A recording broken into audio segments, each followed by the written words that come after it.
Hey, are you? The separation of talent and skill is one of the greatest misunderstood concepts for people who are trying to excel, who have dreams, that want to do things. Talent you have naturally. Skill is only developed by hours and hours and hours of beating on your craft.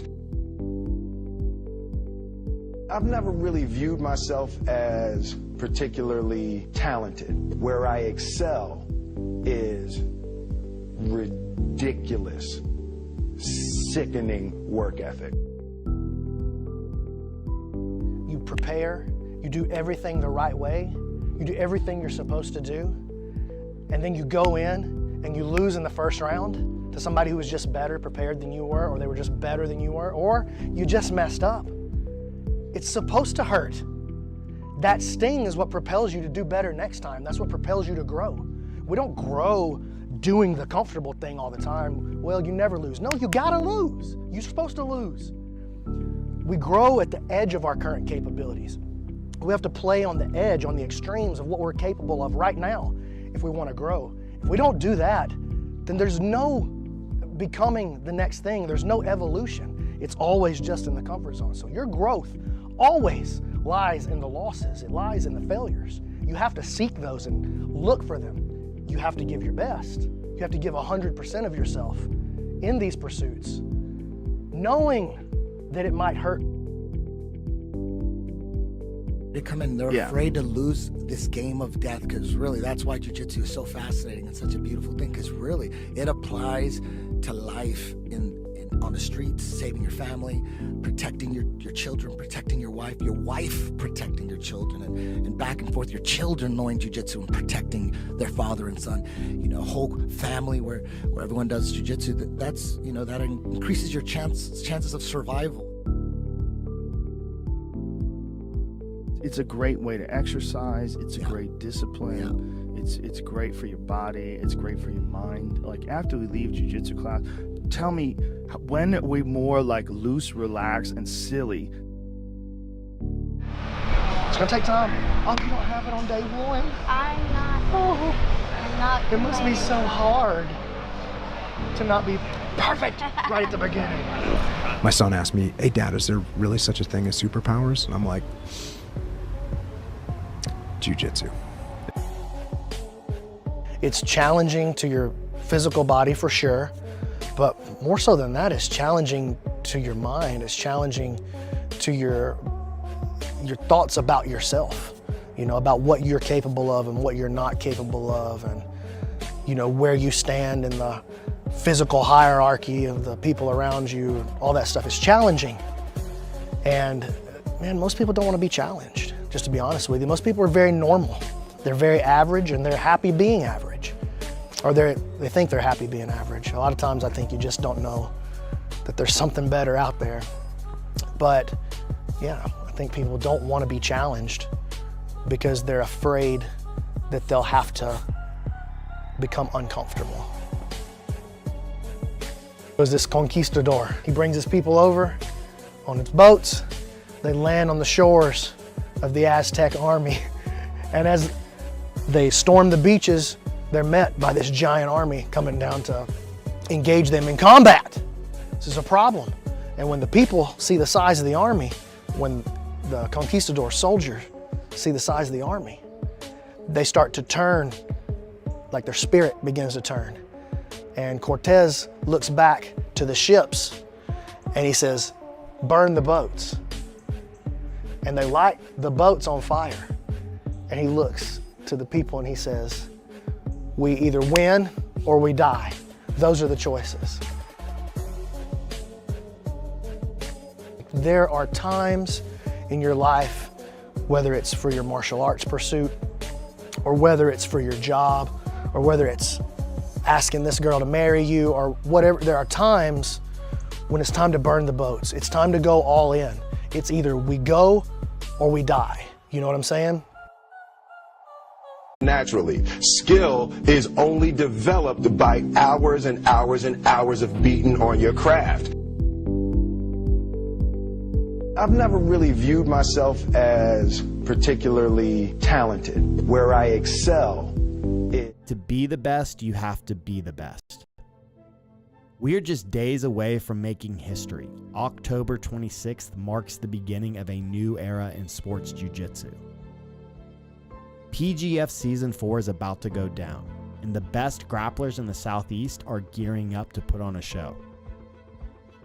155-pound men and 135-pound ladies will all try their hand at PGF Gold. Waiting for the newcomers is PGF veteran Dane Leake and Manning Leverett. Each man hungry to return to the PGF stage and establish themselves as pioneers of the world's first jiu-jitsu league. Will the newcomers show the evolution of submission grappling? Or will we once again learn that there is no substitute for experience, wisdom, and hard work? The PGF can only end one way. 24 men will enter the gauntlet only to be eliminated one by one until only the PGF Season 4 champion is left standing. You don't want to miss the only jiu-jitsu league in the world. It all goes down live and free on YouTube October 26th. This is the PGF.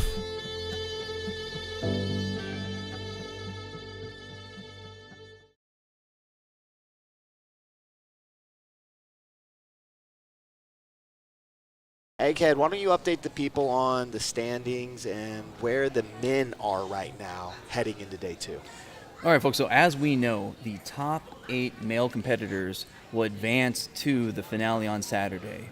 So they need to be in there. So right now we have returning PGF 3 veteran, the great Dane Leake, leading the pack with 15 points. He got 2 kills and a break yesterday. Following up him is a newcomer from the Atlanta qualifier, David Garcia out of 10th Planet Lombard. He's got 13 points. He got 2 kills, but he also got a team point for being on Team Ironclad.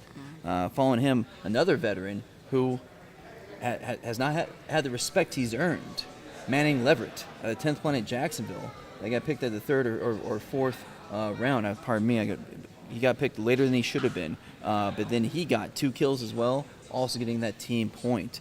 And then we have Reese Lefevre out of New Wave, formerly of One Jiu-Jitsu. He had a kill and a break and also got one of those team points. So he's now currently tied for 4th with somebody we're all excited to see again, Maximus the Rock Troll Jolly. The first person to take out 3 people in a row in this quintet format. He got 3 breaks. Following up with him, somebody that we were also excited to see, Evan DeWitt, who, of course, the first night of PGF Season 3 got taken out with a serious injury, so he wasn't able to compete the rest of the season. But now he's back and secured a kill for himself and got a team point as well. Finally, rounding it out, we got Steven Dana, who got himself a break and an extra team point, and Juan Martinez V out of Childress BJJ in Pueblo, Colorado.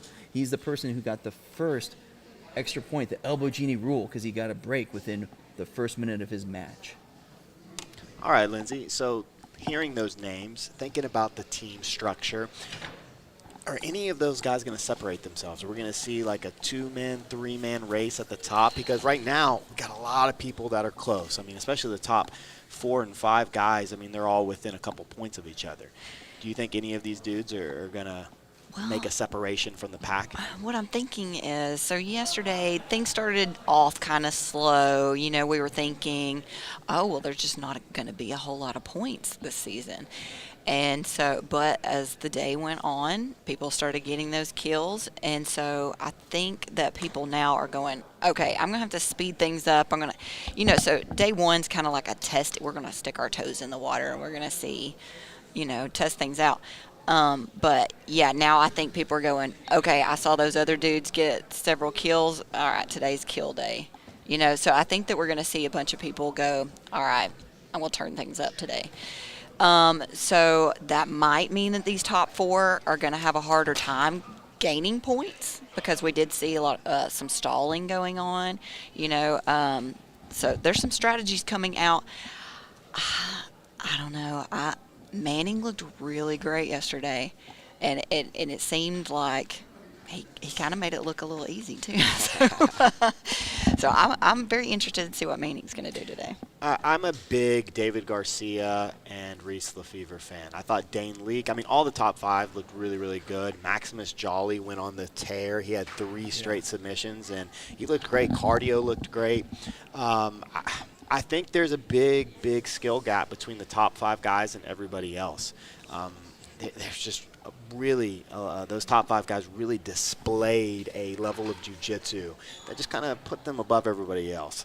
I think one of those guys, I don't think we're going to see somebody come from below the top 5 to take out the regular season crown. Now, obviously, what matters is making it to the playoffs and winning the tournament. But I still think there's a lot of value and a lot of respect should be earned from winning the regular season. It's just so grueling. This season, the competitors have less matches, but they're in this quintet format, and they're having to go back-to-back matches. And again, in the Rock Troll, in Maximus's case, the Rock Troll's case, he had to do 4 matches in a row. That's right. That's grueling. And so it's interesting. You're talking about the top 4. It's almost like you're looking at actors in movies. You have those leading men that are always themselves. So I'm saying the top 4, no matter who you put them up against, they're going to be getting you those points. Now everyone else, you're looking at matchups. So somebody could see they get the right matchups, they might go on a tear and get 1 or 2 kills. And guess what? You get 1 or 2 kills, you're right up there with that top 5. So the matchups and how the coaches put them into play, that's going to be very important for all the rest of the field out there. Favorite match from yesterday? Is there anybody that really stood out in a match that you would want to see again today? Because we might have some repeat matches. We might see completely different matchups. We just don't know what to expect with the quintet format. Nathan Chambers was the match of the day yesterday with Matthew Boyles. Matthew Boyles. Yeah, that was just intensity. 2 young guys with nothing to lose because they, probably have not had any kind of surgeries before, so they're just going nuts. So I would think that would be the most exciting one.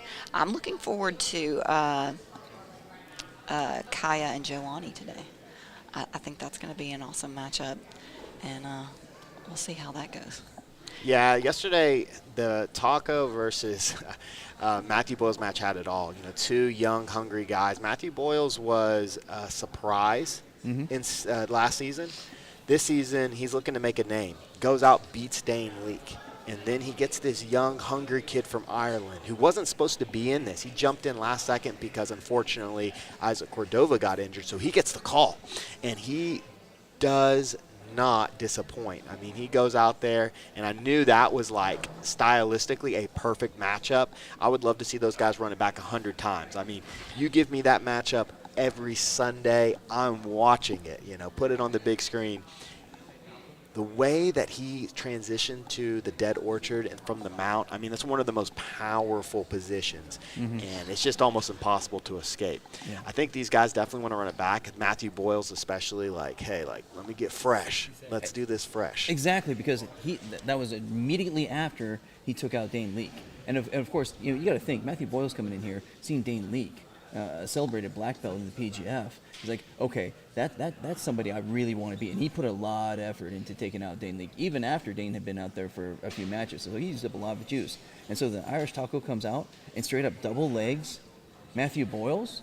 Boyles sits down. Boyles never sits down. So, he did not have exactly all the energy left. All right, I want to see it all. I want to see it again. Stage to our positions. We're going to start in just a minute. In the chat, we've already had a couple of donations. $150 bonus for the first twister. Just heads up. So Egghead made a donation, $50 for the first twister.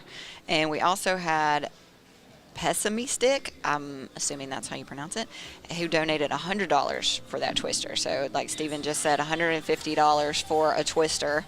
Allie Treasure Trove sent $5 to Billy, and Steven sent 2 pounds to Billy. So womp, womp, womp, super chat. So with that, the bounties. So you fans can be a part of this. All you have to do is do a super chat, put down some money, and say what submission you want hit. If you want a triangle, if you want the bolt cutter, then just name it out. Also, if you want to support the competitors here and you want to give them tips, say, hey, that Irish Taco guy, he had an amazing match. Say, hey, $20 towards the Irish Taco. And everything that isn't taken by YouTube goes directly to him. Right. Or if you enjoy all of this free content and you would like to see a season 5, which is going to be 185 pounds, then you can donate directly to the PGF, because it does cost some money to run this. Just a reminder of the point system. Just because, if you're looking at the points and you're slightly confused, a kill is 6 points. A break is 3 points. Now, a kill is a choke. A break is a joint lock. If the submission happens in the first minute, you get an extra point. Everybody's still in play today. Nobody's running away with this thing. I've said I think the top 5 guys are the top 5. I think we're going to see them stay up there, ahead of the pack. But we're going to start, and we're going to kick it off with our man, Stephen Aiken. Hello, everyone. We want to welcome you to day 2 of the Professional Grappling Federation, brought to you by Subversive, the world's largest jiu-jitsu team tournament. My name is Stephen Aiken, and let's get started. Our first team coming up to the stage, Team Such and Such. Their coach, Sean Applegate. Athletes, Brianna Perocha, Manning Leverett, Reese Lefevre, Stephen Dana, Eric Longer, Sam Accord, Maximus Jolly, and Claire Mitchell.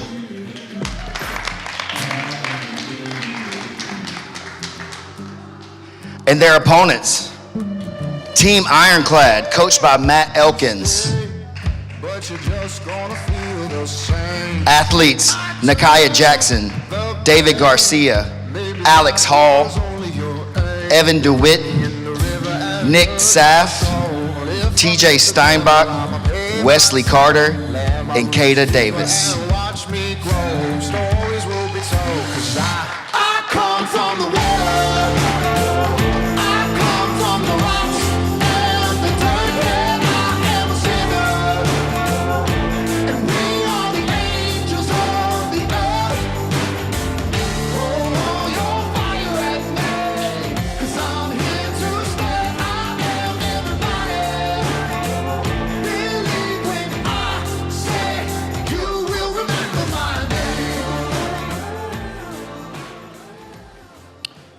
All right, we're ready for match number 1.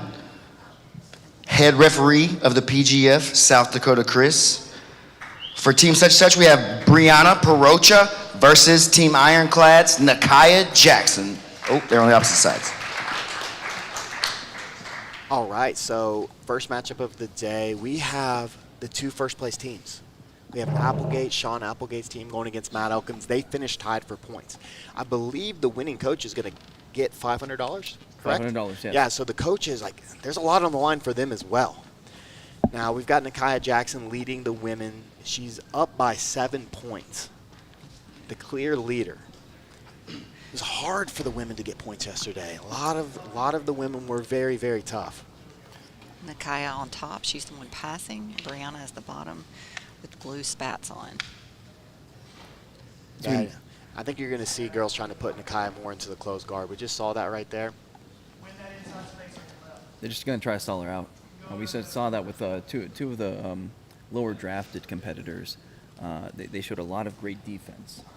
Yeah, and everybody's here for different reasons. Some people are here like this is a big deal, for a blue or purple belt. But Nakaya's, she's competed on the national stage. She just got done being on UFC Fight Pass.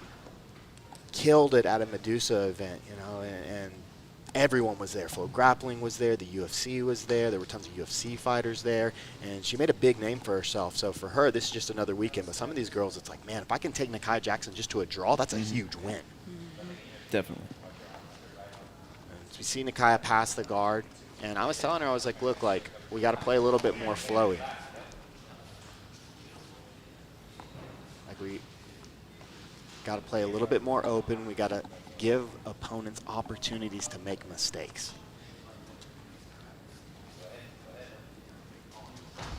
So we mentioned yesterday, but Brianna is an Orange Theory fitness instructor. So she's not going to run out of juice. She's going to be able to keep coming after Nakaya, defending, and keep her working the whole time. Yeah, and I told Nakaya too, like, there's not any pressure on you, right? You're got a firm lead. You're up by 7 points. Joanny, who's in second, she took an injury. I don't think it's bad, but we did see her with ice, and she is going to be affected. But she will be competing today. I had some people, I saw some people talking about that in the chat, and she did get, I don't know if it even popped, but yeah, she was putting some ice on it yesterday, but she will be competing today. Brianna looking really good today. Really nice. That's one of the things that Coach Applegate does with his draft. He doesn't look just for the belts of people. He looks for people that are coachable. So we said many times he has that calm voice that gives that good descriptive instructions on what exactly to do. Yeah, you can see Nakai playing at a much slower pace today, but Breeze looked really good. Really nice entry into the leg locks. Uses that 50-50 to sweep. Nakai now on bottom. She's going to look to wrestle up. Ooh. That's a really good strategy by Nakai. We were talking a little bit about that today, about just playing her guard a little more. Just under 3 minutes. Heard Brandon call for the Von Flu choke there. Oh, she's trying to finish this Von Flu. Yeah. Brianna was pretty... Oh, she's starting to panic a little bit. Ooh, look at that shoulder pressure in there. Yeah, she gets the tap. Wow. Incredible finish by Nakaya Jackson. Oh, come on, Chad. You got to give a little super chat for that. Von Flu? That's a statement today. And your winner by submission, Nakaya Jackson. Nakaya, come on out here to the winner's circle with me. Come on down. Oh. Chat with me. Let's get out here and show these people who you are. Hokage? Hokage. What does that mean? Hokage on duty. Say it again. I'm on duty. Oh. I was off duty, but now I'm on duty. All the time? All the time. That's 6 points. Yeah, it feels good. That was tough. I feel good about that, though. Super excited to be out here and showcase jiu-jitsu. I really appreciate you guys that are watching back home, that are watching here. Really appreciate you guys. Awesome, Nakaya. We look forward to seeing more from you tonight. Our next match from Team Such and Such, Claire Mitchell versus Kata Davis from Ironclad. Now, Trip, what is Scrumps? I'm very confused. But yeah, so we see the Von Flu in Nakaya's first match, and just really excellent pacing from Nakaya. You could see she isn't letting the lights affect her. Mm-hmm. She's an athlete that's, again, competed on the national stage, and you saw that. She felt very comfortable. She feels very comfortable in the PGF, and that's a huge, huge win for her because now she's, She's 6 plus 13. She's 19, and the next closest is 6. So she's got a 13-point lead. If she gets another choke today, she might wrap up the women's title before day 3 even commences. It'll be close. It'll be close. It's going to be really fascinating. But I was really impressed by Claire Mitchell yesterday. Claire did not get finished. That was amazing. I mean, I gave her a fist bump after taking Joanny the distance. No one would have expected that whatsoever. Yeah, I hope she's okay with me sharing this, but like she and Brandon talked yesterday, and she was like, I felt so good. She's like, I felt like I belonged, on that stage. That's awesome. Yeah. That's awesome. She's doing great. Okada looking to counter leg. We saw Claire do a lot of leg spaghetti. I call that just when it's two people constantly exchanging leg locks. They're changing positions, they're pummeling, they're countering, and I think we're going to see that a lot from Claire today. And she looked good. She looked really good. She did. Well, here's the funny thing. Is it a double-edged sword? Because she was so tight and so defensive, but now if she gets the confidence and starts opening up to try to get submissions, does that open her up more to get submitted? That's an interesting question, Egghead. And, I mean, we're going to find out because Kata looked really good yesterday. Kata finished Tara. And here's a fun fact. Tara LaRussa, ADCC silver medalist, not just once, twice. Never been finished in competition. Never. Wow.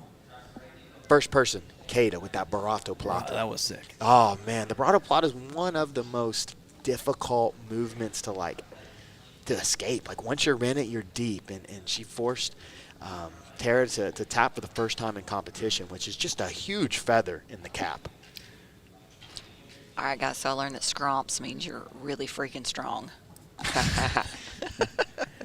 People always like think Nakaya's like 135, but she walks around like 124.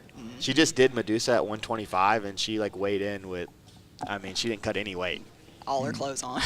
Yeah. A backpack. Oh, Claire trying to get those flip-flops. We got a toe hold. I think they're both going after toe holds. You see more like double toe hold matches, like it's either IBJJF gi, guys trying to get advantages, or women matches. You see the women like constantly, the double toe hold. So I talked about that Tara versus Keita match with a lot of people yesterday, and it was really interesting because it was like the old school jiu-jitsu position over submission, you know, the Tara La Rosa, and then Keita comes in there just like submission hunter. It was a really interesting contrast. This has been a very even match, man. You can see Claire's confidence because she was coming in. She didn't win a qualifier, and when you don't win a qualifier, you're kind of our question, like, did I just get invited to be the lamb led to slaughter, you know? Right. And that's not the case at all. She's looking really good, and, I mean, she's 3.5 minutes away from taking Keita to another draw. You know, that's a good point. These are the only two ladies that were at large bids that the commissioner invited. They're the only two that did not win qualifiers. Okay. Yeah, that's true. You guys keep talking about toe holds. If you want your own toe hold flip-flops, go to shoptoehold.com. They even have bags now. He's making leather bags. So he's got some really innovative stuff. Go check out his site, shoptoehold.com. All right, you see Keita in this outside heel hook position. She's reaped the leg. She's trying to get, but you see, oh man, you see Claire trying to counter. She's going for an Aoki lock. It's kind of funny. I saw Keita looking over to Sean. You don't want to do that if you're a competitor. He will play mind games with you. JDM mind tricks will happen. Don't do that. Street Beefs, we are in Decatur, Alabama. It's really close to Huntsville. Oh, Street Beefs, what's up? I think everybody's watched the Street Beef. I mean, Matt Elkins had a little show, you know, doing commentary. He and Brandon were doing Street Yeah, Beef. that was their Wednesday thing. Oh, and Claire gets the heel hook submission. What? 1 minute remaining. And your winner, Claire Mitchell. Yeah. Come on out to the winner's circle, Claire. This will be the first time I got to talk to you this week, right? Come on, step down. Okay. Let the people see who you are. How you feeling? I'm feeling good. Shout out to all the haters, you know. You guys all counted me out. You're still counting me out. If they can't top me, I can't lose. That's what's up. That's what's up. The haters, they can't get out here and do what you do. I mean, I'll roll with all you haters. I'll roll with all you twice. And then you can feel not being able to tap a teenage girl.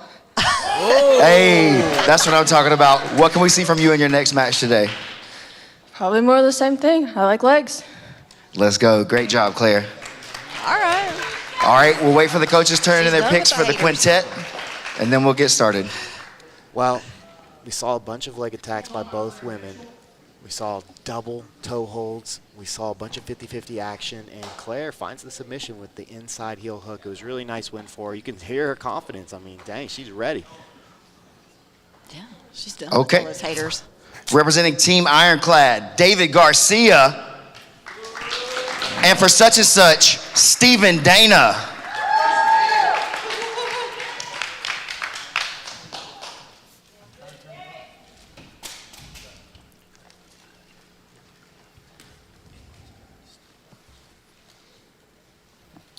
All right, so we're moving right now into the quintet format.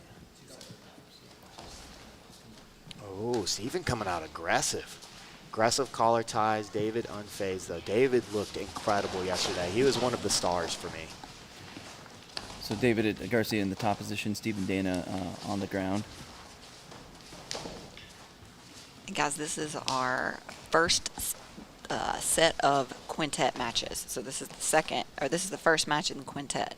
But we'll have 4 sections of quintets, if that makes sense.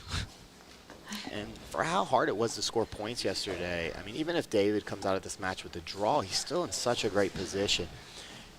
Everybody that's under double digits is in trouble, right? You need to get to double-digit points as fast as possible. So Steven got a really nice outside heel hook in one of his matches yesterday. He's got 4 points, but you know, like, he knows that's not enough. If he walks away with the draw, he's got to get a finish in next match. So he's going to be really looking to push the pace and get a submission on one of this season's favorites, David Garcia. Womp, womp, womp, super chat from Carlos to TJ with a knee bar.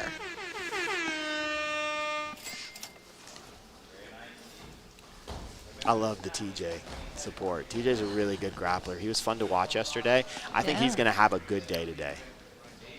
According to the chat, he leads a cult. It's very interesting, and they're okay with it being called a cult, and they call him their cult leader, so everything's cool. Man, Steven way more intense today. Well, you said he's behind the 8 ball. He knows he has to get those points. I'm sure, you know, Coach Applegate's telling him, hey, man, you got to turn it up. I think we're going to see that from a lot of people today. Yeah, because, again, the pressure, I mean, that's the thing about this season, and it just puts pressure on you. Whether you're the Los Angeles Lakers, who are 0-4 now, watched that game last night, they're 0-4. There's a lot of locker room talk, I'm sure, going on. You know, I'm interested to see Kamoy's team, because you know Kamoy wasn't happy. Oh, yeah. His team finished in last place yesterday. Man, David Garcia is so good. It's an excellent passing position. He's so difficult to get underneath. He's got a body lock. Yeah, he's not leaving space at all. Like, you see digging his chin in there. Nice work by Steven.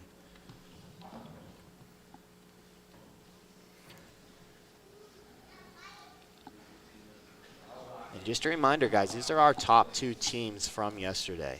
They both finished the day tied, so all of the competitors on each team received an extra point, which is going to be huge, especially for the men. Every point this season, just, it really matters.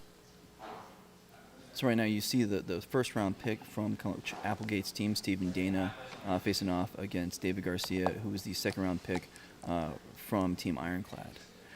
But we talked about this yesterday about David Garcia's style. He's so determined, got that top pressure, but it seems like he's using a lot of energy as he's getting through here.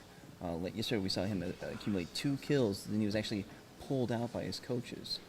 You know, if he keeps doing this, is that going to limit his potential for points? I think he's thinking long term, and I think he realized, like, with what he had seen, because he did this in the second block, that his 2 chokes put him in second place, and he was good. You know, he didn't want to risk an injury. Maximus Jolly was coming up, a very, very tough leg locker, and he was like, look, I'm good. You know, he didn't need the points. Yeah, he didn't need the points.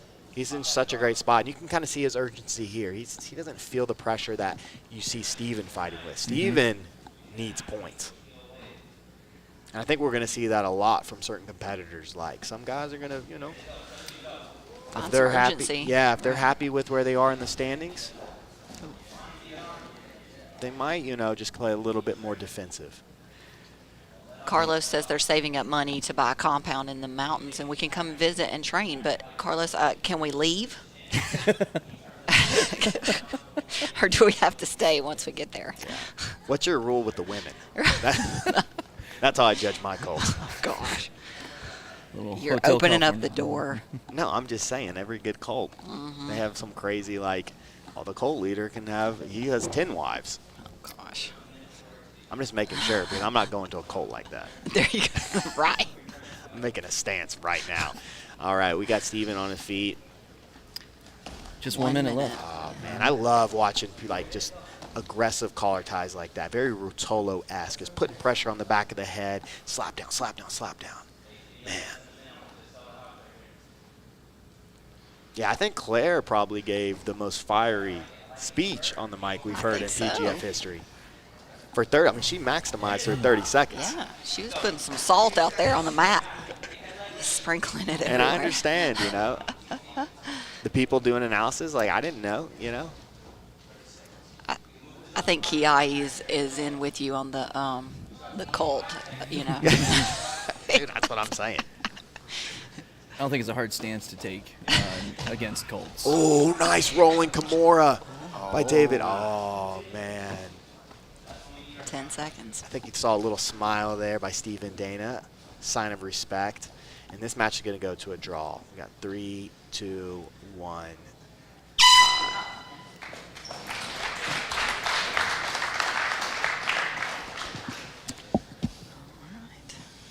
This match ends in a draw.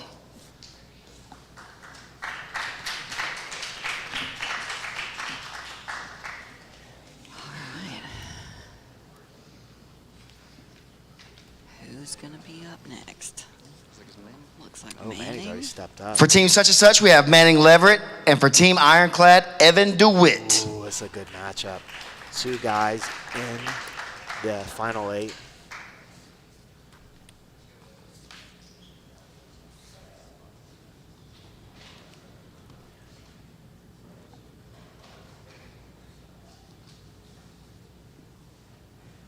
As we mentioned earlier, Manning Leverett tied for 2nd place with 13 points. Evan DeWitt is coming in at 6th place with 7 points, both currently in the playoffs if it ended right now. Yeah, Manning really showed out, just like he did in Season 3. Manning came in as a guy that, you know, I knew he was good. He's a purple belt. Nice lat drop by Evan DeWitt. Nice. Oh, and he's on this Manaconda. Oh, he's got it locked up. This is tight. He might get the Albergini point.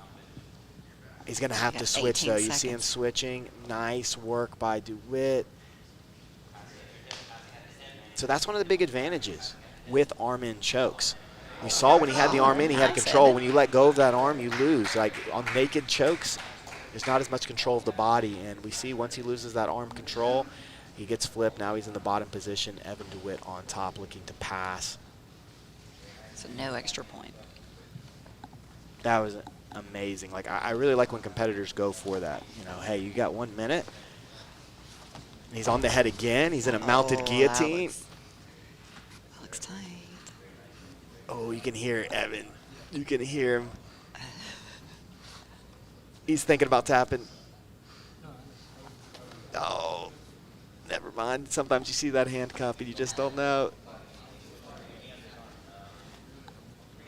He's got to fight the hands. I think he's got a grip on one of Manning's hands. Oh, man. Incredible work nice, Evan. by Evan DeWitt. Sampson has not fought yet.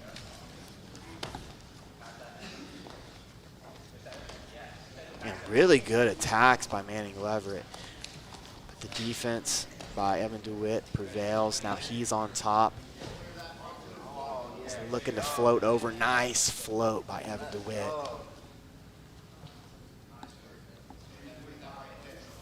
And really, I'm really happy to see like Evan here, healthy. I was so disappointed. I know last season was a nightmare for him. He got picked low, has a match, hurts his ankle in the first match, and this is kind of like a redemption season for him. Yeah. Yeah, I was disappointed too. Like I mean, he's got amazing jiu-jitsu, and so I wanted to see it last season, but yeah, I just got injured so soon. I think we all became fans of him at the Louisville qualifier, Season 3. I mean, just beautiful jiu-jitsu. And then, you know, obviously he's a black belt out of Queen City Grappling and Derby City MMA, and to have that injury, yeah, it was rough. But he showed the sense of urgency yesterday, getting that kill. So he knows he needs to make the most of this opportunity. 3 minutes remaining. Oh, that was an amazing sequence. We see Manning chasing the back off of Evan DeWitt's leg attempt. Evan, though, just rides it out, switches to the other leg. He's got a scoop grip. He doesn't have the leg positioning.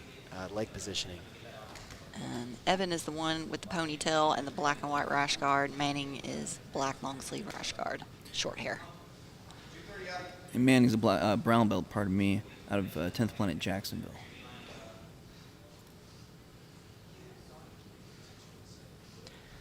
And Season 4 of the PGF is brought to you by Subversive. It's the world's largest jiu-jitsu team tournament. It's produced by Seth Daniels and the same team that curates ADCC. So high-level production there.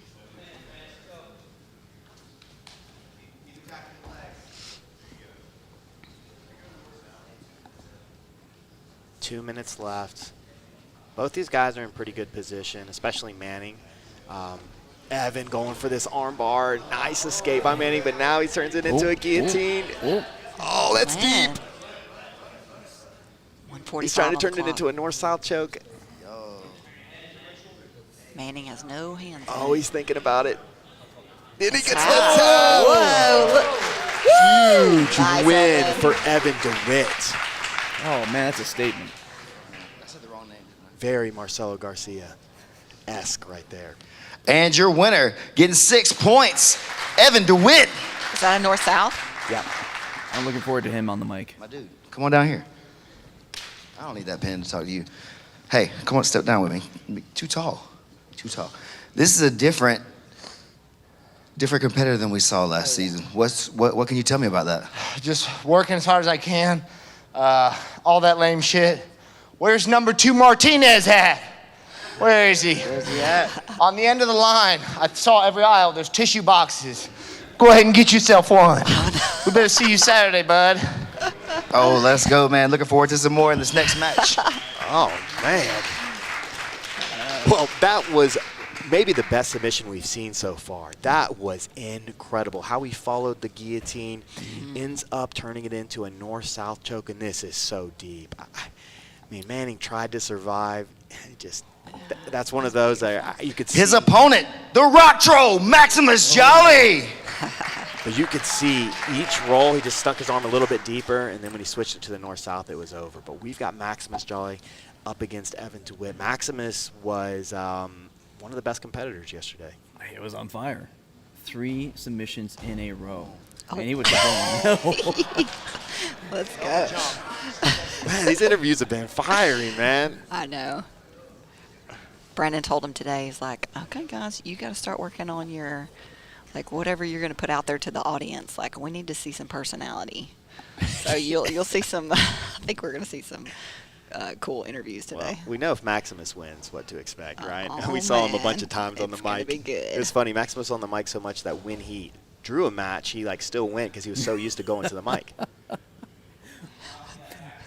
Womp, womp, womp, super chat from Kiahi. Yeah, I've got to say, though, that, oh, man, this is the shoulder crunch.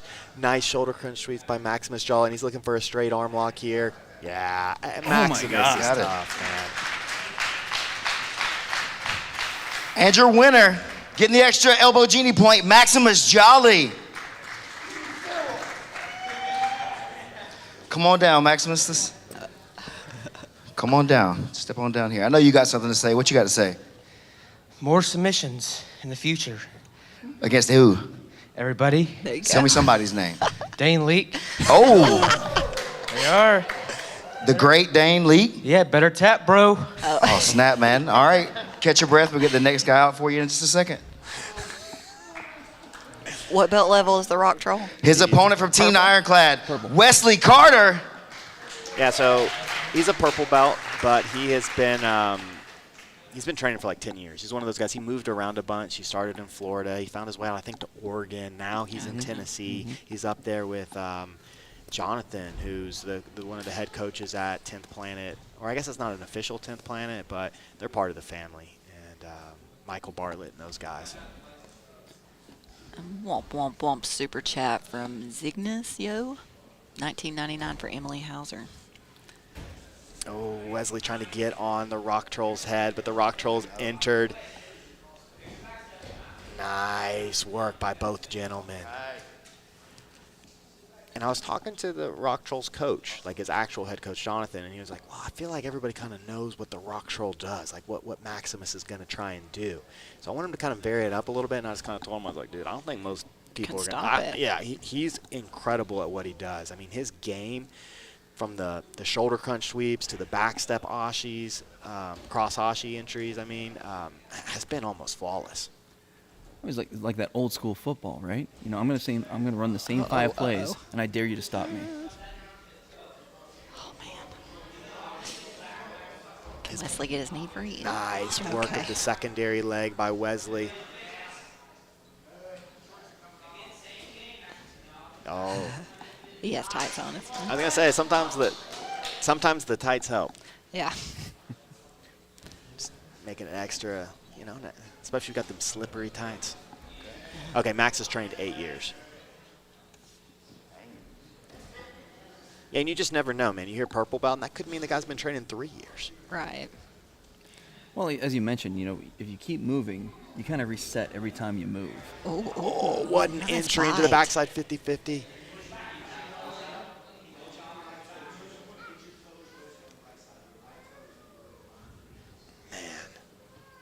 Wesley's done a great job defending, but it's scary. I mean, I've trained with Maximus before. You do not let that man lock onto anything. He's this season's David Evers, just the farm style. Yeah. David was a rocket scientist. Maximus is a farmer. I wonder what kind of farm. I don't know. I just know he bales lots of hay. Oh, okay. I mean, even the chat saying interested. how freaky strong he is. And we saw that at the Chattanooga qualifier. Sam Akerd, his leg should have been safe. He had his knee line free, and the rock troll just grabbed it and took it home. Yeah, he was probably the best value pick. He was I think 4th round. He was Sean's 4th pick. 4th round. And You were correct. He's producing like a top 2 round guy. But that was a really nice rolling Kimura. Good defense by Maximus, and now he's going to be in on a leg.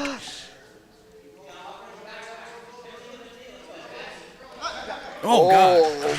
What a finish.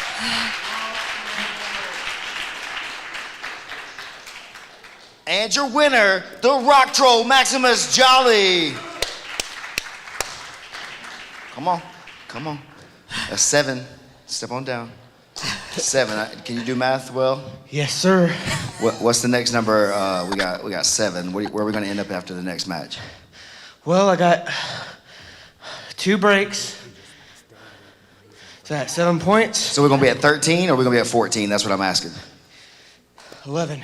11. Let's go. Let's go. Your opponent's ready. TJ Steinbach representing Ironclad. I mean, countering off of the defense. We see the rolling Kimura attempt. Sometimes your opponent's offense leaves an opening, and that was a beautiful heel hook. This kid's becoming a star. He's this season's, star. And what you need to know is that with that submission, he just moved into first place against his nemesis, the great Dane Leak. He has 17. Dane Leak only has 15. All right, we got the Rock Troll versus the cult leader. I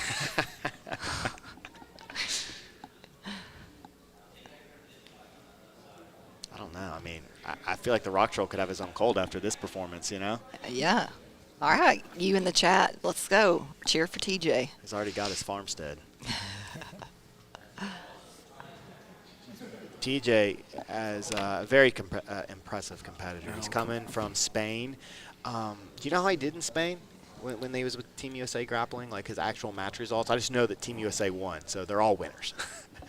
But TJ's coming back from that experience a couple of weeks ago, so you know he's PGF ready. But he's got a tough puzzle to solve in Maximus Jolly. And Maximus is one of the few dudes that, he looks game no matter how many matches he's had. Oh, exactly.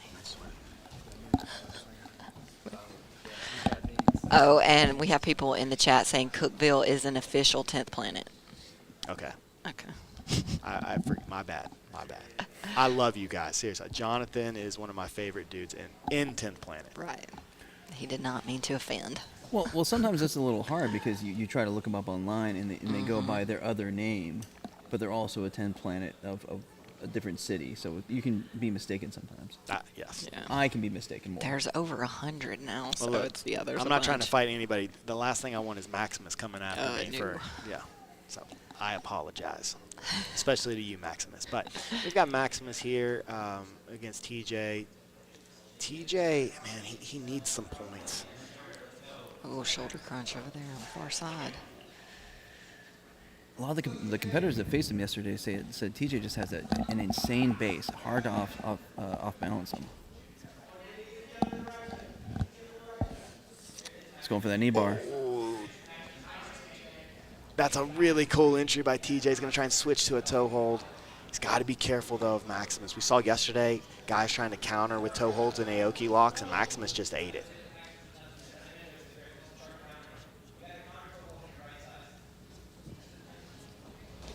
Nice work by TJ.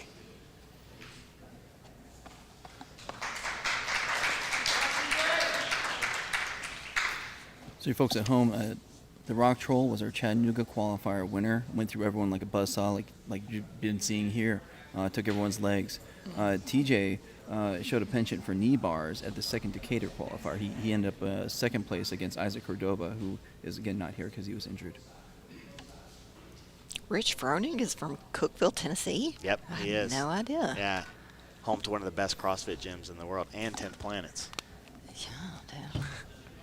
Well, we got just under 3 minutes, and they're on the feet. Anytime Maximus gets on the feet, he's only thinking one thing. He's pretty good at judo. He's got a judo background, but he's looking to enter into the legs. Since he can't do flying scissor legs, that's like one of his favorite moves. He's modified it, and he's doing more. You guys can look up this match, Gary Tonin versus Dorino, Gilbert Burns, and it's a very similar entry that Gary uses that you're going to see Maximus attempt. Womp, womp, womp. Super chat for TJ from El Ha in 1999. TJ's getting a pretty good little purse going. Maybe we should start a cult. Yeah, dude, I'm judging his cult based on how much money he makes this season. Yeah, I mean, it's a good bet. Uh-oh. Oh. He's in on this outside heel hook. Oh, he's almost freed the knee line, but Maximus looking to progress his gripping. Nice work by TJ. Yeah. Nice job, South Dakota Chris. Oh, man. Let's see, 1:38 left on the clock.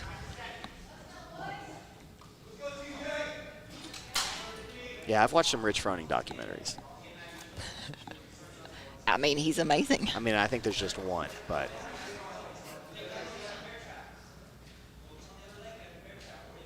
really nice work by both these gentlemen.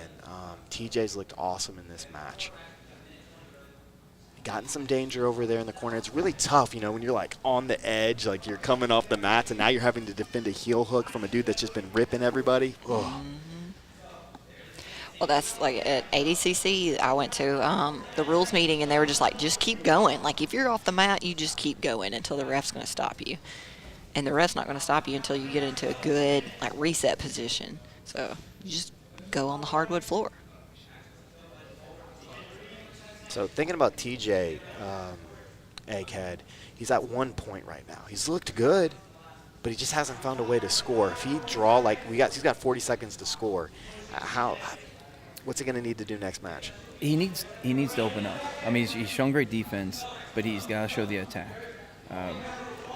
Every moment on this mat is precious this season. You have to score the points. You got to find a way. You got to come home with your shielder on it. Because a loss is the same as a draw. A draw is the same as a loss. Oh, that was a nice exchange right there. Both guys going for attacks.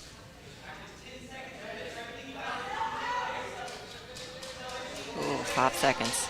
Nice defense by TJ. Man, this has been what an incredible match. So Aiden is asking what happens with a tie? 0. Yeah, so with a draw. Hotly contested. You're about to see. Draw. So no points will be awarded to either team. So it's the same as a loss. And both have to leave the mat. And they can't come up again until everyone on the team has gone through that cycle. For team such and such, we will have Sam Akerd.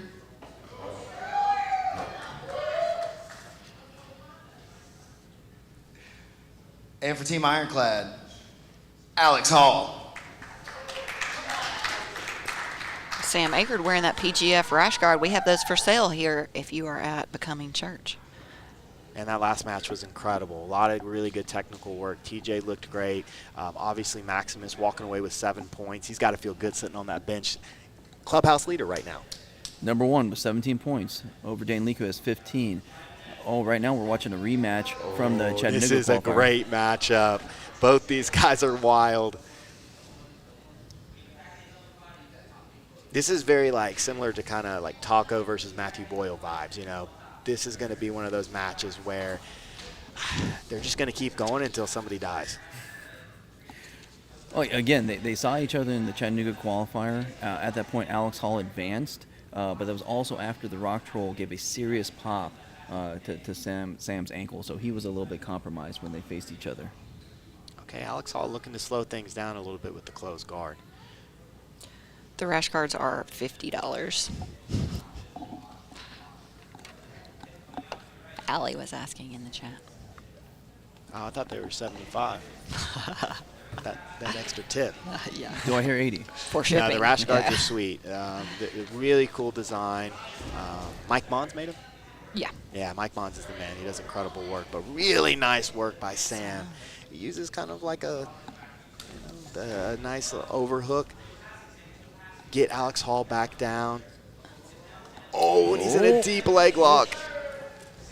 Oh, wow.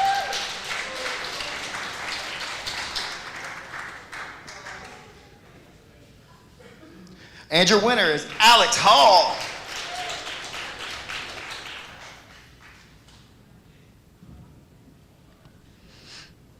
You're going to talk to me over here in the winner's circle, sir? I know you got some stuff to say. Step down. Step down here. This your first time out here in the winner's circle this season?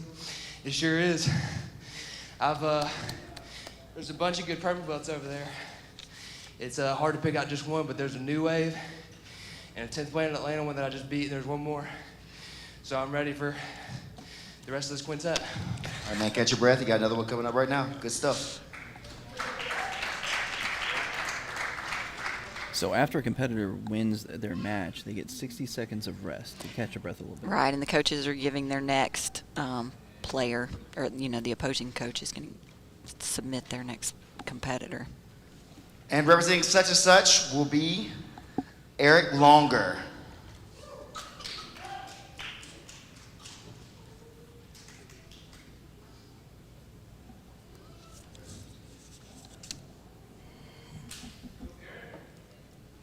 Big win for Alex Hall. Nice heel hook against a talented Sam Akerd. Sam is just a wild man. That's one of those where Sam was just leaving it out there. Well, the thing is, gonna leave it all on the line. If you go for the submission, you open yourself up for the submission. But that's what we want to see. That's what the fans want to see. We want people that are attacking, giving you exciting jiu-jitsu. Yeah, I try and tell these guys and our competitors, when I'm talking to Nakai, it's like, hey, it's better to lose an exciting match than to win a super boring match. Yes. And that's what's nice about, especially where Nakaya is she's got a really nice point total, so she doesn't have to have the pressure. She doesn't have to. She can just kind of let her jiu-jitsu speak for itself and go out there and roll freely. But we've got Alex versus a all-season vet almost. Surprised Eric didn't jump into the absolutes. Yeah, that's right.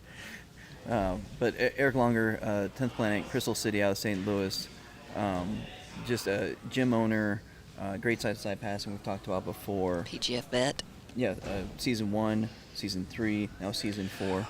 Oh, big mistake by Alex. Shows some back exposure. Does a good job rotating his shoulders, but he's in the bottom of mount against Eric Longar.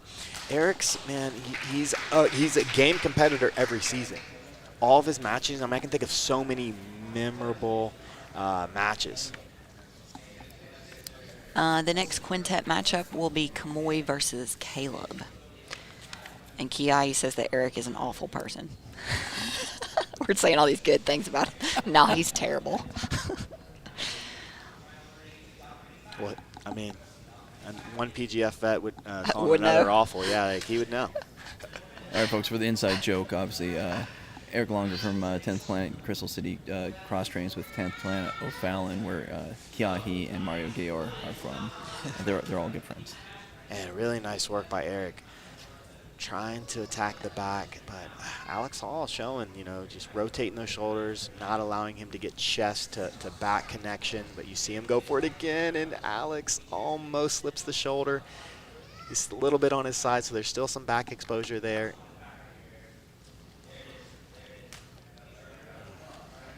Well, Alex Hall trying to make jiu-jitsu his life. He's a young man, but he's an instructor at 10th Planet Ironclad HQ. Oh, no. It's about to get flattened out. Belly down, just getting his face ripped on. He's turning.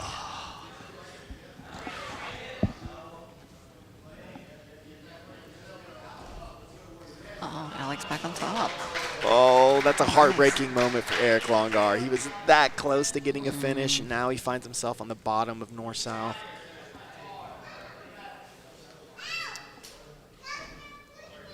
Yeah, you kind of see Alex giving the space. He works better in space, and I think he's thinking leg attacks, yeah. But Eric's got really good leg defense. 10th Planet black belt, if you're a 10th Planet black belt, it's going to be tough to leg lock that dude. I mean, and he's a gym owner, so he's used to coaching other people, teaching other people, so he knows his stuff.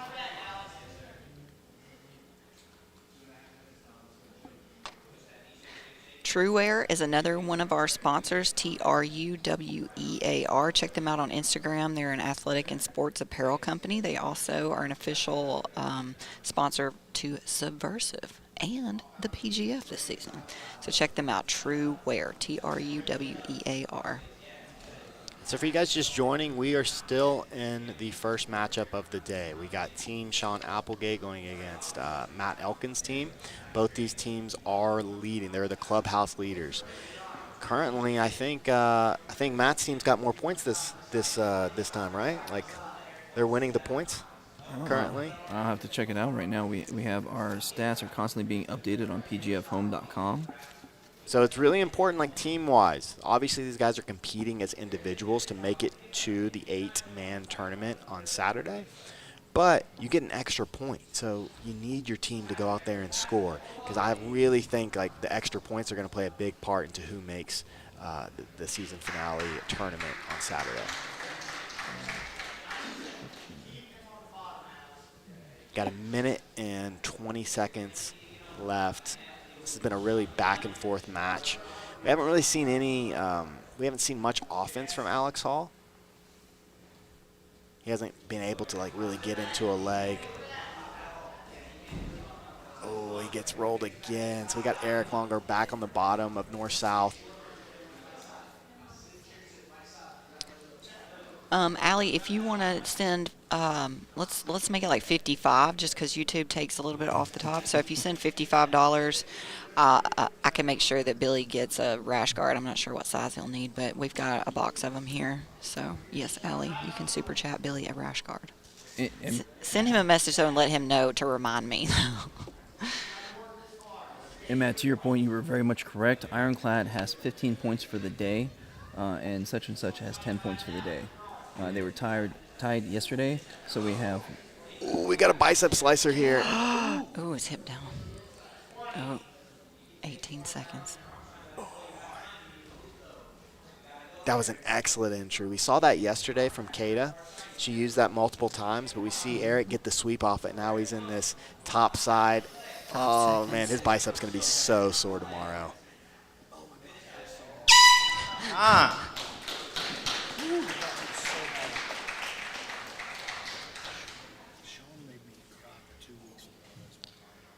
This match finishes with a draw. Womp, womp, womp. Super chat from Larry for Eric. Oh, I'm super excited. We're getting ready to see Reese lift people. Reese finished the day with one of the sickest submissions we've seen this season. That crucifix. And he was telling the chat earlier, he was like, hey, I'm looking for more crucifix today. All right. Okay. Each team is down to their last member. Such and such as Reese Lefevre, Ironclad, Nick Saff. It's a tall order for Nick Saff. Sorry, Soff. Yeah, Nick, I was talking to him yesterday, and I'm like, look, you know, you're outgunned this season. He just moved to Decatur, so he's training with us now. He moved like a month ago. He's going to be here for probably the next year. Anyways, I was kind of telling him, I was like, look, like, keep your head up, you know. Continue to, like, go at these guys, have exciting matches. But he's only been training, you know, a year, I think 5 months. And he's going against a guy, Reese, who uprooted his life so he could go train with one of the best teams in the world at New Wave. This is a great experience because Reese is on a tear. He just won no gi pans, all submissions. Looked amazing yesterday. Definitely one of the favorites to possibly win this season. We were talking earlier. You said, you know, Reese is super well-rounded. He can, you know, get you anywhere. He can play your legs. He can get your back.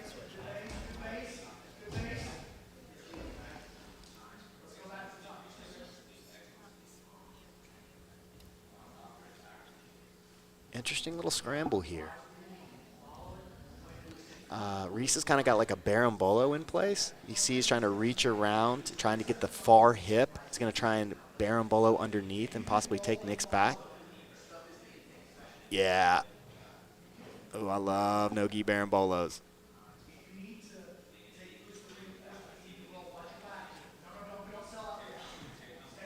Oh, man, look how he's climbing. Oh, and Nixon on a heel hook. We saw Reese get in a little trouble yesterday with heel hooks. Does Nick has wrestling experience, doesn't he? Oh. Didn't Nick wrestle? Oh, this is tight.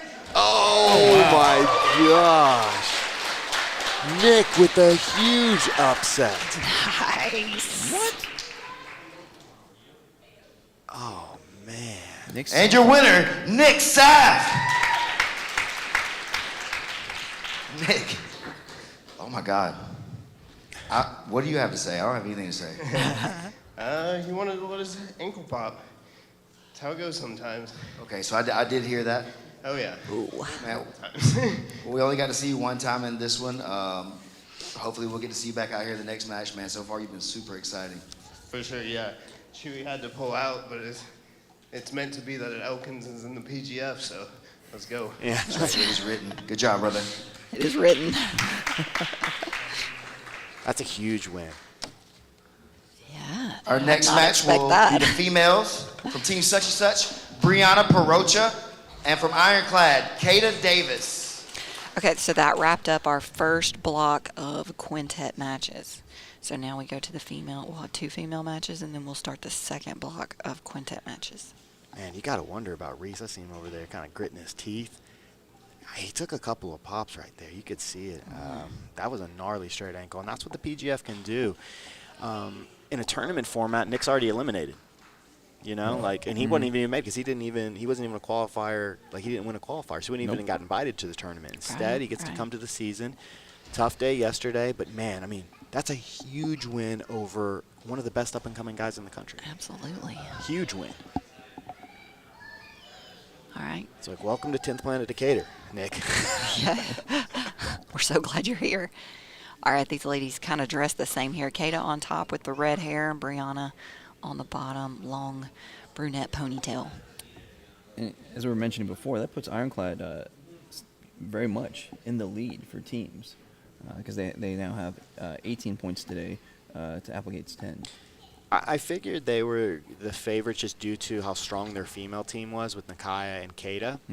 I thought they were gonna, like, Nakaya and Kata were gonna rack up a lot of points, but man, I mean, what an incredible performance by their team with Alex Hall. Some of the lesser known guys stepping up. You know, we saw David Garcia step up yesterday and score a bunch of points today. He has a draw with Stephen Dana, and we see the blue belts, man. Nick Saff coming in and getting a huge win. Huge win. And this is our 11th match. We've only had 3 draws. That's pretty good. Kiahi dropped some wisdom in the chat. He says, I keep saying it, Scaff. These new fellas got to tap if they want to keep going in the PGF. The season is long. Okay, they're looking to wrap up a Kimura. He's trying to get this 2-on. Oh, nice work. Brianna looked really good in her match against Nakaya. Thought she showed really good jiu-jitsu, really nice entries into the leg. She just made a big mistake, held onto the head too long on a guillotine that wasn't there.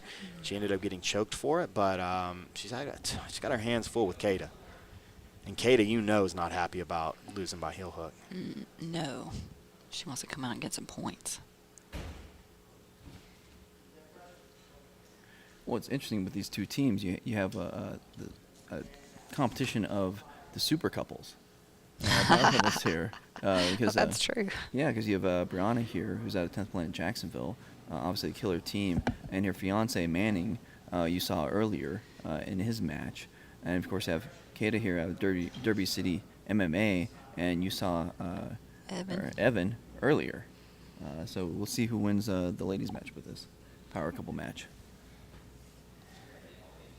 Yeah, that's an interesting little side note, right? One of our team's sponsors is Such and Such Burgers and Tacos. They are one of our sponsors for PGF Season 4.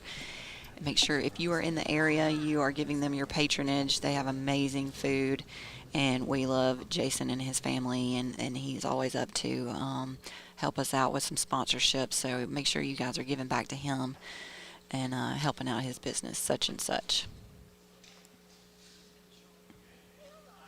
Keita dominating from the top position, but she just, it's hard to, oh, okay. I couldn't see the far side. I'm guessing she got an Americana. And your winner, Keita Davis.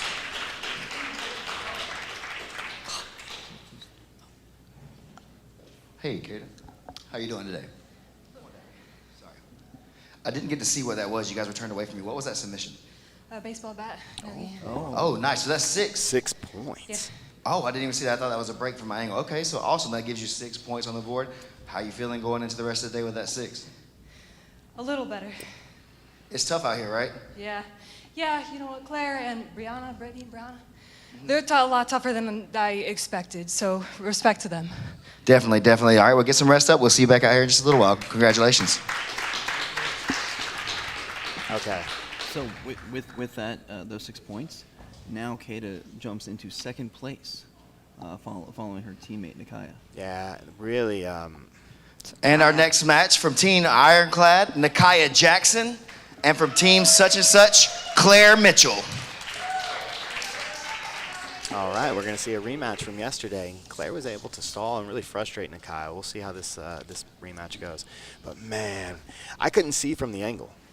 Yeah, I didn't know that was a joke.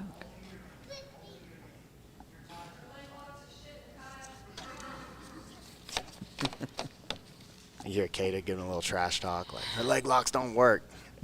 Man, it's been a lot more like banter back and forth between the athletes. And Keita's just over there saying, avenge me. Yeah. All right, so we're back into the closed guard here. And we'll see how Nakaya deals with this today. She didn't deal well with it yesterday. But Nakaya's in a great position in that she doesn't really have to scramble for points, you know. Especially when she sees, she kind of recognizes the layout right now of the women's landscape, I should say, and she's, clearly in the lead. Yeah, nice work. And you see her stand, and she's doing already a much better job. And that's 5 minutes on the clock.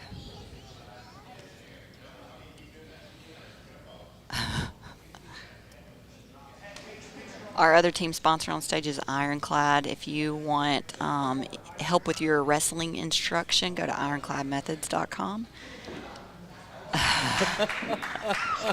Nakaya waving to the crowd. Of note, you can't slam. A slam is an instant disqualification. Well, it's really tough, when you're dealing with somebody with a body triangle. The body triangle is more of like a stalling position, and just in the sense that you can't move your hips. So to be offensive from the guard, you need to have free hips so you can move side to side and you can attack different things. But you can see, Claire's trying to frustrate Nakaya, but Nakaya's strong. She's got those scrumps. Yeah, okay, I'm going to start using that. Well, there we go. Scrumps. That's the word. Yeah, scrumps.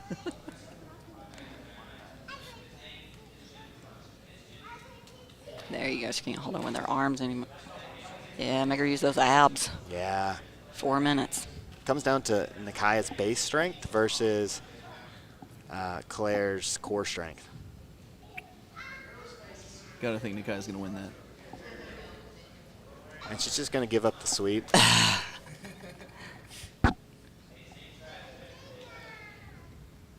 And we kind of talked about this. I talked to Nakai. I said, look, like, who cares? Just let her sweep you, you know?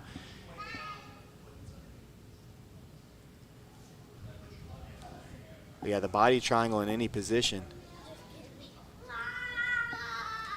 But I don't like that Claire's on top. She's mounted, and she's still not moving. You know what I'm saying? Like, okay, you've got a dominant position. You need to try to get some points on the board. Yeah. I don't approve of just laying on top. She's got 3 minutes left. Yeah, Nakai needs to get this body triangle, and that's what's tough, when you're like smaller. It's very just easy to get body triangles. We saw that with Patrick Goalie. Like, you can't body lock that kid, you know what I'm saying? And so it just makes it really tough to control him. But with Nakai, like, man, she's so small, and Claire's got those long legs. Mm-hmm. So I'll just call your name Triple P from the chat, but you're correct. The only way you score points in the Professional Grappling Federation is getting a submission. There's no takedown points. There's no advantages. I don't even know what the heck that is. If you get a kill, which is a choke, that's 6 points. If you get a break, which is any type of joint lock, that's 3 points. If you can do either of those in the first minute of a match, you get an extra elbow genie bonus point, and that's how you score points. And also later on, as we get to the guys, you'll see we do a quintet format for them. For the ladies, as you're seeing right now, it's more of a round robin of the 2 ladies on each team facing all the other ladies on the opposing teams. So you see Claire, she's keeping that body triangle. It's going to be tough for her to finish an arm triangle with that because she's going to need to move off. She doesn't have an angle. So you can see Nakai. I mean, I think at this point, Nakai has just kind of just accepted that it's, you can see her trying to push that shoulder into the lock. It's going to be tough, like I said, though, with that body triangle because she just doesn't have mobility. I think Nakai's just kind of playing possum here, just hoping Claire actually. Yeah, well, it's kind of like I was telling Nakai, I said, look, like all you need is like one choke today.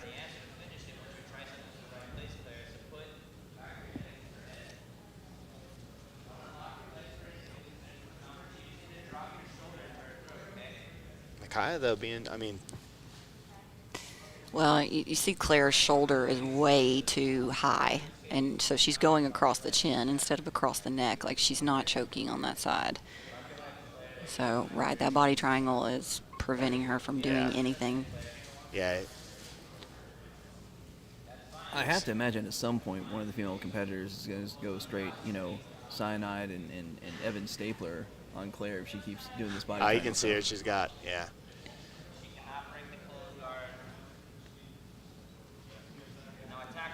She's nice, excellent. 30 seconds. Now you see Nakai immediately in.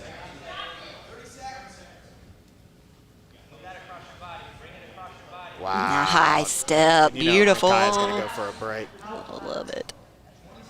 Yeah, I mean, that's why, Claire was trying to stall. 15 seconds.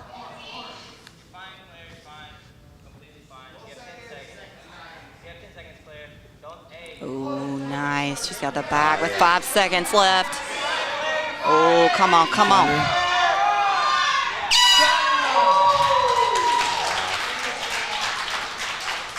Wow. Wow. Draw. Wow, that's what's crazy. Super good match. Not that good of a match, but a good 30 seconds. Claire, come over here for a second. Let's talk about that if you have some breath. Can you breathe? Now, this might have been coaching from Sean's side. That was really cool. You had her in the closed guard there, and when she pulled back into mount, what did you think? Was that like a tactic she was trying to use to escape, or did you think that you forced that over? Well, I just thought, wow, my guard must be a lot better than I thought. Like, Kai's really good, and if that's how she's going to pass my guard, I'll take the points. IBJJF points. But whatever. They don't count here, but hey, it's a good position. You put her in a lot of danger. I thought that you may have had a chance to get some finishes in there. Does that give you a lot of confidence knowing that you can hang in there with her? I mean, I'm here, according to all the fantasy stuff. I'm supposed to lose every match. I'm supposed to get choked in every match. Sorry to all you fantasy team owners, by the way. I'm sorry I'm ruining this for you. I'm having fun, though. That's right. And some of those people who write some of those fantasy articles, they don't know what it's like to be on the stage. And you do. So congratulations on a great match. Nice. Mccaghren. I like her attitude. I like that she's going out there and doing this. That's awesome. That was a battle. Did you expect that to be so hard with Claire? Not really. I figured that I'd be stuck in the body triangle for a minute. So we went back to the gym, game plan for that. And eventually I got out of it. It was just too late, so. Time ran out. So you think that if there was more time on the clock, you probably would have put the deal away? Yeah. How much time did you need? Probably like 5 more seconds, I think. Yeah. Do you guys match each other again this season? I think that may be it, honestly. Okay, all right. But really good job to Claire and to Bree. Really good job, guys. Awesome. Well, we look forward to seeing more from you today, Nakaya. That'll close this match out. We'll be getting ready for our second team duel up next.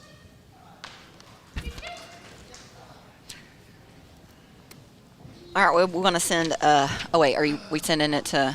We got 2 minutes. Okay, we got 2 minutes. I mean, I just got to say that Theodore Roosevelt said it's not the critic who counts, it's the person on the mats, if you will, and fully respect Claire.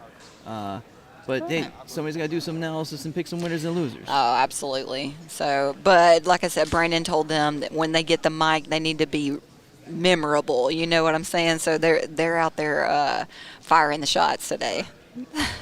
So you got in the crossfire. Seems to keep happening. You already told him. Yeah, Claire's tough, and it was a really good strategy. But man, it was really, really good work by Nakaya. I mean, you see 30 seconds. It just took her 30 seconds. Once she was out of the closed guard, passed, took the back, and I mean, 5 more seconds, she's walking away with 6. But yeah, let's look at the points real quick. So we got updated points here. I'm gonna let my man Egghead here talk it. Hey, just for everyone out there, PGFhome.com, we are keeping the points up to date. With that string of submissions, Maximus the Rock Troll Jolly taking a lead over Dane Leak. So he has 17. Dane Leak is there with second with 15. David Garcia coming in with 13. Manning Leverett, 13 as well. No, go ahead. Okay, Evan DeWitt, 13 as well. So he's come now. He's tied for third with David Garcia, Manning Leverett. Reese Lefevre with 10. We'll see how he goes forward. You got a pretty bad pop there. Bad pop. Yeah. I heard that on the mic, or on the side of the stage. There was 2 pops. There was a little baby pop, and I was like, oh no. And then there was a big, loud pop. And that, I don't know, man. That could be, there's hurt and there's injured. Mm-hmm. What's the difference? Hurt, we get back in the ball game. Injured, we go to the hospital. That's right. There could be hurt or injured.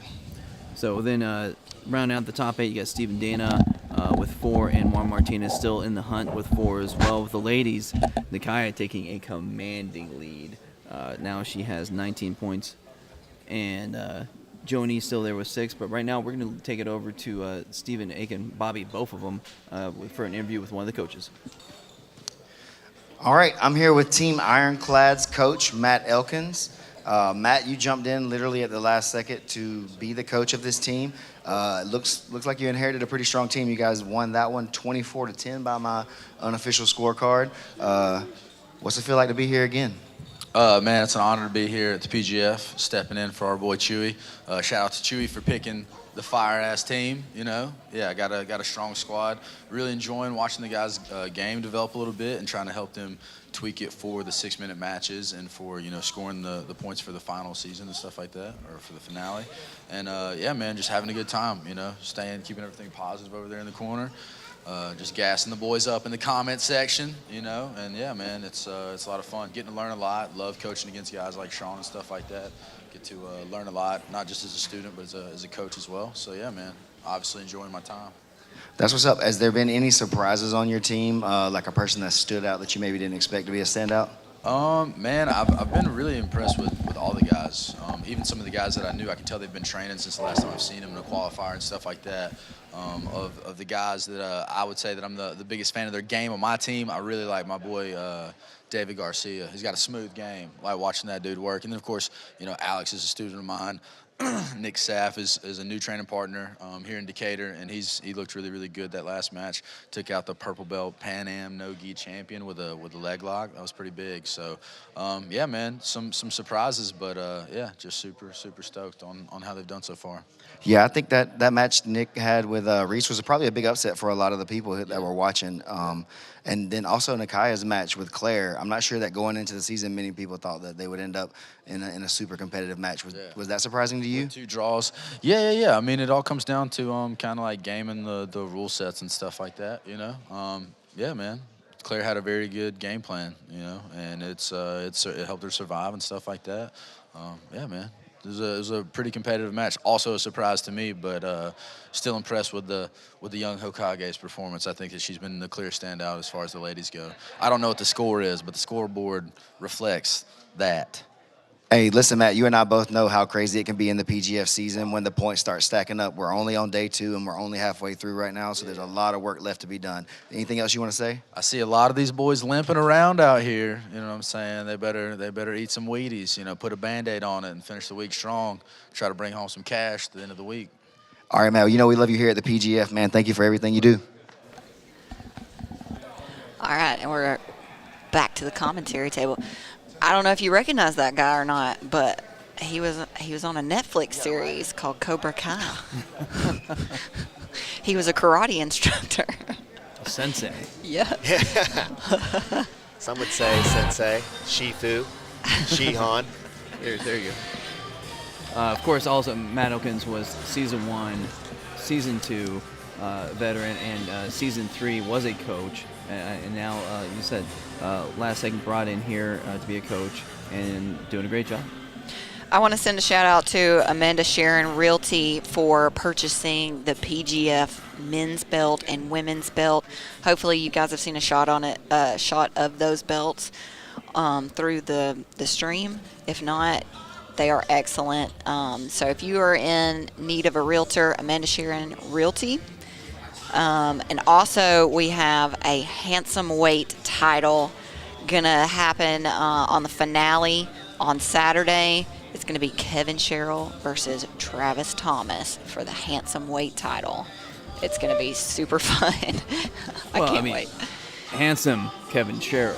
So you have to think he is the title holder currently with the challenger Travis the Mantis Thomas coming the up and comer. I mean, you're Travis's coach. What do you think? What's going to happen? Kevin Sherrill's a beast. He wrestled his whole life. Division I wrestler. Looked really good in PGF Season 3. He was a monster. Taking the back and choking. That's his main weapon. Now, Travis Thomas is kind of an unknown dude. He really is one of the fastest rising stars in the Southeast on the MMA scene. He's one of the top. I think he's ranked number 5 in the Southeast right now as an amateur. He's looking to make his pro debut, sometime in the next 6 months to a year. But the kid is super special. I've never seen anybody pick up martial arts as fast as Travis. He's 6'4", he's long, he's jacked, and he can do it all. He can finish you from a bunch of different positions. I think we're going to see Kevin Sherrill's passing, and can he get to Travis's back? And we're going to see the multitude of Travis's attack. Travis has a bunch of different attacks that Kevin's going to have to be wary of. So it's going to be a good one. I'm looking forward to it. So that's one of our special matches at the finale. We got Tony in the chat here saying, Egghead, you look like Wilson Fisk. Do you know who that is? Wilson Fisk? Oh, the Kingpin. Yeah, you're Kingpin. That's what they're saying. You look like Kingpin. Well, I actually do have hair. Just going to point that out. I'm not going to show you, but I do have hair. One of my most hated villains of all time. Wilson Fisk? You watch Daredevil. Like, oh my gosh, he's so evil. No. He's just so evil. Well, but Vincent D'Onofrio just played him so well. He's such a great actor. He did. Oh man. But we're getting ready to jump into the second match of the day. We're still in Block 3. We're going to see the 2 losing teams from yesterday. We saw Kamoy and Caleb McAllister. Kamoy's team currently in last place. Caleb's team in 3rd. This is a big match for both of these guys. Their teams have to score some points. We've got The lady starting us off, and Joanny. I'm going to be really interested to see this Joanny versus Tara rematch.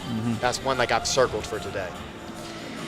And so that was our first quintet block of matches. So we're about to open up for our second quintet block, and there are 4 blocks total. So we still have a lot of matches going on. And just to say, to give Supernatural Survival Gear, Caleb McAllister's team, a little bit of credit. They're one of the bottom 2 teams. However, they're also missing their number 1 draft pick. Because I picked Isaac Cordova to win the whole PGF. And to say they're still in somewhat of contention, even though they're missing their number 1 draft pick, that's still saying a lot for them. Yeah, no, I completely agree. I've trained with Cordova, and he's a monster. He's done very well at multiple, like Eddie Bravo, EBI qualifiers, as well as the ADCC trials. I believe last time he got to the quarterfinals, top 8 in the country. Like, everybody shows up. If you're a bad dude, you show up to those ADCC trials. So he's proved, like, man, he's one of the baddest dudes around this weight class. And he got injured. Irish Taco had to step in, but man, we got an exciting Irishman, don't we? There we go. I mean, and that, this matchup gave us, the best match or most exciting match so far this season. Again, the Irish Taco, Nathan Chambers against Matthew Boyles. So, man, if I could have my wishes, I'd like to see them both come out fresh. But we know, because each team has to go through their whole lineup before they can reset and pick whoever they want. Right now, we know that Caleb McAllister has to send out Mario Gayor first, because he's the last person to go in this set of their lineup. So he knows he's up first. Now the other team, Kamoy, he can put anyone out he wants. So it'll be interesting to see what strategy he uses. So Kamoy has played everyone. He has. Twice. Okay. I just can't wait to see Kamoy's mindset today. You could see he clearly looked kind of frustrated with his team yesterday. They weren't getting the results he was expecting. He had the first pick. So when you have the first pick, you're kind of expected to deliver team-wise. You're getting the top talent. So he's essentially getting the best person every 1st, 3rd, 5th, 7th, and 9th round, right? Due to the snake draft. You're expecting that, right? And his guys, they haven't been performing to the draft picks that he picked in. Well, that's fair, but I don't know about your experience, but even in fantasy football, I find, and Coach Appley mentioned this, the last pick in the snake draft, because you get that that last 1st round pick and that 1st, 2nd round pick, that gets you a lot of value. Sometimes that's really the best shot. I've gotten the 1st and 2nd round pick in fantasy football before, and I picked the wrong guy, and you're done. Yeah, no, I hear you. But at the same time, he's getting back-to-back picks as well. That's what I'm saying. Like, he gets the 1st, 3rd, he gets to go 3 and 4. And in a fantasy football draft, you're talking about 12 teams. And so you're waiting a long time. It's like, oh my gosh, you're basically picking a running back and going, please don't get injured. Please, Christian McCaffrey, make it through the season. And then on the way back, it's like, oh man, do I take the 15th best running back, or do I start going wide receiver? But he had essentially the 8th and 9th pick. So he had the 1st pick and 8th and 9th pick of how many people we've got, 8 plus 24, so 32. So essentially should have the 3 of the top point getters, and that's not what we're seeing so far. That's fair. Well, so I'll ask you, Scaff, or either of you. We know Mario has to be the first team person out for Caleb. If you're Kamoy out of his lineup, who do you put out first? Oh, that's interesting. I'm going to let Lindsay go first. Okay. Well, against Mario? We know Mario. He's a season 1, season 3, and now he's a big time vet. He's a serious technician. You know more about his game than I do, but he's crafty. Yeah, I'm looking at Samson maybe. Samson's very slippery. He's very dynamic in his outside passing. He'll cartwheel pass and that kind of thing. So I'm thinking maybe Samson would give Mario some trouble in getting that connection. I'd like to see Juan Martinez jump out there. I was super impressed. I didn't know, he was one of the few guys I didn't know much about. I'd say he's probably the guy I knew the least about. Almost everybody, I'd either seen them before, I trained with them, but I didn't know anything about the Colorado brown belt, Juan Martinez. and he looked amazing yesterday. So I'd like to see him start the day off for Team Cantrell Kamoy, because he was one of the point getters. You might as well throw out. You're like, hey, like this is one of the guys that got me points yesterday. Let's just throw him out first and see if he can rack up a couple wins. And he was the only person yesterday to get that extra bonus point for the elbow genie rule, getting that submission within the first minute. So as a fan, I really hope Kamoy follows Scav's advice and puts out Juan Martinez, because I want to see that matchup. I think it's going to be a lot of fun. Now, I think strategy-wise, I think Lindsay had it right there, because Samson is a tall, bigger guy in this season, so he had to cut weight for this. I mean, and Mario, even though we went down in weight class, he still could have eaten, mac and cheese and some extra fried chicken and still been in there. So that size advantage could really help him. So I think strategy-wise, agreed. Samson would be really good, but as a fan, yeah, I definitely want to see. You want to see that heat, that fire. Yeah, yeah. All right, so Kamoy's team is sponsored by Team Dr. Michael Cantrell. He's an orthopedic surgeon very close to us in Huntsville, Alabama. He trains with us at Decatur. He also trains at 10th Plant at Huntsville. Super amazing guy, and it's awesome when you can go to an orthopedic surgeon or a doctor and they know what you're talking about. I was on the mat, I was rolling, this happened to my shoulder, I heard this noise, and he's an excellent physician, excellent bedside manner. So give him a call, Dr. Michael Cantrell. And Lindsay, I completely agree, because I've sadly had 5 knee surgeries, and going to an orthopedic surgeon that handles more of like a geriatric practice, and that's different. They don't understand, but I've had ones from actual athletes as well that are competitive, and they have their mindset and how they approach things, and they know what you want out of it. So yeah, it means so much. Yeah, and Dr. Cantrell is also like, I know you're not going to stay off the mat. Like, let's situate things to where we know that you're going to get back to a certain lifestyle. We can fix you to that point. You might not be able to go back to like full-time competition, but we can get you back to the mat. He can have that kind of conversation with you, and that's nice. Yeah, I had shoulder surgery. Dr. Cantrell did mine. I had 3 anchors put into my labrum, so torn labrum from a wrestling exchange. This was probably 6-7 years ago. I tore it 3 days before I got my brown belt, and it was awful. So actually, it was probably 7 years ago. But anyways, fully 100%, full 100% recovery. I feel great. I can bench press super heavy. I can do everything with it. Still gets a little tight, so I've got to still get on the bands, make sure I'm doing my rotations and lubing up those joints before I get into heavy exercises. But Dr. Cantrell's the man, and I'm telling you, you're going to avoid the horror stories and 5 knee surgeries like my man Egghead here by going to him. Womp, womp, womp, new member. Welcome, Brian, to Made Man. So you guys see in the chat there's a star by Brian's name. And if you would like that star as well and some access to members-only content, then join the channel. So I think that you will have to get out of the chat and hit the join button. Also hit the subscribe button. Brandon just passed 100,000 followers, and we just got that YouTube play button in the mail. He was super excited. So you guys join the channel, become a subscriber. We have several different pricing options, and Brian chose to be a made man. We appreciate you, Brian. Yeah, welcome to the squad, Brian. So going in, we first duel is done. We're moving to the second duel in block 3. Kamoy is trying to put it on himself. He's asking if he can compete. That's how competitive my man is. He's like, hey, I want to fight the coaches. Nobody wants any of that smoke. And I want to send a thank you to Mark Mccaghren. You saved me a lot of time this morning. You guys go to pgfhome.com. He's got all the stats and live scoring and all that stuff. So I really appreciate Mark and his work that he's doing for us. All right, we're getting back to the action. All right, ladies and gentlemen, we are ready for our second team duel of the day.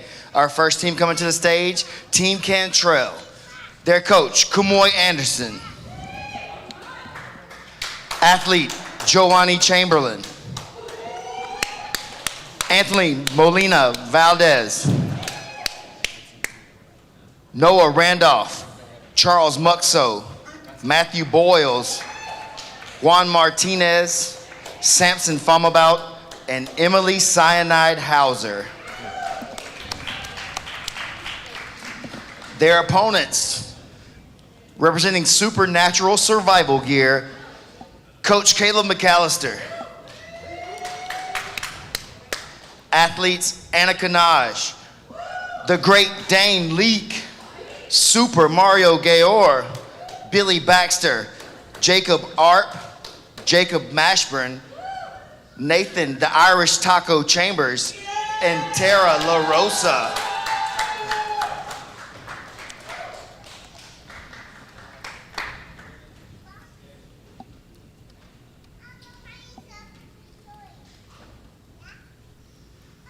And your first match for this team duel for Team Cantrell, Emily Cyanide Hauser versus Supernatural Survival Gear's Anna Kanaj.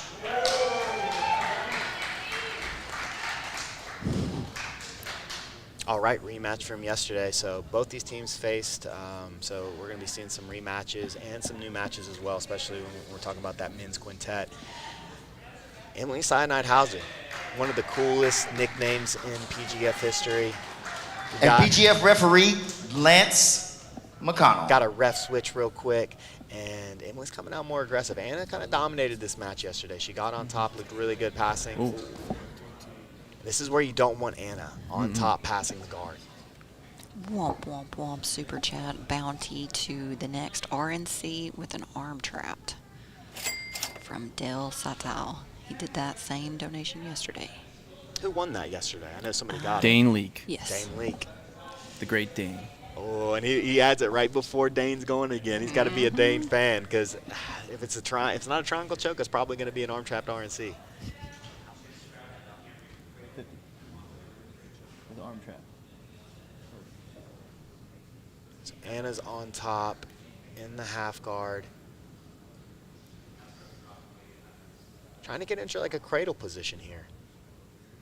Anna's got a wrestling background. I don't know how long she's trained with Sean at 10th Planet Atlanta. I'm almost positive she came in as a brown belt from another team. There's a $50 bounty for a rear naked choke with the arm inside. I don't think that's called a rear naked choke, but that's what they asked for. The arm, yeah, arm trapped. Womp, womp, womp. Super chat from Steven. He's adding to Billy's rash guard fund. We appreciate that, Steven. Billy's going to walk away with 3 rash guards by the end of this thing. That's all right. He'll be repping that PGF.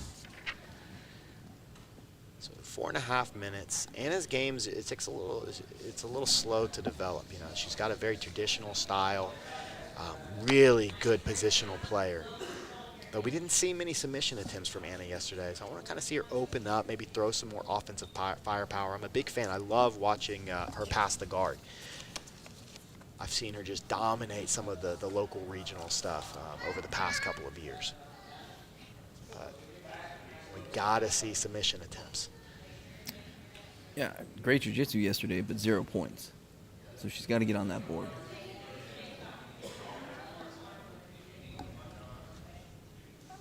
Trying to dig an arm in deep.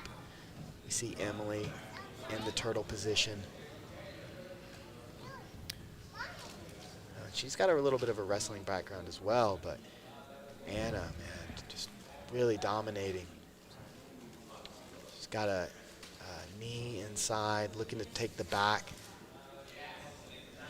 Nice. Both hooks. All right. Can she trap the arm? Body triangle. Oh, she heard the $50. She was like, sorry, Dane. Oh, she's going right for the choke. Yeah. Just need those 6.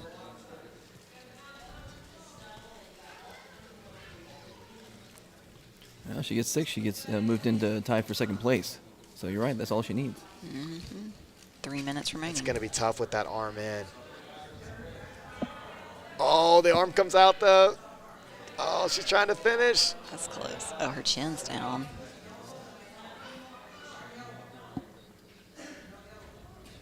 It's a long time to work at that position. Oh, man. Big win for Anna Kanaj. Excellent. And your winner by submission, Anna Kanaj.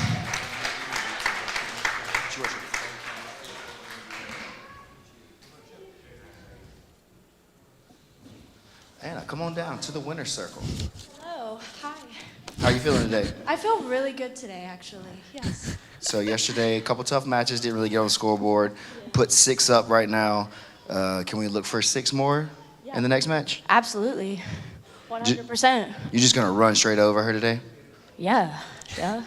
Is there anything else you want to say to the people?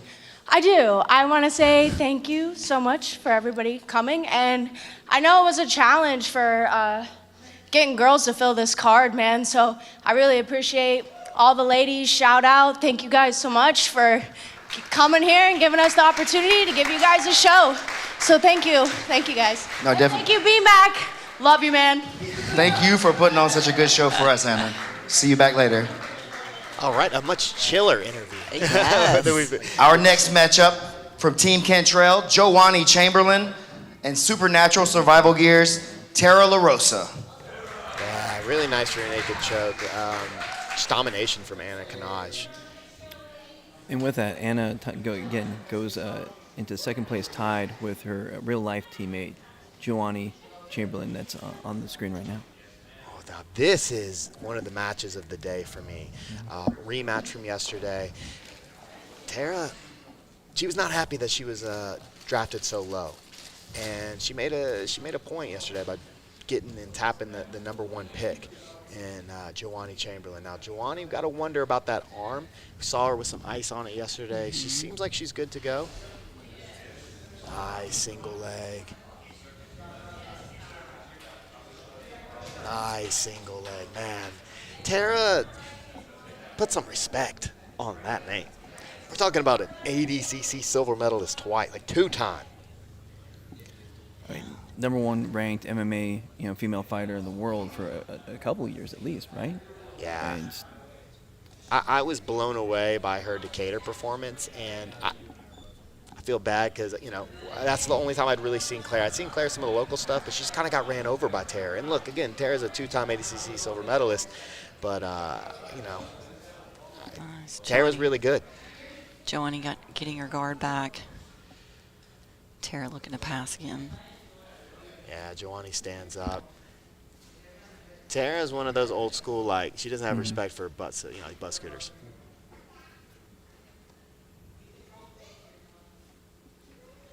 And that's kind of the story here. You have somebody against 2-time ADCC silver medalist, old school jiu-jitsu, versus somebody that was just the 10th Planet qualifier winner. So definitely new school jiu-jitsu. We get that same takedown. And Tara's not happy, because even though she did take out Joanny, and I think that was on her bucket list of PGF things to do this week, she thinks she should have more points. In her mind, she's like, I'm the best girl here. She got submitted yesterday by Keita, and I think we're going to see just a ferocious Tara from here on out.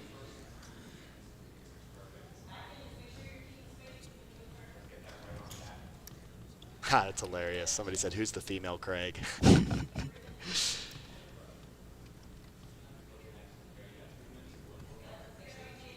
That's so funny.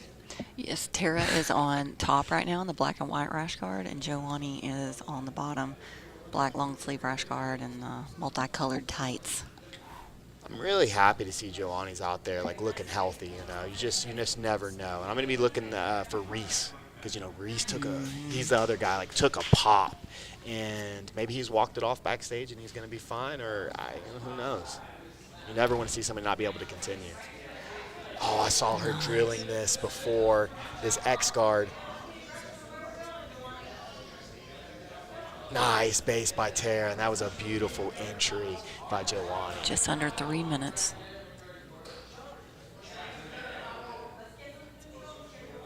Oh.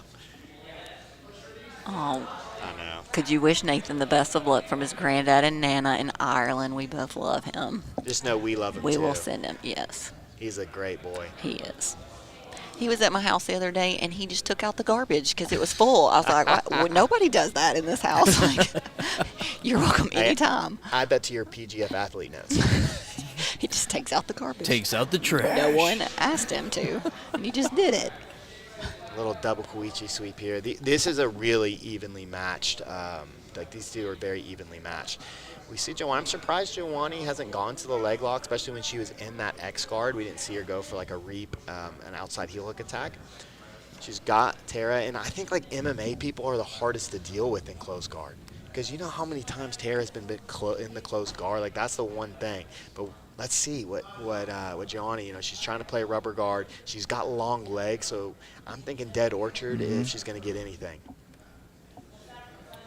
And she did that in one of her matches at the 10th Planet qualifier. Yeah, she was very impressive in the 10th Planet qualifiers. Yeah, she submitted everyone in regulation during that. 90 seconds left.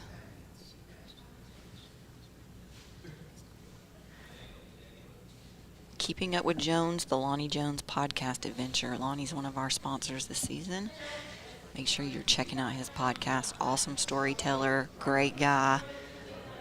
Definitely, he has a lot to teach. So check him out. Lonnie Jones. I said before, I'll say it again, I love that podcast. I've learned lessons, you know, things that make me a better father. Yeah, Lonnie's excellent. I could listen to him forever. You see Tara trying to she's got the body lock. Man, you know what I wouldn't want to do? What? Fight Tara. I don't want to fight her either.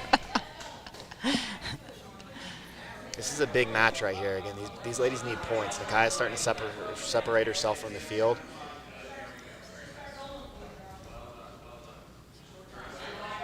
Oh, this is going to be tough. 30 seconds left.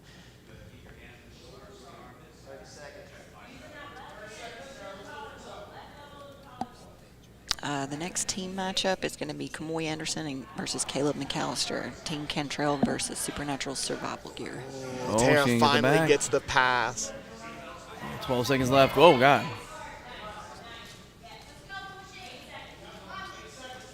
Five seconds. Man, what a good matchup. Nice. Oh, both ladies just absolute warriors. Yeah. Good to see that Joannie was still able to compete after This match is a draw. the submission yesterday. Nice.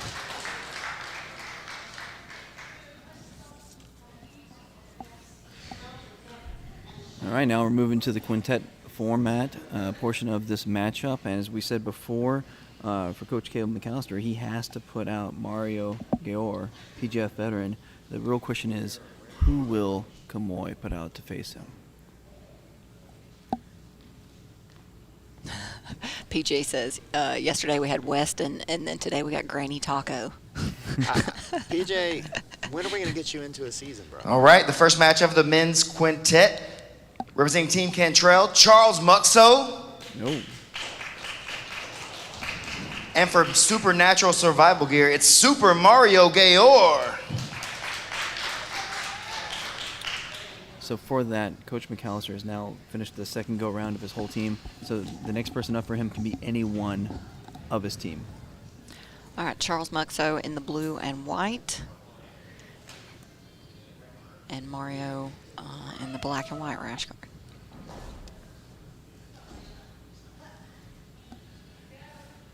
Charles is his game. He comes from Tampa. He's black tie jiu-jitsu. That's Corey Brown. I think that's Corey Brown's association. Corey, a really good competitor, a guy that's been competing a long time. So it doesn't surprise me that one of his students is game. But he's got to watch out, man. Mario's on top looking to put in this short arm darce. He's got a short arm darce, and Mario's so good at so many different like submissions that are kind of just unorthodox. You know, short arm darce is definitely not the traditional way to do it, and he uses that to put in the crucifix, and Mario's got a really good crucifix. Oh, he's straightening that arm out. Well, it's funny because Muxo is kind of taking the Mario role, because Mario is always usually the undersized guy. Yeah. But yeah. No, you're right, Egghead. That's Sticks and Stones. That's not Quadzilla. That's Lance McConnell reffing. Oh, he's in such a bad spot. The crucifix is so hard to get out of, and Mario's underneath the neck, but he's losing chest connection. You can see, oh man, Charles is trying to walk. Oh, but this isn't looking good.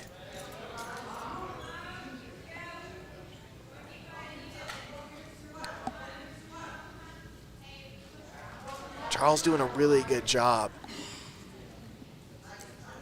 But he's just in deep. Oh, that's it. He's going to get the finish. Yeah.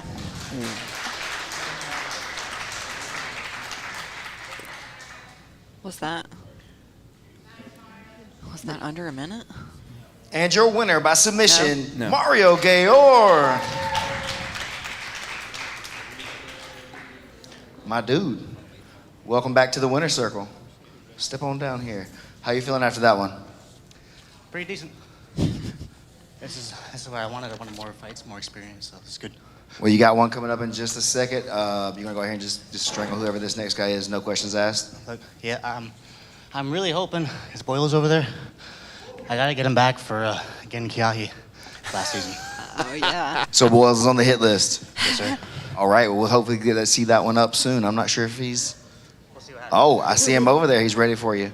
Oh yeah. Good job, you hear man. that, Kiai? He's coming with a vengeance. Dude, you think Kamoy is going to let one of his students get called out and he's not going to throw him out? Well, here's how important that kill was for Mario. He went from 0 points to now he's in 7th place with 6 points. To face Mario, Team Cantrell is sending out Anthony Molina Valdez. Okay. Oh. Dang. I was hoping. Unless they're just trying to set up another Taco versus Matthew Boyles match. No arguments here. I'd be okay with that. Now, Anthony Molina, he's a very intense competitor. Definitely not happy with yesterday's performance. He knows he needs to put some points on the board. He looked good. He just didn't score a lot of points. So Kevin Sherrill says that he gets the bounty, right? So was that an RNC with the arm truck? Yeah, it is. Yeah. Okay. So Mario gets the bounty there. Kevin Sherrill, excellent call, dude.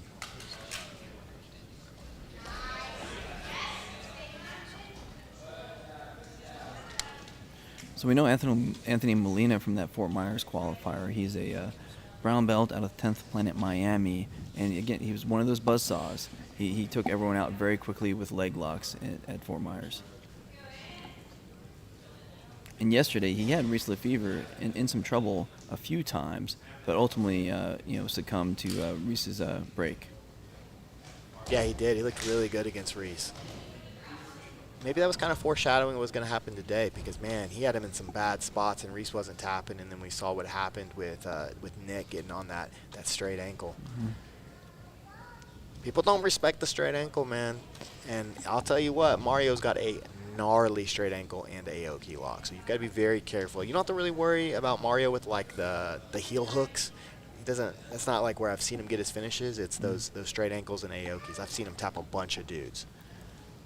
I mean, kind of a signature move in the PGF was that double outside Ashi straight ankle. I mean, it's not supposed to work, but he's done a breakdown on Next Up BJJ's Instagram where he shows exactly how he does it, and he keeps getting it. Well, that's what Brandon says. The punch choke doesn't work either, but he gets people to tap. Yeah, and sometimes the guy they'll fall asleep. Mm-hmm. But it's better to fall asleep than to end up with that hurt. Them hurt dogs. Under 4 minutes. It's under 4 minutes. Mario trying to slow the pace down. Anthony's, man, he's got incredible movement. We saw that yesterday. And so I think this is a really smart strategy for Mario, especially since he scored 6 points.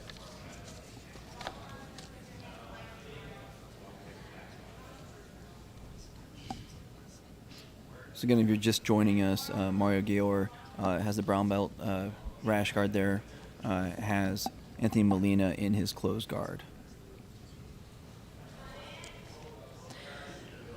PGF Season 4 is brought to you by Subversive. It was founded in 2018, and it's bringing awareness to veterans with PTSD as a platform for suicide prevention. So, something you might not have known about Subversive. Excellent show. Oh, it is. It's going to be December 4th in Miami. Yeah. Isn't that where Anthony Molina's from? It is. Mm-hmm. Yeah, they're doing another team event. They specialize in 3v3 matches.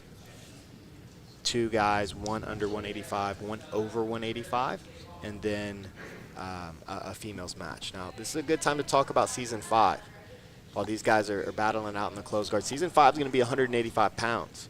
First season was under 190. So we're going back to around that weight class. This time, again, it's going to be under 185. Start thinking about it. If you're in the chat, I see Kevin Sherrill in there. Kevin Sherrill, I know he's game. But I think 185 is going to be a banger. Hopefully we get a lot. I saw the bad guy, Elijah Carlton's here. He came up and said hello.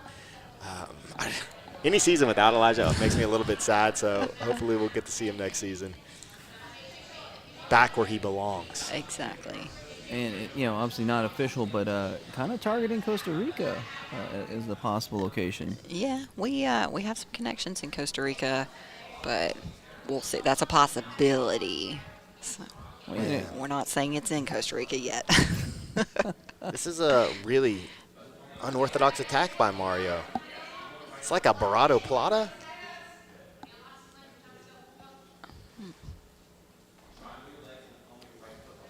Just about 90 seconds left. Both are going to start getting frantic, trying to get those points. Oh, man, this is such a weird position. It's like one of those memes where people say, like, only certain people know what's going on here. I don't know, Kevin. I think the handsome belt should rotate. Like, you don't get to keep it. Like, you got to bring it back to the next handsome match. Because I don't know, can that be recreated? I don't know if such glory can be recreated in another belt. So it's kind of like the BMF belt. Right. So that's what I'm thinking. You might have to bring that handsome belt back, and then it goes to the next champion. Like those rotating trophies. Well, he just has to defend the title. Yeah, he can keep it. He just got to, yeah. It's like 25 seconds, Mario. 25 seconds. You see a very desperate Anthony Molina now. He's stuck in that Barado Plata attempt for a good 2 minutes. And Mario, man, this has been Mario's pacing. Mario's been all over Anthony. Mario looking really good today.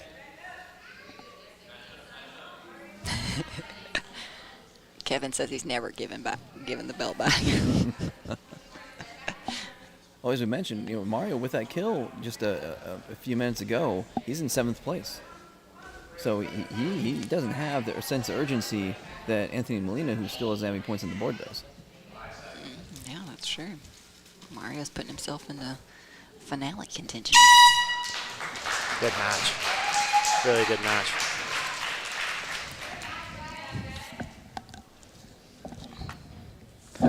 This match finishes with a draw, but Mario did get the bounty for the arm-in back choke in his last match, so that's $50 for his last submission, as well as the 6 points. So while they're cleaning off the mats, as we mentioned, Coach Caleb McAllister has now gone through the second full run of his team, so he is free to pit out anyone he wants. Just waiting on the coaches to turn in their picks. I mean, I see Taco standing up. Well, that's part of the fun, right? Is like, they try to fake out the other team. Kind of player style, who's warming up, who's acting like they're going to come out. It's very, very hush-hush.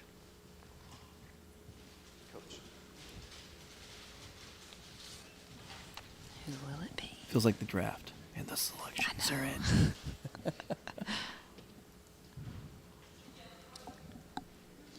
All right, we have our next matchup ready.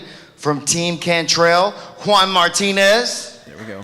His opponent from Supernatural Survival Gear, Jacob Mashburn. You're right, dude. You just can't predict. I mean, the guys up there all fidgeting and stuff, and you got, Irish Taco. He's a ball of energy. I'm surprised he can stay seated. Yeah. You see Matthew Boyles. Matthew Boyles been shaking up there the whole time. Watch him. He's just shaking. He's ready. The chair's going to vibrate off the stage. I'm surprised they don't have to tie him down to that chair so he doesn't jump out there. I'm also waiting for Kamoy to just submit his name. Right. But honestly, I think two of these guys are some of the fan favorites out there. Oh, yeah. I couldn't have been more impressed with Juan yesterday. Juan looked incredible. So Juan Martinez in the bottom position. The chill just BJJ.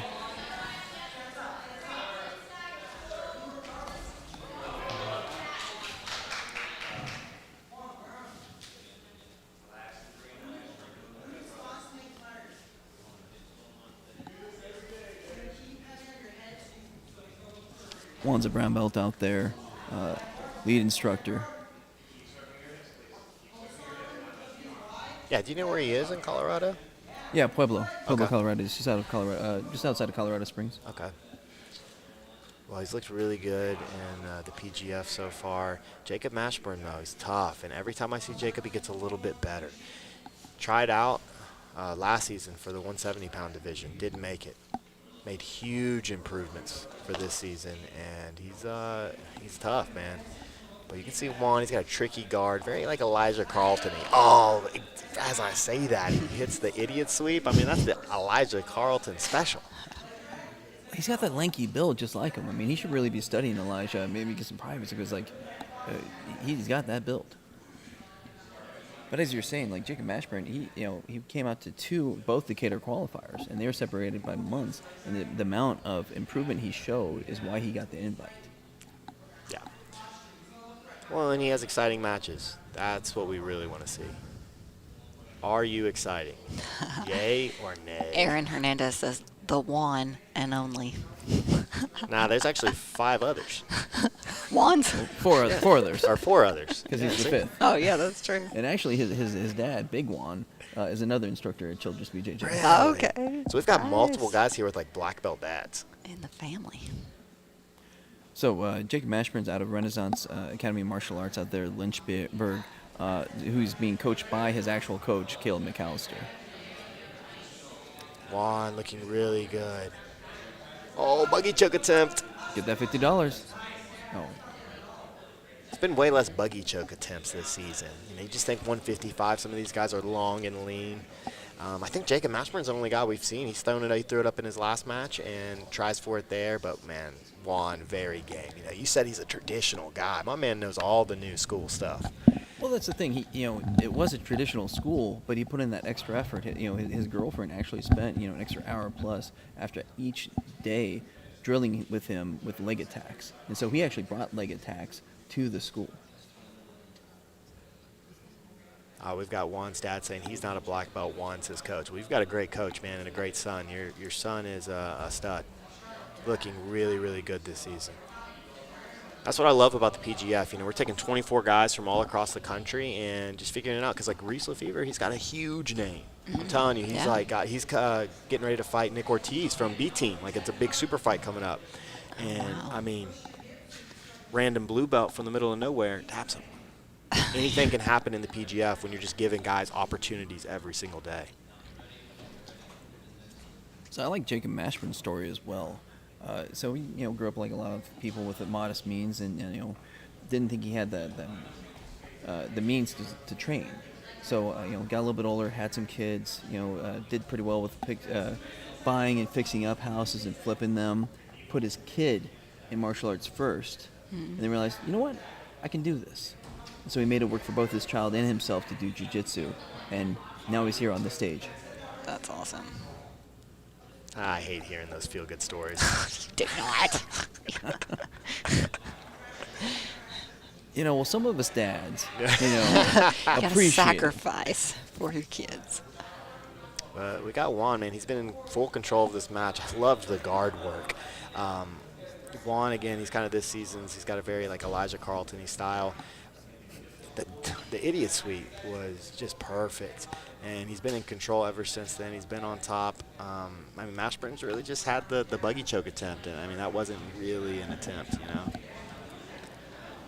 No, Aiden, Noah has not fought yet. Yeah, he's one of the next 3 up for Kamoy's team, so he should be up soon, hypothetically. Oh, nice back take. He's got a minute to work. He's trying to get this arm trapped. 50 seconds. Oh, and he's going to switch it. He's going to get the Udi? He's going for it. Yeah, he's going for. Wow, what incredible back work by Juan Martinez. Just dilemma after dilemma. Just about 30 seconds to work, though. He's got to sell out. He's going to try and swim move. Oh, and he escaped. Nice escape. Oh. Go. Go, go, go. About to jump off the stage. Yes, I love it. Oh, my gosh. Keep passing. Juan looks so good. Oh, buggy choke attempt. Man, he just defends it so well. 5 seconds. Oh, man. But what a great match. Nice. Oh, just incredible performance by both those gentlemen, but particularly Juan Martinez. Yeah, that was This fun. match finishes with a draw.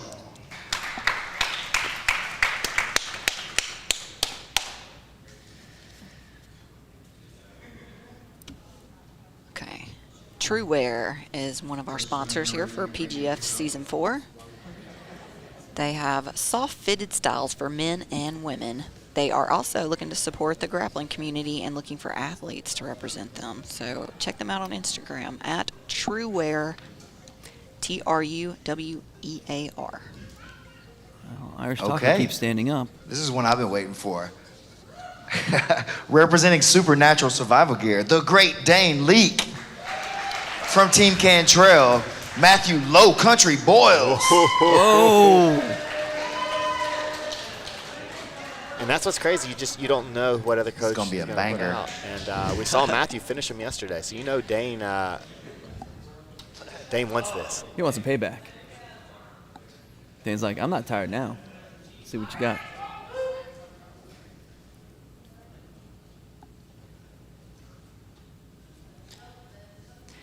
A little ankle pick attempt.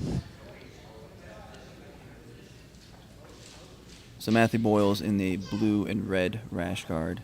Dane Leak in the black rash guard. Nope.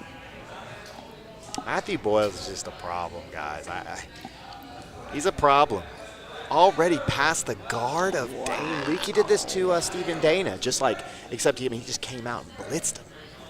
Look how, oh, nice. Just his weight shifted just a little bit by that knee passing the waist. Boyles has a constant motor, but he's facing a super tough, Dane Leak, a black belt out of a clinch MMA. Really tough. Nice work by Dane Leak. Felt that triangle attempt coming, but man, Matthew Boyles guards up for it. Pushes Dane back out into the butterfly.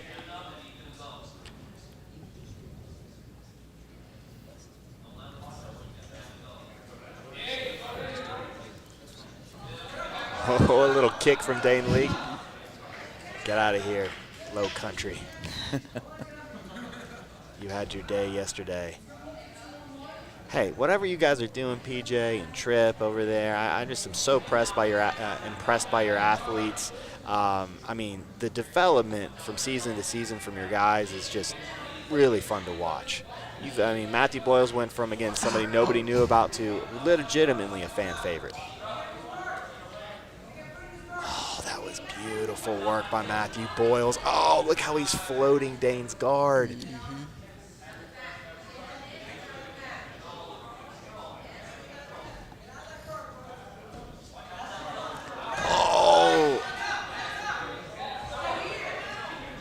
Oh, he's going for lock up this reverse triangle. Oh, Dane was aware, and he's trying to push Boyles back.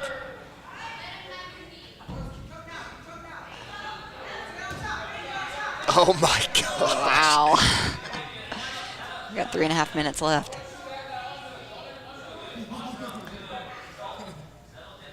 Brandon Campbell in the chat. Womp, womp, womp.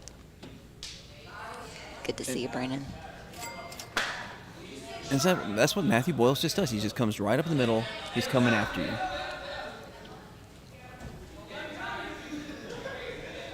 He's a guy I want on my team, man.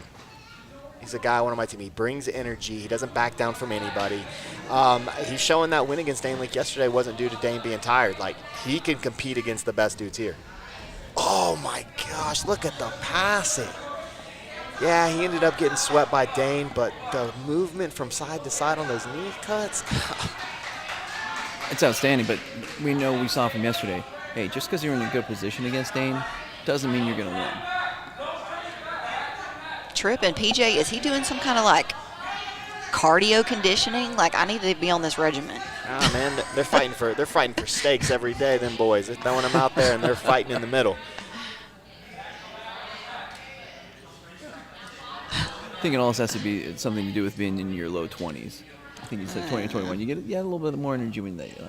Maybe it's that unicycle, too. I don't know. We also. That's what Kiai said. Nice little hip movement. Dane was starting to isolate an arm. Nice work by Dane. This is how you got to deal with Matthew. Oh, he's got that muffler. Oh. Nice. He's got one hook in. You see Matthew trying to roll. He's trying to create space. Oh, he ran out of room, but now he's rotating the other way. Oh, both hooks in. Got 1:45 on the clock. Oh, and he's got the arm trap. Dane is so good. He's trying to go for this belly down. Nice adjustment by Dane. He gets that. He's going for the muffler. Oh, my gosh. Nice connection, Dane. Dane is a beast, Way man. to follow. I love watching Dane work, man. Technically, he's so good. He's got Matthew bellied out. He's trying to muffler him. He's got a minute 15. Wow. Oh, and he gets the finish. Nice. He's got some blood going too now. RNC? Yeah, definitely. Some type of RNC or suffocation. And your winner, getting 6 points, the great Dane Luke.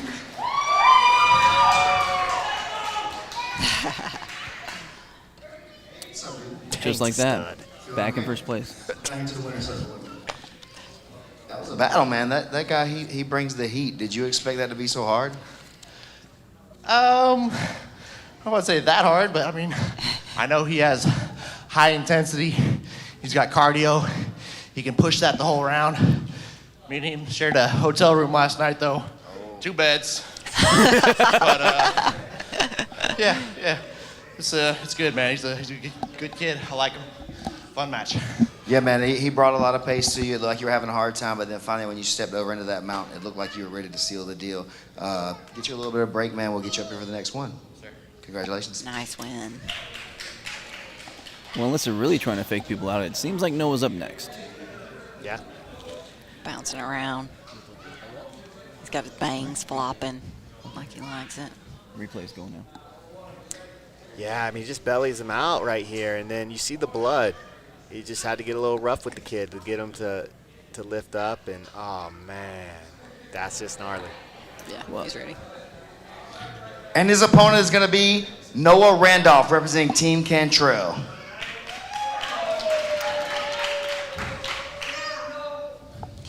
Now, again, important to note, with that kill, Dane Leake retakes the lead, now with 21 points. It'd be kind of funny if Dane wins this match and then he was like, Noah was also in the room. Still 2 beds.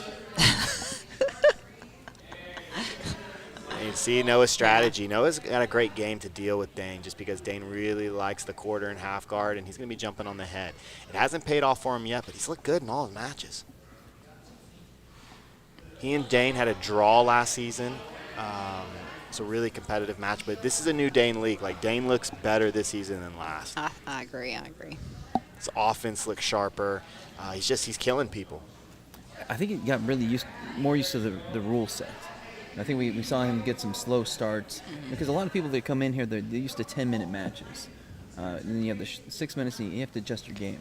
Well, you know, these competitors might be used to submitting people within 6 minutes or whatever, but then the competition of the PGF sets that bar a little bit higher. So, yeah, they're going to have to put some, step on the gas pedal there to finish in 6 minutes.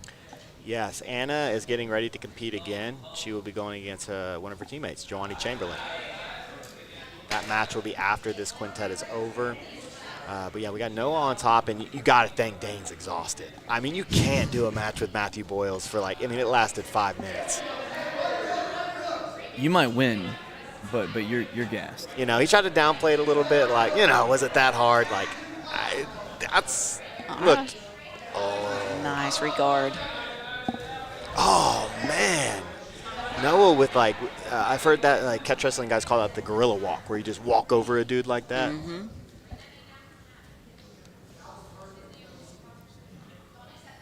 that's kind of Dane's thing all the time. Like he has that deep forced breathing all the time. So every time during the match. So is he gassed or not? I mean, obviously Matthew Boyle's match, he's gassed, but how much?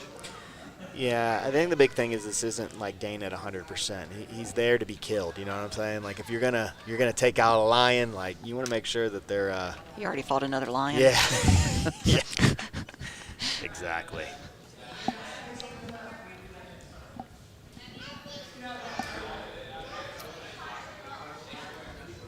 Dane hit movement, man, is so good.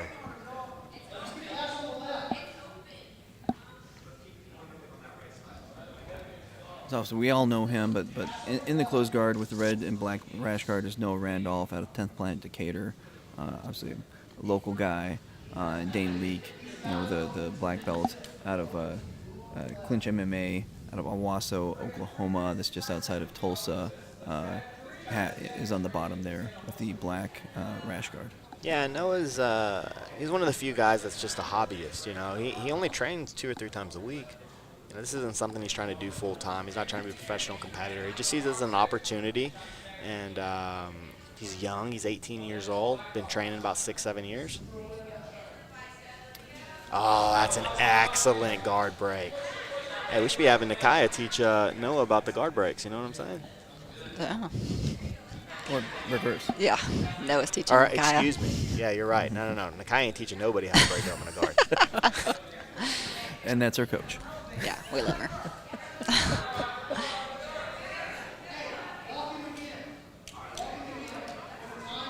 And this is our second team duel. I think that's how we should refer to it, because it's not a quintet when you got 6 people. This is our second set of team duels, and so we will have 2 more after this block. So we are early into the tournament today. 2 minutes left. Dane's got to be super happy. He's in the lead now. He retook it from one of the guys that's calling him out.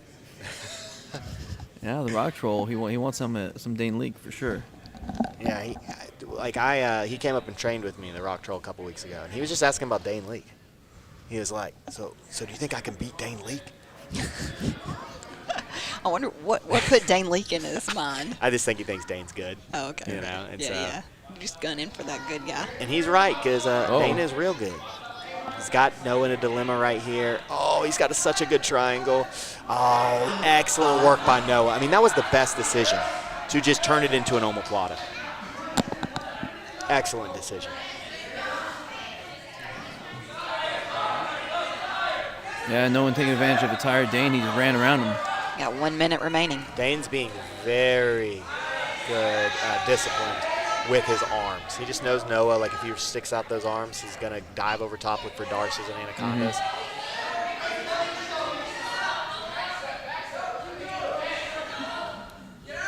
That's a good backstep attempt. 40 seconds.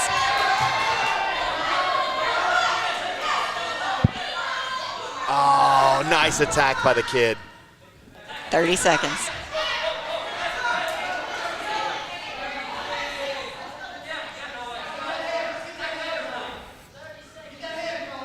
This has been a super competitive season, man. Oh, man. Man, these young guys trying to go after Dane, one after another. I think Dane should have to fight all the teenagers back to back. Oh, gosh.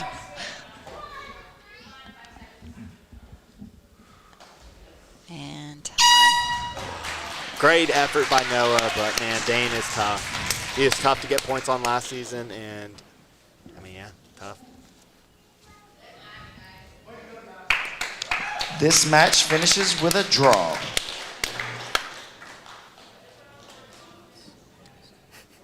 We still haven't gotten a toe hold. AG's getting to keep his flip-flops. Toe holds are hard. Yeah, they are hard. So, Toehold, shoptoehold.com, they are giving a free pair of amazing leather flip-flops to anyone who submits with a toe hold. Yeah, that match was, Dane had his opportunity. He got close to that triangle. But Noah just did such a good job turning it into an omoplata. If you're ever stuck in the guard, try and get the omoplata and just take bottom position, guys. I'm telling you. Thank you. Looks like we got Jacob Arp coming up for Caleb Kelso. Team Cantrell sends out Samson Fumabout. Team Supernatural Survival Gears, Jacob Arp. Womp, womp, womp. Super chat for Mitch. He says Dane is 5'4". Hey, whatever the super chat says is facts around here. So if you want something to be true, just give us money. Was that money going to go to Dane? I think so. I put it down for Dane. We've got Samson here, and Samson's got to be really happy just that he's not going against one of the top guys. Now, Jacob Ard's tough. Oh, yeah. Tough, but, I mean, Samson had to go against Reese yesterday. And Dane Leake. And Dane Leake. And this is the third time he had to face him in PGF action because he faced him twice in the qualifier at Nashville. But Samson, trying to work on Jacob's head. So Samson's on top with the black rash guard. Jacob Arp has the appropriately branded Supernatural Survival Gear camouflage rash guard on bottom. Oh, wow.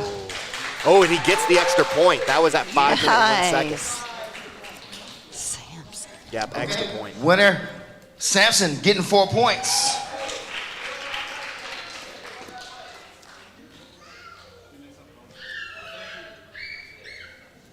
Samson, real quick.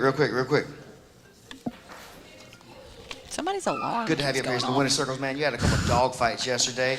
Got out here, got a quick 4 points for you. What's up coming next? Man, get more points. It was a struggle coming with all the traveling, business building, and it was a struggle to get here. But yesterday it felt good. Yesterday I wasn't feeling good, but today it's a different story. So let's get it. All right, man. Run these guys off the mat. Samson's one of my faves, man. I told Kamoi's asking me about guys you should pick. I said Samson's one of the top. Samson's opponent, Billy Baxter. Kai Johnson telling some lies on me. I get that 5 pounds, Kai Johnson. And womp, womp, womp, super chat from Kai and Hayden. I mean, Kai, I knew you were a gangster, dude. I just didn't know you were that gangster. And he tried a quick little pop armbar. Samson's thinking about points, and he's got the cardio. I was telling you guys yesterday, Samson spent a month with us down at 10th Planet Decatur. I worked out with him. I rolled with him. The dude is a beast. Ooh. He's really threatening Billy Baxter here. Yeah, Billy Baxter, a fan favorite. Yeah, Billy Baxter, purple belt out of Inside Control Academy. Did really well in the Fort Myers qualifier, came to a couple others, got invited.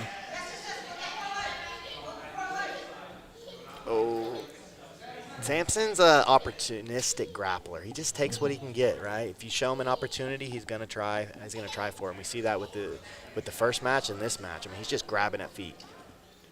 So Billy's one of our smaller competitors, and Samson definitely had to cut weight for this. And now he's recovered, rehydrated, so he's got to outweigh Billy by a good bit right now. Thank you, Kiai, for telling the truth in the chat. Did he do a donation? No, but he's true. letting everyone know the truth, though. Probably not true then, Lindsay.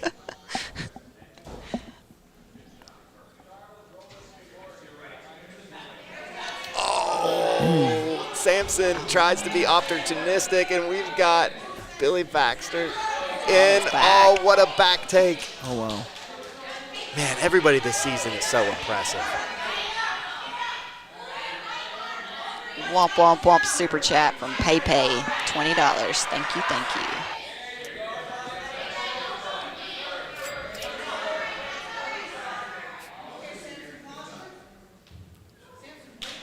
Just under 4 minutes remaining. Hey, Samson's tough, man. He's one of the hardest rounds I've ever had. Seriously, the guy pushes the pace. He's dynamic, opportunistic. He's so hard to kill, put away. just because you take his back, I mean, he's the type of guy like any dead position that you think you got him dead. Yeah. Well, he's an you better MMA have it. competitor. Yeah. Right? I mean, so that you already know he's super tough right there. But Billy's cagey. He's just sneaky over there. He's got a really fun style. So Sampson on top in the black rash guard and the rainforest tropical shorts, and Billy on the bottom in the blue and black rash guard. Yeah, Sampson called the hustler because my man does everything. Oh, he's trying to lock up an anaconda. Oh, he's getting the leg involved. Got the leg.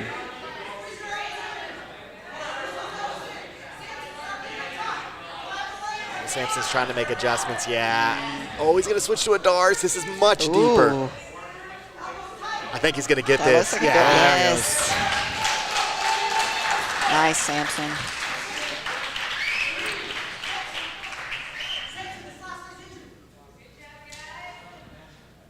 And your winner, adding another 6 points to his total, Sampson Famabau.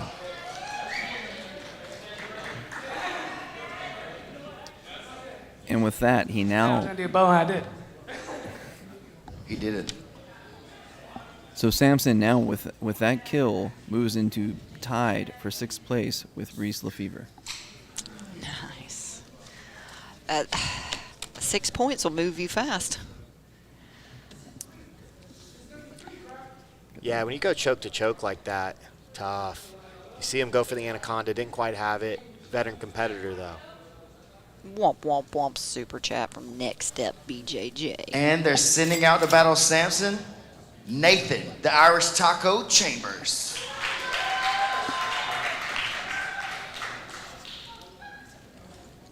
All right, we got Irish Taco, and I think this is a bad matchup for Taco.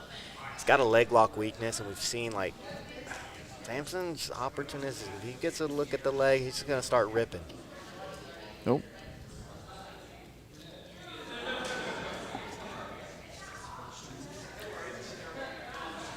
Well, but I see the strategy, though, because Irish Taco has a lot of motor, and Sampson just already went 2 matches in a row.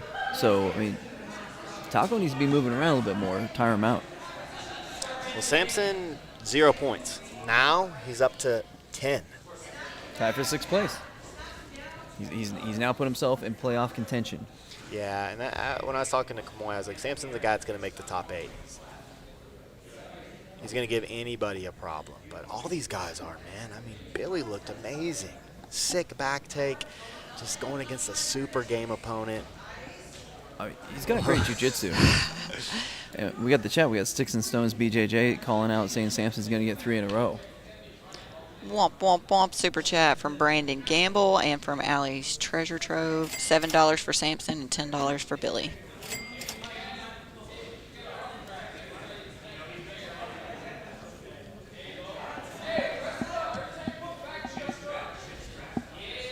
Oh, that was beautiful. I saw Islam Mccaghren do that to a kid at their school. Just like use that hand. No. Yeah, and he gets a tap on the leg. I told you, stylistically a bad matchup for Taco. He's got a taped foot, and you see? Sampson, the hustler, said, I don't care about that taped foot. Yeah. Well, that was smart of Nathan to recognize that was And your winner added another what 3 was going to points to his happen. total, Sampson Famabau. Save his body for the next couple of days. Mccaghren said it's a long season. Right. Sampson, come up here. Shake hands. They'll be here. Hold up here, man. So that's 13 points. 3 matches right there. You just buzzed through the rest of that team. Did you expect to be able to do that when you walked out of there just now? I mean, I always expect that. But there's only been one person out here that's defeat me so far, and that's that motherfucker Dean. You know, I love that dude, but he's fun to roll with. I just want to get I always want to roll with him and continue, battle it out with him until we get him. So, Talking about Dane Lee? Yep. Dean, wait. Dane? Quiet back there, Dean. I'm talking. All right, Dean. But yeah, it's on to the next. Let's go. Let's get it, guys. All right, man. Great job today. We'll see you back up here in the next set of matches. I like that psychological warfare. Who's this Dean? And our next matches will be the ladies' matches. Yeah, I knew Taco had a weakness. Representing Team Cantrell, Emily Cyanide Hauser. And from Supernatural Survival Gear, Tara LaRosa.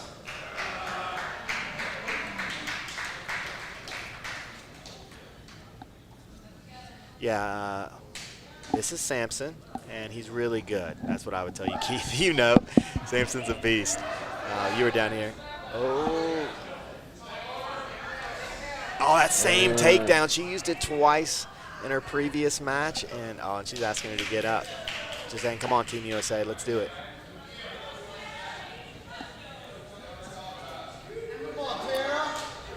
Watch that low single again. So with that streak of 3 submissions, Samson went from tied with everyone else for 0 to now tied for 3rd place with 13.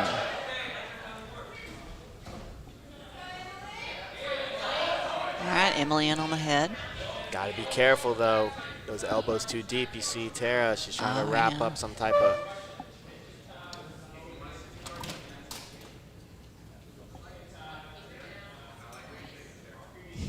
I mean, Tara's a wily veteran, you know?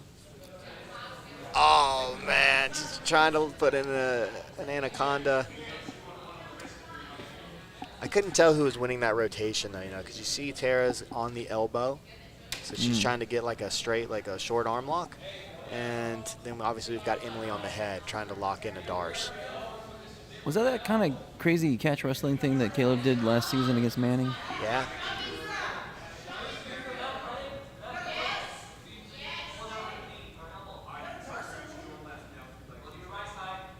She needs to get her hand out. She's not going to be able to finish the Darce from this angle.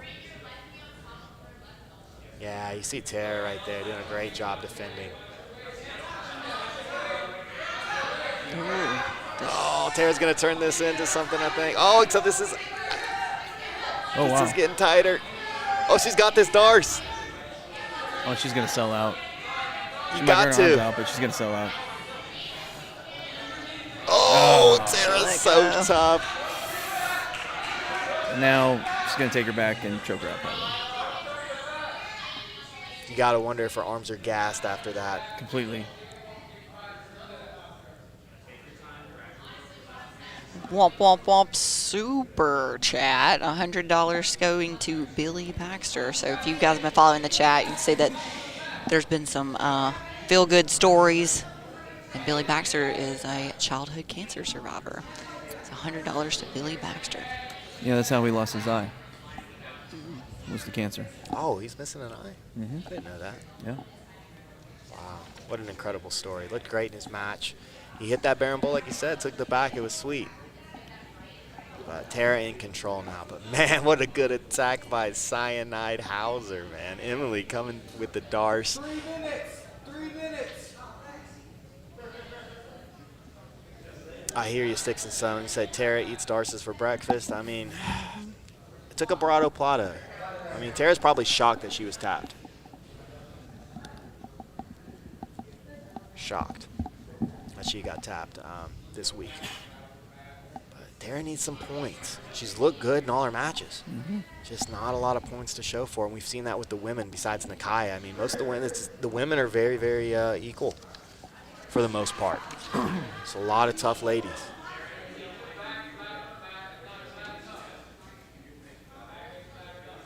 I mean, we saw from Anna, you get 1 kill, you go from, bottom of the barrel to tie for 2nd place. That's how much these points matter. Womp, womp, womp. Super chat from David. $20 going to Stephen Aiken or Bobby, both of them. Oh, she's going for this arm triangle. That was an excellent setup. She's trying to squeeze it out. She finished one of these on Claire Mitchell in the qualifier. She got 2 minutes to just wear on her here.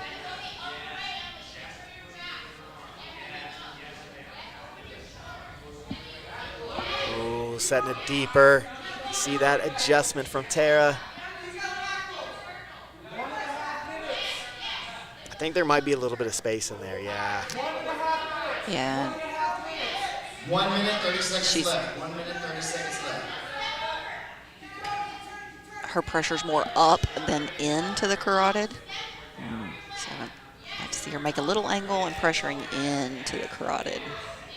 Close off that choke. Yeah, she's got that telephone defense. Emily does. It's a little bit more difficult that way. Just keep that telephone defense in. 1 minute remaining. 1 minute remaining. Sinai just gutting this out. Yeah, and Tara was able to finish several in the Decatur qualifier with this. Oh, now this is different. Oh, she's trying to get over Rotolo team.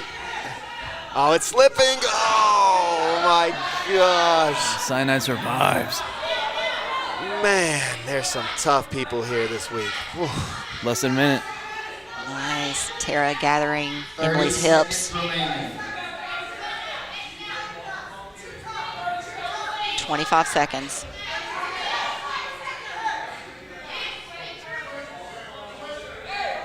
$20, 15. She's trying to go across the face, get a rear naked. 8, 7. Oh, she's not gonna get it. 2, to 1, tear her head off. time. Wow. Oh. And you know Tara wasn't holding back on that. No way. She was trying to get those points. She almost popped her head clean off.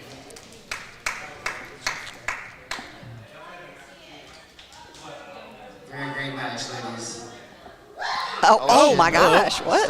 Well, congratulations. There's a hip top. This match ends in a draw.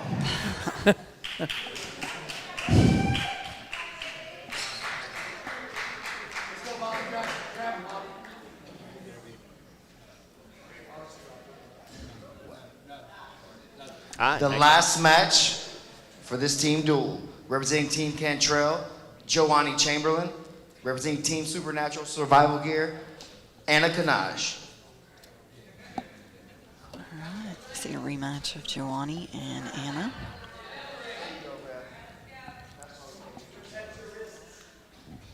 All right, Anna coming in with some points. Got a nice choke in her first match. Beautiful rear naked choke on Emily. And it just shows like Anna's performance is even more impressive just seeing Emily survive against a super tough Tara LaRosa.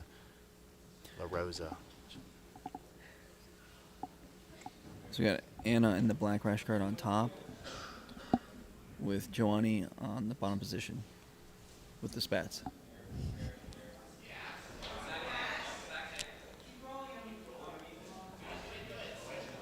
We mentioned before, but these two competitors are real-life teammates, both under Coach Sean Applegate. Yeah, some familiarity here. And they competed last time right after Joannie had popped her elbow.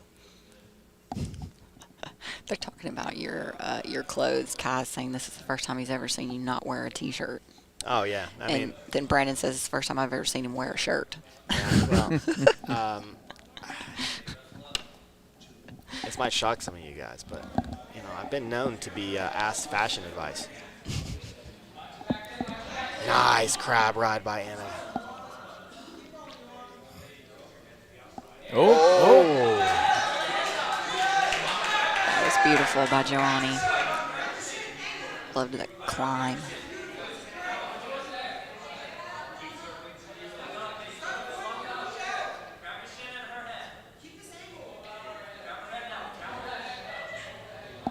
Just looking to push that arm across.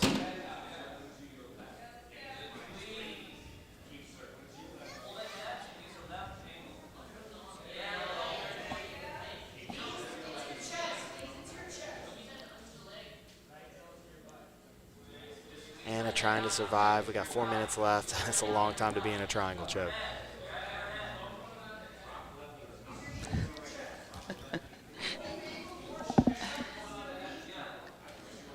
Commentary scaff be different. Scaff looking like a young Mr. Rogers from Eric Howell. I'll take it, man. I'll take it. It's better than being the homeless Mr. Rogers. Nice, Joannie, finishing that triangle.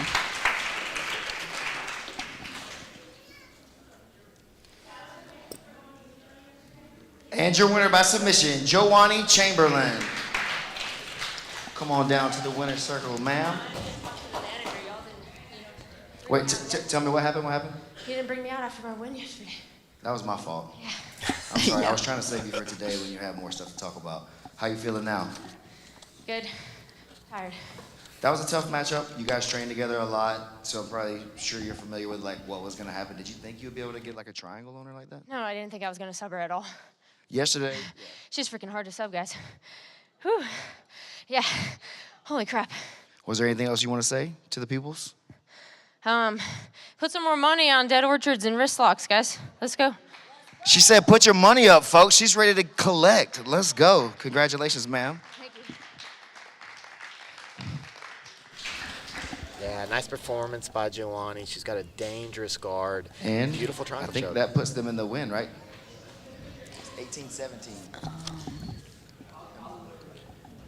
Oh, he's talking about team totals.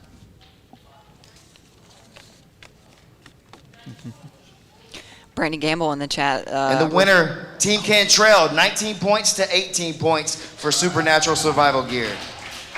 That last choke put him over by 1 point. Oh, we have the commish himself here. Hey, we're taking a 4-minute intermission and we're getting right to the next spot. Everybody ready, set, go. Joannie has a Oceanside, 10th Planet Oceanside rash guard, and I believe that Brandon Gamble is training over there. So Brandon used to train with us at 10th Planet Decatur, and we miss him, but he's on to bigger, better things, and over there training with the freaks. So hope everything's working out well for you, and you're super happy, Brandon Gamble. We miss you. Wrestling is all the rage right now in no-gi jiu-jitsu. Coach Jake, Ironclad Wrestling. Wrestling is a part of most grapplers' game that they just avoid like the plague. It's a real vulnerability for some higher belts that are otherwise great grapplers. It does not have to be that way though. At Ironclad, we're doing some game-changing work, and we've created some innovative stuff for you guys. You need to go check out Ironclad Methods. There's a Wrestling for Jiu-Jitsu course. Pick that up. It'll help you out whether you're a white belt that's just looking to get some self-confidence or an upper belt that could definitely use some improvement. If you're trying to get your wrestling game right, you got to go check out Ironclad Methods. We'll see you on the mat somewhere soon.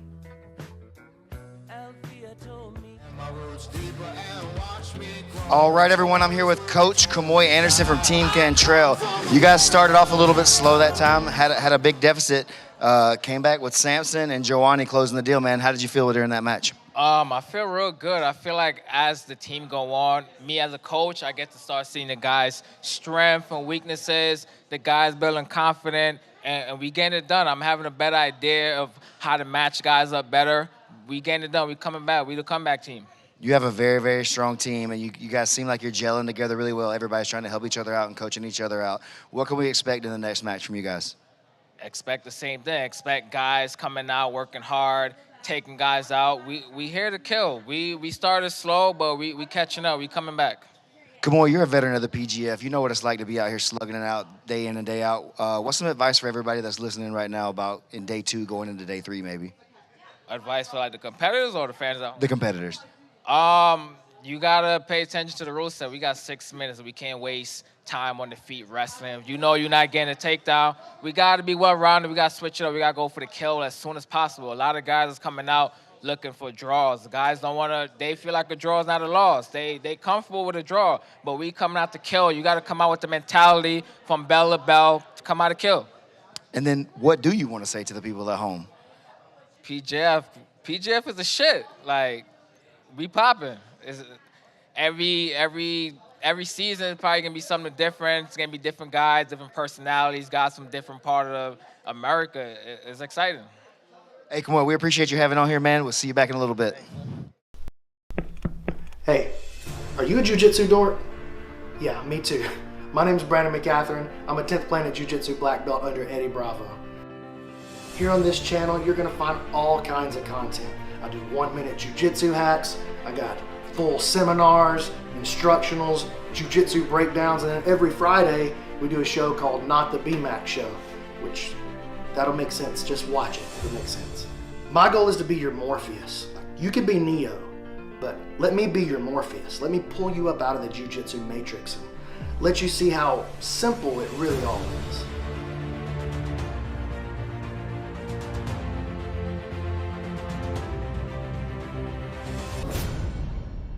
Be sure to subscribe, ring the bell, make sure you leave a comment. I read all the comments. The separation of talent and skill is one of the greatest misunderstood concepts for people who are trying to excel, who have dreams, that want to do things. Talent you have naturally. Skill is only developed by hours and hours and hours of beating on your craft. I've never really viewed myself as particularly talented. Where I excel is ridiculous, sickening work ethic.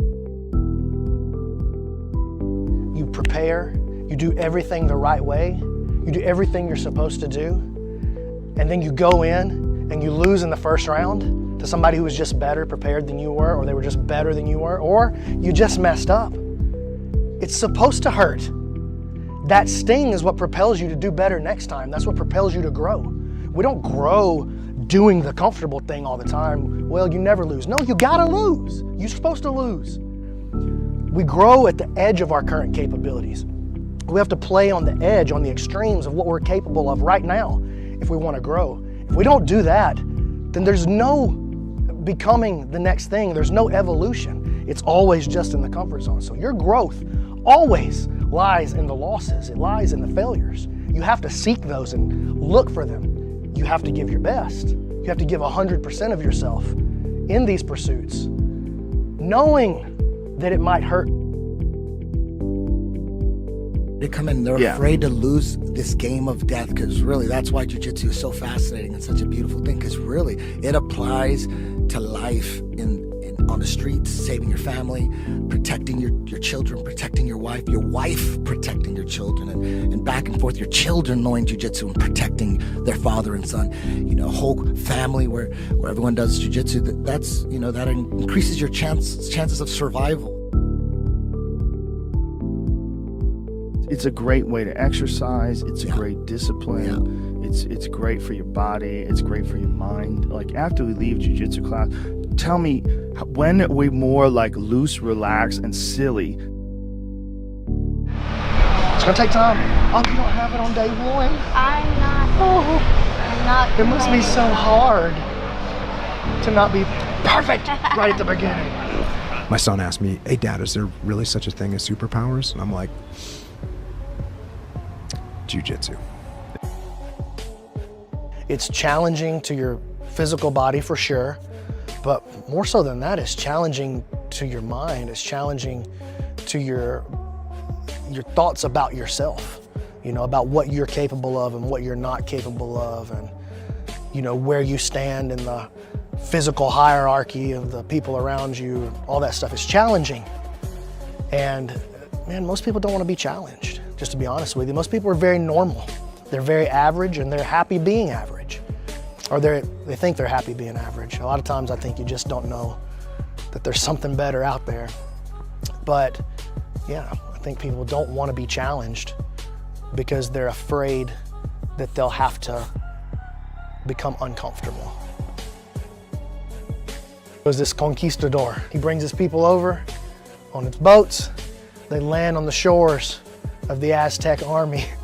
And as they storm the beaches, they're met by this giant army coming down to engage them in combat. This is a problem. And when the people see the size of the army, when the conquistador soldiers see the size of the army, they start to turn, like their spirit begins to turn. And Cortez looks back to the ships and he says, "Burn the boats." And they light the boats on fire.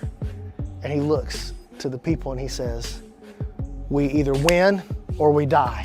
Those are the choices." There are times in your life, whether it's for your martial arts pursuit, or whether it's for your job, or whether it's asking this girl to marry you, or whatever, there are times when it's time to burn the boats. It's time to go all in. It's either we go or we die. You know what I'm saying? The first step before anybody else in the world believes it is you have to believe it. There's no reason to have a plan B because it distracts from plan A. Jiu-Jitsu is not just a cool martial art to do. It's not just about self-defense for me. Like, Jiu-Jitsu is the filter now through which I see the world. So I look at everything through the scope of Jiu-Jitsu, or how I learned Jiu-Jitsu is how I learn other things now. So I learned how to learn through training and studying and being so like intensely obsessed with Brazilian Jiu-Jitsu. I think martial arts, Jiu-Jitsu in particular, gives such an easy to follow pathway towards mastery. Like it lays out this thing where, look, if you'll just show up to practice and do the practice and you just do this consistently, then the results are right there. And so it's such an easy to lay out path towards excellence and mastery that I really think that's the best gift that it gives, is laying out the route to excellence for you. All right, we are back. We're getting ready to jump into the fourth block. Ege, why don't you update us on the point totals, and we'll go from there. It's the third block, right? Well, I meant the second match in block no, it's the fourth block. It's block 4. Yeah. We just finished the block 3 with the two different quintets, and now we're moving into block 4. See, I don't understand what he's calling a block is 2 quintet matches, right? Yes. So we just finished the. Yeah, I don't understand why that. Anyway, go ahead. Sorry. Very well. Well, yeah, getting back to the numbers here. We'll go with ladies first. So, of course, our 135-pound bantamweight ladies, we have Nakaya Jackson solidly in the lead with 19 points. However, Johnny Chamberlain just got, a kill against her teammate. And so now she just snuck back into, second with total points. Kata Davis coming in at 10, though, so showing that she's a true submission hunter. Anna Kanaj coming in there at number 6, and Claire Mitchell rounded the top 5 with 4. Back to the men. Now, for a second there, Maximus the Rock Troll Jolly had snuck into first place, but Dane came back. Now he has 21 points, so Dane Leak in the lead again. Maximus Rock Troll Jolly, Evan DeWitt coming in there, got another kill, so he's at 13 points. Manning Leverett. So Evan DeWitt tied for third with Manning Leverett and David Garcia and Samson Falmabout, because he just had 3 submissions in a row. So all 4 of those guys tied for third. Now we got Reese Lefevre, that'd be in 7th place, and Mario Gayor. One kill from 0 to in the postseason if it ended today. All right, welcome back, ladies and gentlemen. We are ready for our next team duel. First up to the stage, Team Such and Such, Coach Sean Applegate. Athletes, Brianna Perocha, Manning Leverett, Reese Lefevre, Stephen Dana, Eric Longer, Maximus Jolly, Sam Akerd, and Claire Mitchell. Ever since my eyes met the world, I was breaking through the chains like a match to a flame. I was born against the grain. And their opponents, representing Supernatural Survival Gear, coached by Caleb McAllister. Athletes, Anna Kanaj, Dane Leak, Mario Gayor, Billy Baxter, Jacob Arp, Jacob Mashburn, Nathan the Irish Taco Chambers, and Tara LaRosa.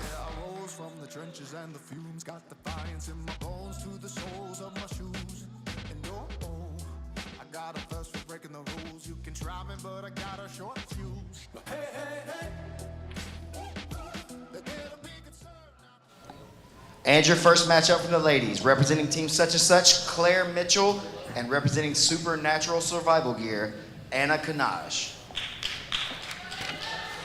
All right, this is our first time seeing this matchup. We got Anna Kanaj going against the fiery Claire Mitchell. We should call her Salt Bae.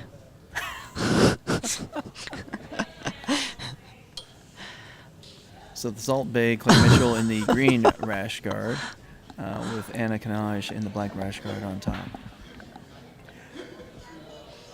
I mean, come on, guys. Somebody's got to pick somebody to lose. It's just part of the game. Yeah.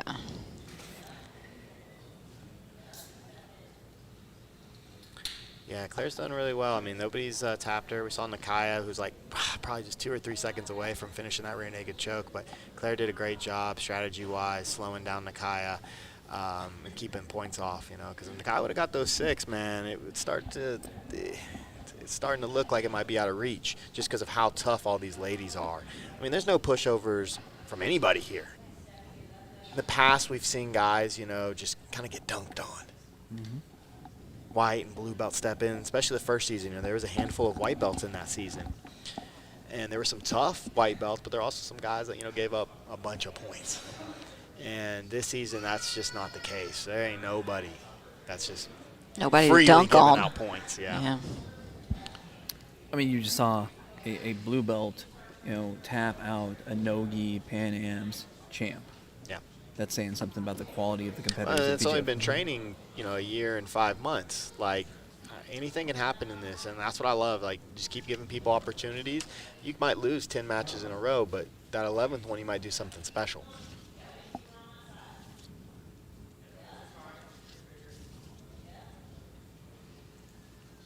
Oh, we got some of the guys, like Michael Libby saying it was me. Kiai, too. And self-identify. Yeah. We weren't trying to throw you under the bus. I didn't say any names. 4 minutes remaining. But if you're just tuning in, the PGF was really built to be for the fans, to be exciting. So one, we start off with a 6-minute match. You know, a lot of other, you know, competitions are 10 minutes or more, so that already condenses the action, makes you really go for things. Number 2, you know, there's no points for takedowns or anything like that. It's submission only. You get 6 points if you get a kill, that's a choke, or you get 3 points if you get a break. That's any type of joint lock. If you do it fast, elbow genie rules in effect, you get a bonus point. And at the end, the team that has most points from all day today will get a team point for everyone. Oh, you see Anna going for this toe hold. There she goes. She's got it locked in. She needs to get better bend in the leg. Claire straightens her leg and escapes. She was thinking about them toe hold flip-flops. Anna could use a pair, you know. I'm sure she would love a pair of it. I love mine. Everybody says, everybody in the chat's like, my feet, they feel good in the toe holds. 3 minutes remaining.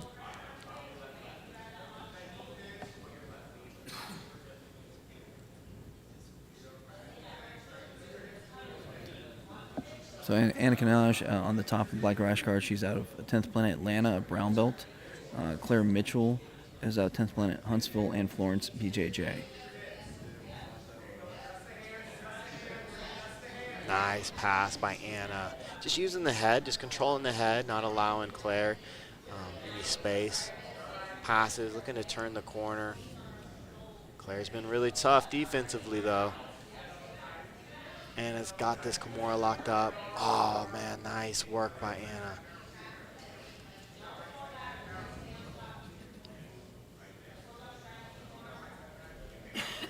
Trying to use those knees to separate the hands.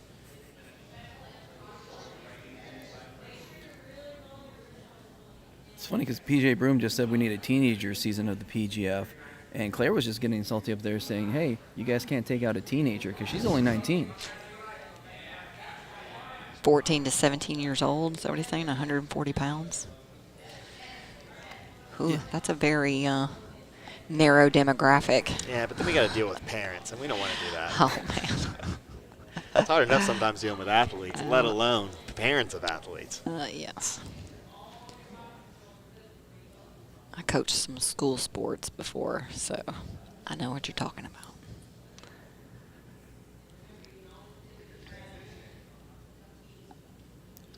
All right, she's got 1 minute and 10 seconds to work. Claire, again, showing how tough she is to get points on. And it takes somebody like this to like ruin somebody's season, you know, that's just like, because like Nakaya, you know, Nakaya feels like, man, that was a wasted opportunity for me. If I just had more time to work, I got 6 points, and those 6 points could matter. I mean, Nakaya does have a nice lead, but. Well, I say jiu-jitsu is a thinking person's sport, and, you know, Claire Mitchell, she's studying computer science in college right now. So she's a smart person. Yeah, she's had one of those like kind of bouncing around camps just because of, you know, she is a teenager, you know. She trained here, then had to train there, now she's in college, and Yeah, so she's at Florence BJJ right now. I think she had mentioned that she might be skipping class to do this tournament. Man, calling her out, teacher. Oh, this is nasty. Anna needs to try and use her legs. She's in this ultra Kimura.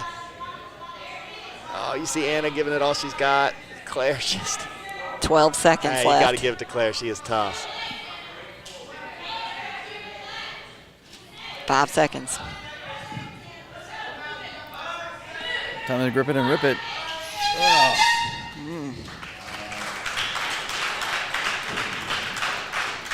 Super tough. This match finishes with a draw. And we talked about Caleb McAllister's team is Supernatural Survival Gear. Next up. Go ahead. From such and such, Brianna Parocha, Supernatural Survival Gear, Tara LaRosa. So go check out their website, supernaturalsurvivalgear.com. Rash guards, shorts, spats, gis, sweatshirts, t-shirts, tie-dye, camo, leopard print. Go check them out, supernaturalsurvivalgear.com. Well, so, what does she do? She got a hair in her mouth? Dude, what if she just threw up on her arm? I was like, is she going to throw up? She just threw up on her arm and just was ready. Been there. Hair on the tongue. That's not cool. Oh, I thought you mean to throw up on the arm. I was like, no, not quite been there. But, I didn't know, you know. She's a wily veteran, dude. We talked about this. Sometimes strategies, like, pays off. But this is a must-win match for Tara. Like, she needs this. She's been tough all season. Needs those points. And Brianna's given up points in all of her matches except one, I think. The point is the top 3 ladies are pulling away. Yeah. And Tara needs to get a kill to close the gap.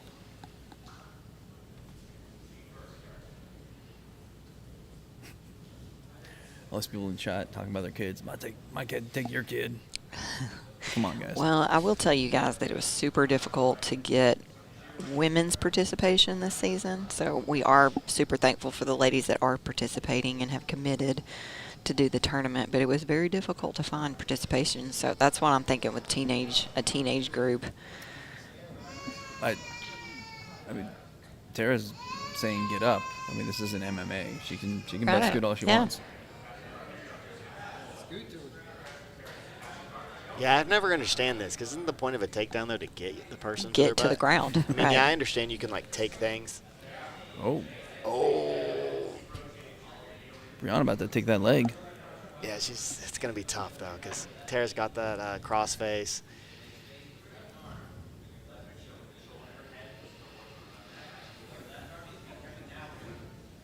Allie, sometimes you got to stand up, you know. When a legend tells you to and you're a young pup in the sport, you just listen. You don't know why you're listening. 4 minutes remaining. When you're playing one-on-one with Michael Jordan and he tells you to stop shooting threes, you stop shooting threes. Yeah. You do anything he says. Yeah, that's what I'm saying.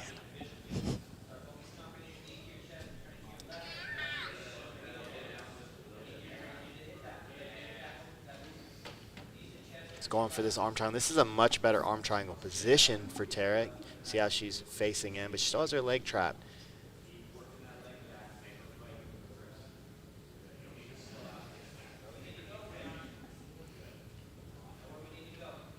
What does Tara need to do to adjust to get this submission? Yeah, and I thought she had it. It was a great position. Uh-oh. Oh, I think she's injured. Oh. Stop hurting people, Tara. Oh, I think she just popped her neck really bad. Okay, and with that, Tara gets the kill and moves into 4th place. She now And your winner, Tara LaRosa. Tara, clear to the winner's circle really quick. Battling pretty hard. Feel like you didn't want to really get involved into the guard game with it there, but as soon as you jumped in, you established a really strong position. What was that finish? I was trying for one. So is it good? Do we think that's 6 or is that going to be 3? 6.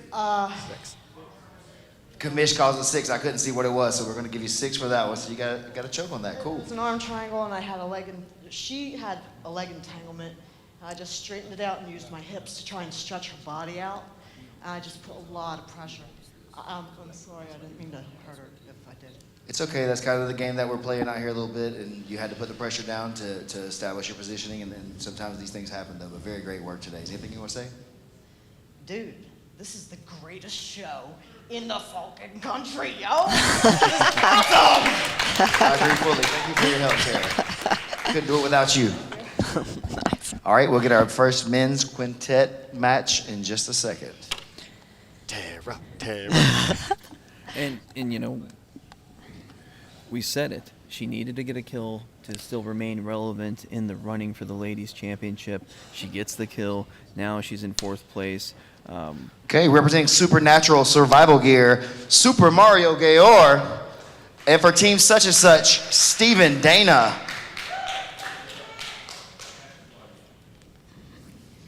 It's a good match right here. Steven needs to put points on the board. He was Sean's first pick, and he's on the board with 4. So he got a break yesterday, really nice outside heel hook, but I mean, he expects to be in double digits by season end, and he needs to get a finish here against a really tough Mario. All right, we are now starting the 3rd block of the team duels, and so we're just starting this 3rd. We will have another one after that. It's pretty crazy that somebody that like competed in ADCC multiple times, like legend in the fight game, is like PGF rocks. That's the best. So Mario pulls guard. We haven't seen Steven on top. He's been doing most of his work on bottom, trying to elevate and get into the legs.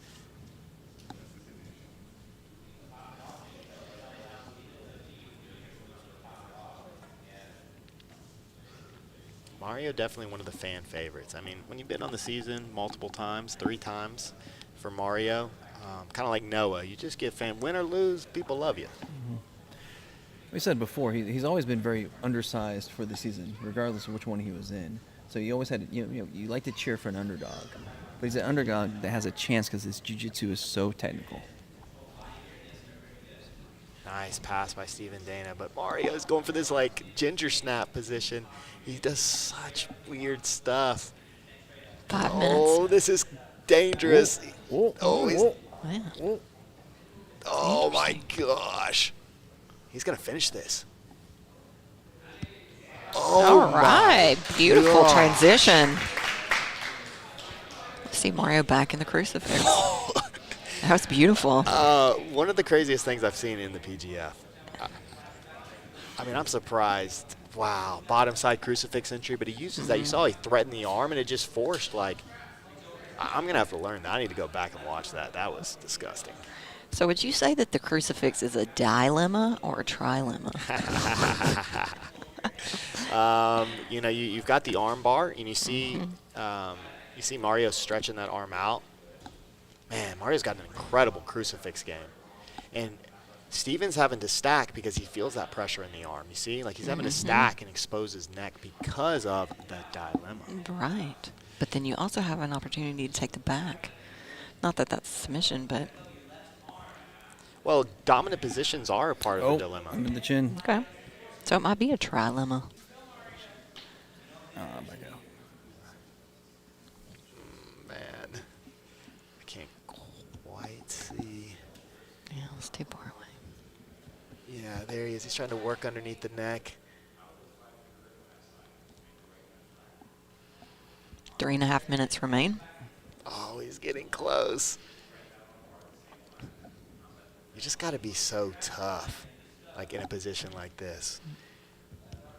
I mean, Dana's been stuck. Stephen Dana's been stuck for 2.5 minutes. And that affects you mentally. Wears on you. One of our team sponsors, Such and Such, make sure that if you are in the area, especially for the finale on Saturday at noon, get here a little early and go by Such and Such. Get a nice burger, maybe some tacos, drunken waffle fries, a cinnamon roll the size of your head, whatever you have room for. Such and Such. Maybe all of it. Wallow and I were trying to get some of that when we got out of here yesterday, but it went a little long, so they closed. No. Yeah, they're open today. So any of you PGF fans that are in the area, go check out such and such. They're a phenomenal small business with some of the best food around. But we still got, man, Mario in this crazy crucifix, and it's so difficult getting a guy to lift his neck up. Hard to hand fight and win that. Even though, you know, Mario's got one-arm trap, it's 2-on-1.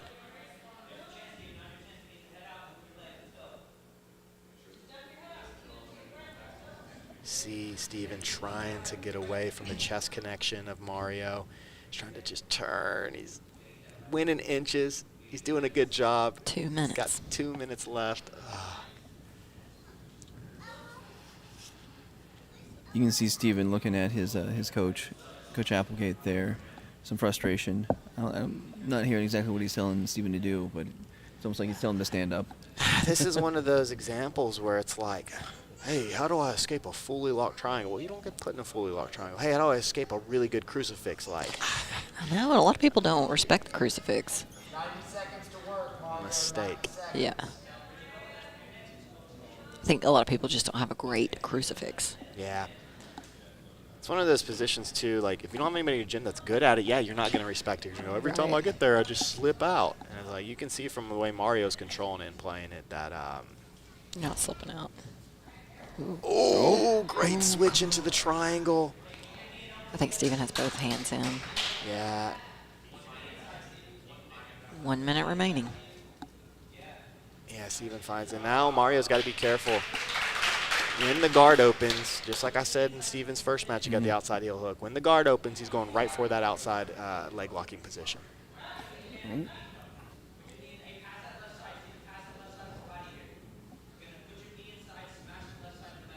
Mario now with the rubber guard.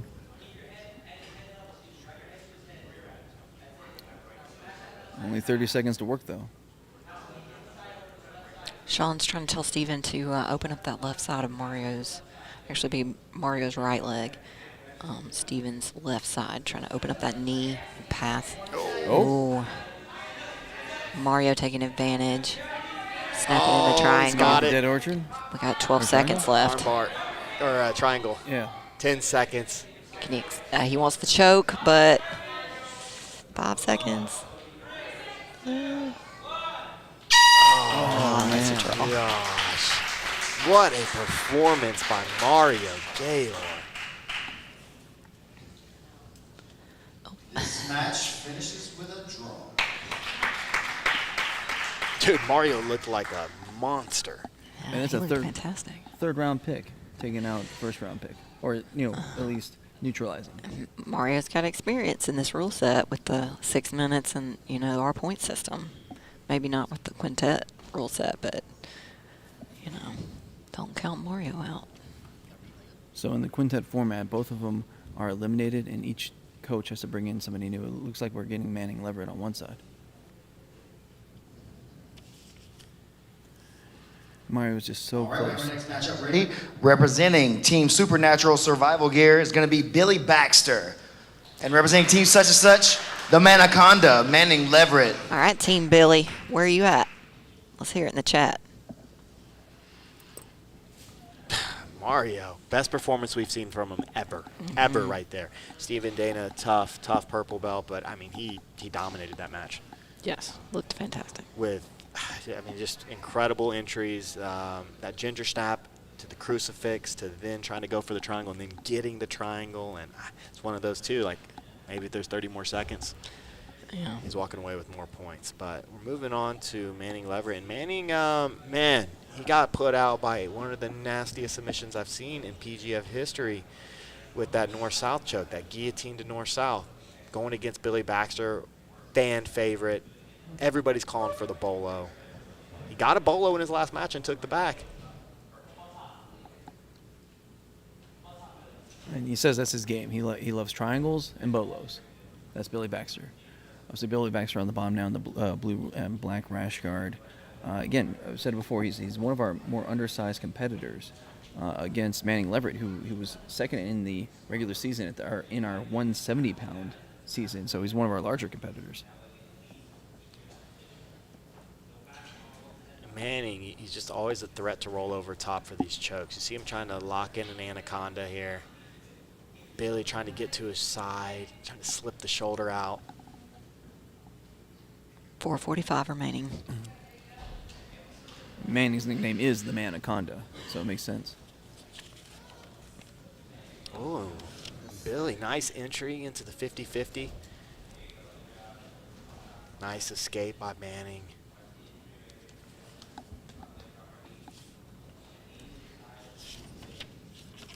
Billy's really fun to watch. He moves super well. He's got a different style than the rest of the guys. Lots of De La Rivas outside and like inside De La Riva positions.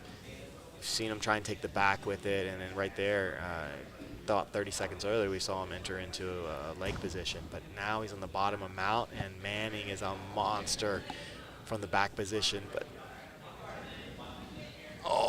Just under 4 minutes. I thought he popped the triangle on him. He's safe.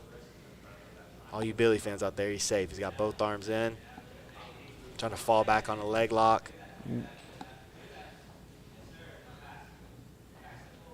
X guard from Billy. Nice back step passing.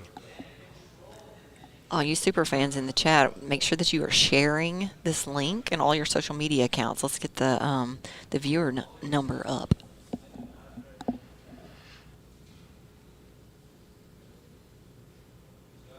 Three minutes and 15 seconds.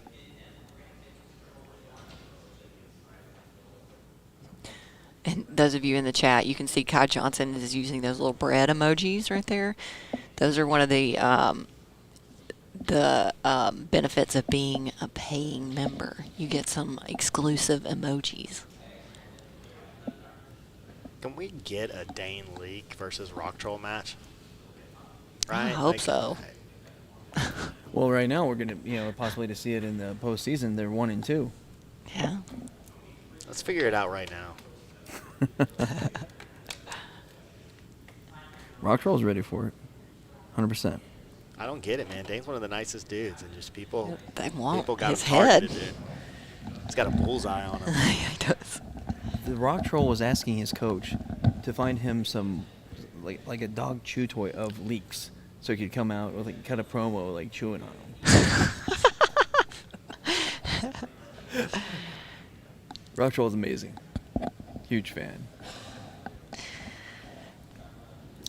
Kai Johnson giving us some love in the chat there. Yes, if you enjoy this free content here on Brandon's YouTube channel, make sure that you are subscribing and joining the channel. So to join, you have to get out of the chat and hit the join button. And I believe that you have to do it from a laptop or a PC. I don't think that you're going to be able to do it from your cell phone. So hop out of the chat, join the channel, and then hop right back in. So just a reminder, guys, we are in Block 4.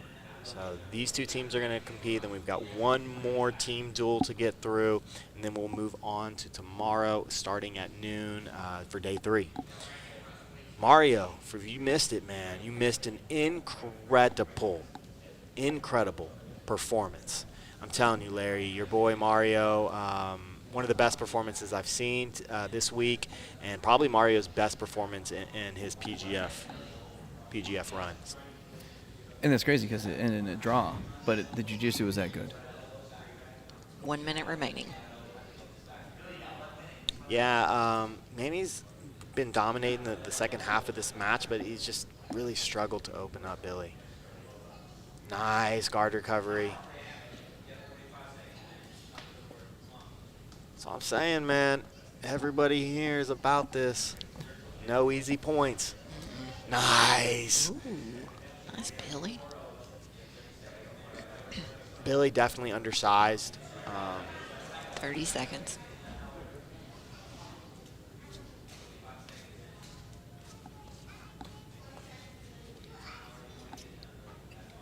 I wonder how many guys we have that would be like 145ers. Like at Decatur, or just No, right general? in the PGF. I think half. Oh, is he gonna get this 8 last seconds. second? Ooh. Oh, 5. he just missed it. 3.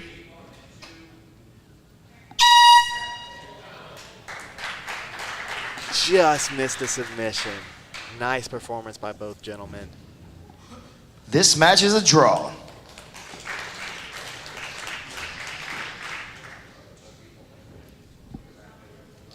So that Manning Leverett is still tied for 4th place with 13 points.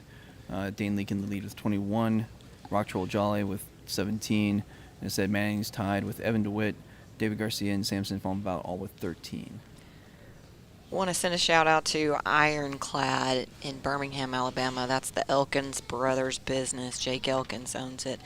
IroncladMethods.com. Go check it out.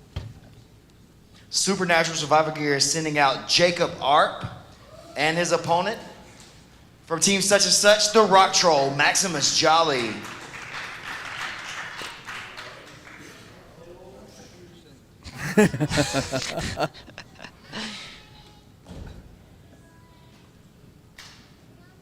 Well, I'll say yesterday, Applegate's team finished tied with Matt's, but they've really struggled today to put points on the board. They got upset in their first round matchup, I would say, because I think everybody kind of thought they were the favorites the way they won both their quintet matches. But today, yeah, they've struggled to put points on the board. They have 0 points right now, and Caleb McAllister's team has 6.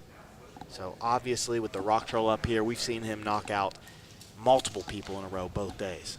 And I would like to point out that the only 6 points that have been scored have been from the ladies' match, from Tara LaRosa in this block. Yeah. So I'm just, Sean was saying the ladies didn't matter much to the team scores. Well, just saying.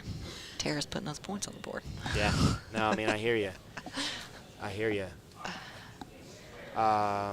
Okay, we see the Rock Troll sit. Nice 2-on-1 control. Just under 5 minutes. Yeah, he's trying to go 2-on-1 on the arm. Nice arm drag. This kid is really good. And that's the thing you know about Maximus. It doesn't matter how hard he goes in this match, he's there for the next match. He's still Looks like he can go all day. Still has some in the tank.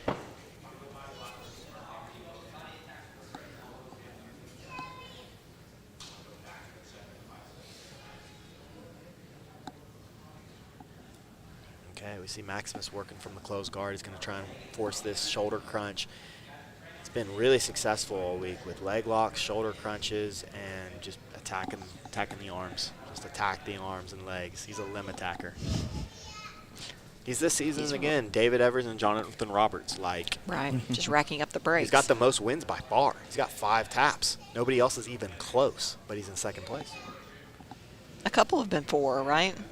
I think he's had 2 4s. Okay. So he needs to send a thank you to Jonathan Roberts for that elbow genie rule. Yeah. We're seeing it right now. He's got that half smile still going. Always. This is where he's meant to be, man. If he's not on the farm, he's on the mats. That's right. Having a blast. You see Jacob Arp with a Supernatural Survival Gear rash guard on. That camo rash guard. Nice butterfly guard sweep. Looking to backstep. Nice work by Jacob Arp. Oh, man. Jacob tries to stand, and we see a flying Rock Troll. Did you know the rocks fly? They do sometimes. That's when they cause the most damage. It's an avalanche. Oh, he's going for Peruvian. Oh, man. Dang, look at you, Egghead. I didn't know you knew about the Peruvian. Eric Longer hit one at Decatur, first Decatur qualifier. I'm sorry I ever doubt you. I'm not saying I can hit a Peruvian, but I know what it is. Peruvian, really tough. Really, really tough to finish. But great attack there. And this is what his coach Jonathan was telling me about. It's like, we need to show maybe some more. Oh, nice. He came up and was almost in a perfect leg entry. You can see that Jacob's very aware. Like, he's doing a great job not allowing. He's fleeing from leg entanglements. Anytime there's a leg entanglement, he's just fleeing. Allie, you're trying to get a super fight for Billy, so that would be a commish thing. So sometimes if we get a lot of money in the super chat, we do a battle-rama or some kind of fun thing like that. So you want to be hitting up the commish for any kind of special event. Who would you guys want to see go against Billy? Oh, the rock troll looking for an arm. What about Muxo? Oh. Man. He's violent. And your winner, Maximus Jolly.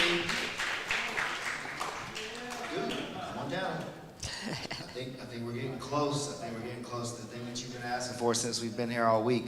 There's only a couple options left. Do you think they're going to give you what you want right now? Absolutely. And I'm on a mission to start taking names. Who's the next name that you're going to take? Dane Leak. Let's go, man. Catch your breath. We'll get you guys ready for the next one.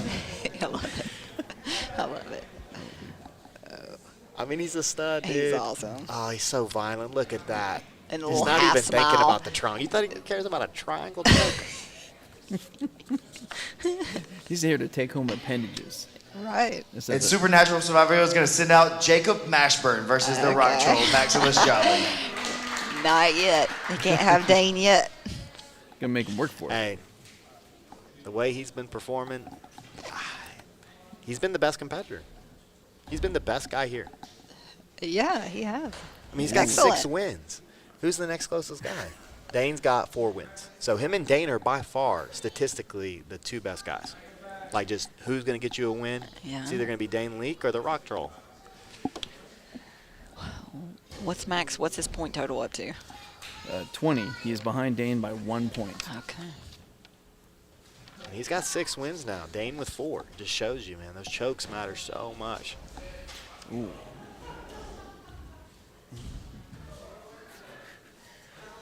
South Dakota Chris gonna have to keep people from going off the stage. I think you just got to try and stall this kid out. Just get him off the board, you know, because he can take out half your team. He's already done it twice. Definitely, that's the type of guy you like throw in a lockdown and just like try to hold on for dear life. Jacob Mashburn, like, nah, try the single leg. And Mashburn's a great guy to take out the rock troll. You know, great defensively. He looked great in his first match today. Yeah, but it just takes a few seconds, and rock troll has an appendage. Yeah, and you're not dead. You're just kind of wishing you were. You're like, my limbs. One of the walking wounded over here. We need to start a Maximus victim fund. They can all Is split that the pot. What you were talking about? Your wounded warriors. Oh, we got that donation for you yesterday. We did. All right, we got 4 minutes and 20 seconds. Jacob doing a good job just neutralizing Maximus, but man, now Maximus is on top. Quick, he's just a killer, man. He sees an opportunity. He's jumping up. He's getting on it. Or maybe we can team Max up with Dr. Michael Cantrell, and then, you know, Max will break him, and Dr. Cantrell will fix him. I mean, that sounds like a money-making scheme if I've ever heard one. So we mentioned Jacob's really tough. He also has the advantage of having his actual coach, Caleb McAllister, in his corner right now. That's his team coach. So they're both out of Renaissance Academy of Martial Arts in Lynchburg, Virginia. Said before, but Rock Troll is out of 10th Planet Cookeville. Now, the Rock Troll won the Chattanooga qualifier, whereas Jacob Mashburn did very well in both Decatur qualifiers, but showed a whole lot of improvement, and so that's why he got the nod for that large bid.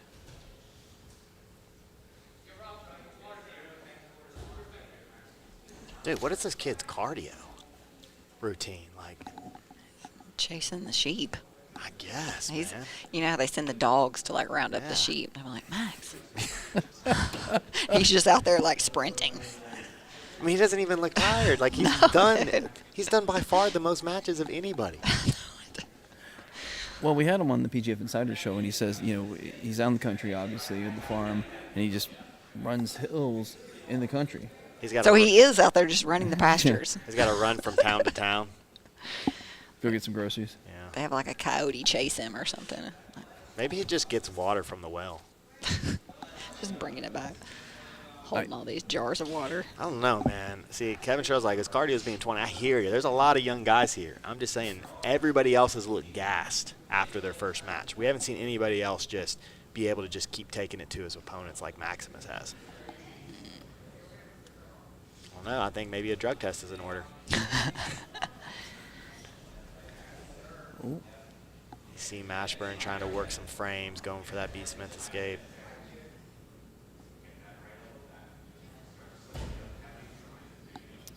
Well, under 2 minutes for the Rock Troll to secure a submission. Yeah, you see the Rock Troll thinking about a leg, seeing them legs coming up. Nice work by Mashburn. Okay, 90 seconds.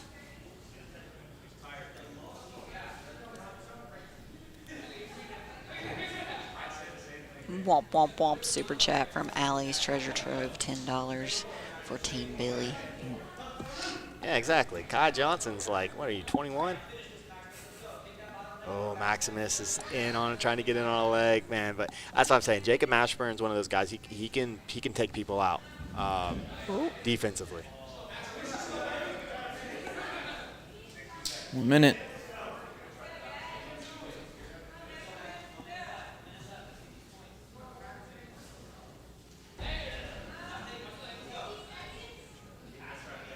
Man, Maximus is a beast. Yeah, I was going to move. All right, so I think Allie's saying that $10 was for the PGF. Got 30 seconds left. It really just comes down to can Mashburn. Oh, just got to be careful of his legs. Oh, nice job clearing the knee by Mashburn. 20 seconds. Then he comes back in. Oh, man, and you know Maximus is going to rip. Oh, man. Oh, and 10 he seconds. escapes the knee line.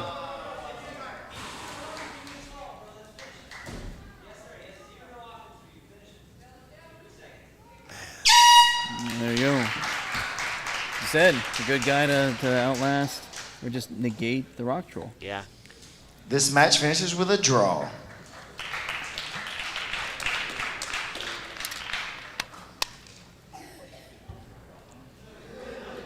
A little shake of Dane Leake's hand.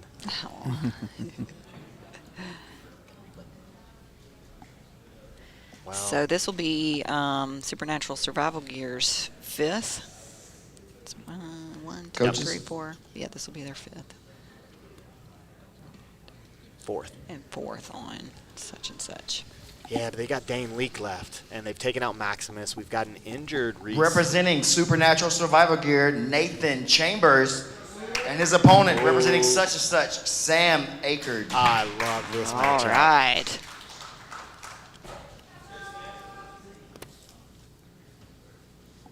This will be interesting. You got to think Sam Akerd has to be going for the legs of the Irish Taco. You should. You see a wrap up. Anybody that's wrapped, try and kill him. But honestly, nice Taco. Sam and Taco are like, we just need like the Battle Rama should just be Sam, Taco. We'll put Billy Baxter in there and Matthew Boyles. Just the most like, dude, these dudes are just gonna go ham. Yeah. Yeah. Until I can't move anymore. And we keep saying Irish Taco, which is a beloved nickname, but his name is Nathan Chambers, just for you fans at home. Yeah. And he's on the bottom now with the, the neon, multicolored spats and rash guard, and Sam Akerd, and the PGF, the slick PGF rash guard on top. Yeah, Sam's a beast. Sam is super fun to watch. He hasn't had the best PGF run so far, but he's still got some matches left. And this is a very winnable match against Taco. I think these guys are very evenly matched. He's controlling Taco, which is step one. Either get it on his legs or slow that little Irishman down. You know?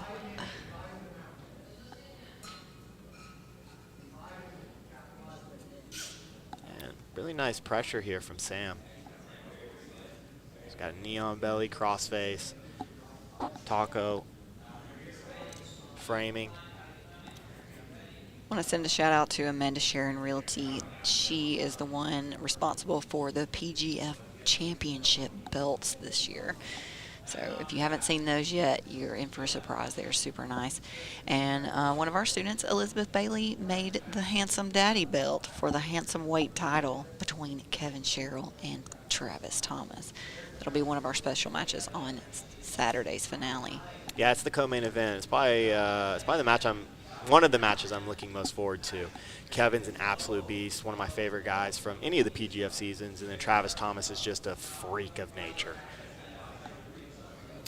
And then Handsome belt is straight out of Ric Flair's closet. It's beautiful. It is fancy. So Sam Aker right now is still on top. He's out of 10th Planet Atlanta, purple belt. And Nathan Chambers, Irish Taco. Oh, crazy attempt. Oh, Taco trying to get back to his feet. Womp, womp, womp. Super chat from Jarrett Bryant for Mashburn, Jacob Mashburn. Hey. $20. Just getting the rock troll off the board, I mean, yeah, my man earned that money.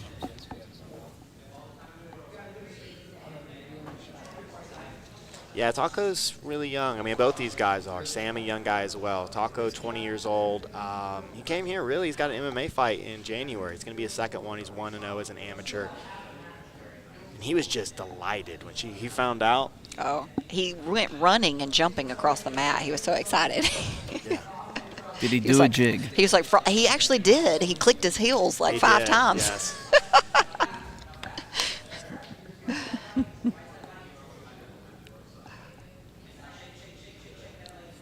Sam Aker, also young. I think he's 21, possibly 22. Multi-sport athlete, football, all-state wrestling, and track and field, pole vaulter. 20, 21, that's a teenager still, right? Like, the older you get, you just kind of like 20, 17, it's the same thing. Pole vaulting is so cool, though. I used to coach track, and watching them was just so much fun. And Sam really looking good in this match. Taco had his shine yesterday and got footlocked by the hustler, Samson Fungabout. And now is, he's been getting positionally dominated. No arm triangle. Oh, he's going for a TP. Oh, this is tough. Does he need his arms around his legs? He's trying to go for a TP. This is it's one of those things. Now he's switching to a no-arm triangle. Oh, and Taco's so much out. Space. Nice. Way to hang in there, Taco. Now, we've seen Mario Gayor hit a no-arm triangle in PGF before. Yeah, we have? Mm-hmm. Yeah, we have. It's a movement that I've never really spent time. Doesn't he? Yeah, he's got one. Some? He hit one on Submission Underground against Rafael Domingos. 1 minute remaining. I'm telling you, I could watch these kids roll all day. So this is how like a good no time limit match would be, you know? Oh. Nice heel hook victory for Sam Accord. And I'm pretty sure you could hear his father in the background cheer. Good win for him. And your winner by submission, Sam Aker.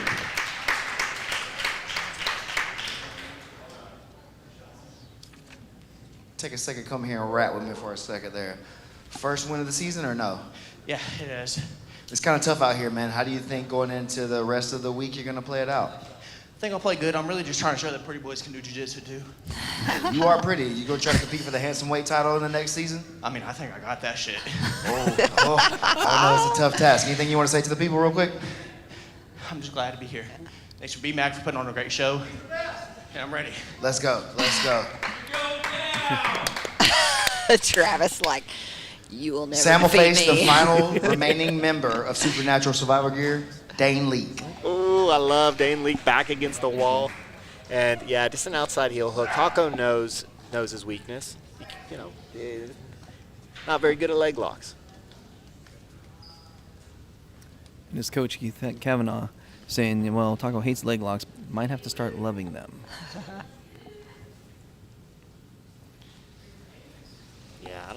I don't know. If he's looking to get an MMA, he may not want to spend a lot of time on.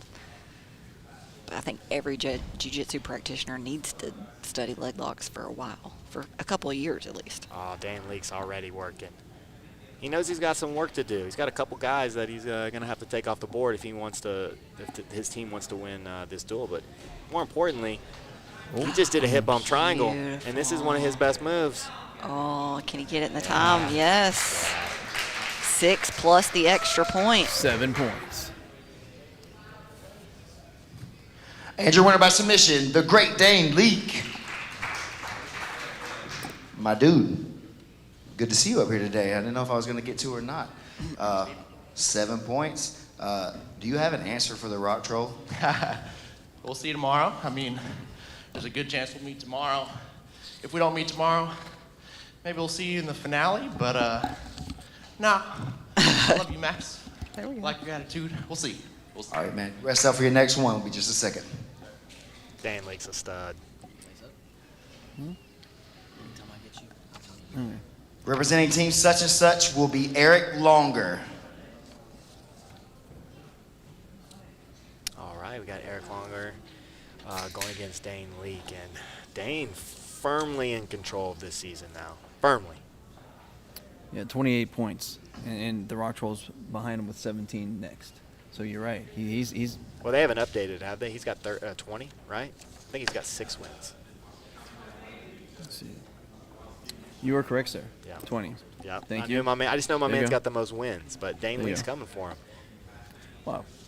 Dane Leake's already got him scoreboard, but you're right. I want to see that match. We all want to see that match. Well, the PGF always there's always surprises, and there's a lot of big time named guys. And when I was thinking of the season, there were 5 names I listed: Isaac Cordova, who's obviously not here; David Garcia, Anthony Molina, Dane Leake, and Reese Lefevre.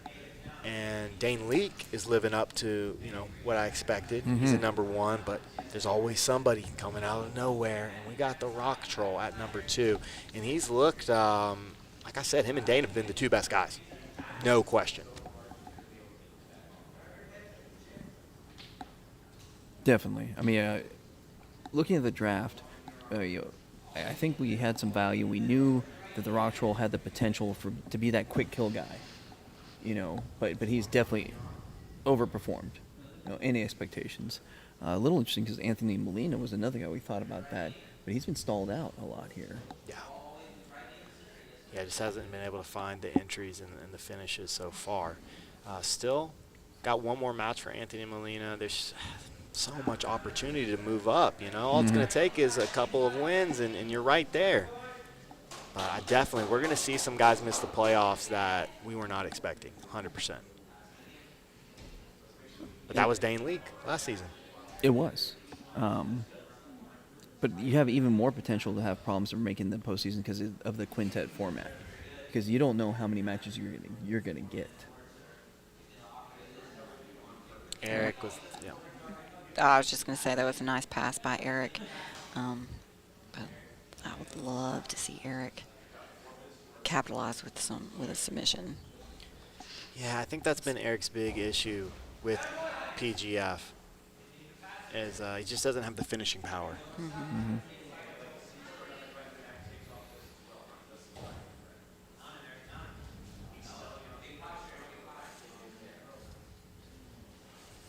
PGF Season 4 brought to you by Subversive. Unique team format, nail-biting excitement, large payouts. Subversive. Miami on December 4th. Yeah, it's going to be really cool. Team event, 3-on-3. 2 males, 1 under 185, 1 over 185, and then a female. Team Atos has been dominating that thing. Kynan Duarte, Hulk Barboza, and Rafael Guedes. Those are the champs right now until somebody takes it from them.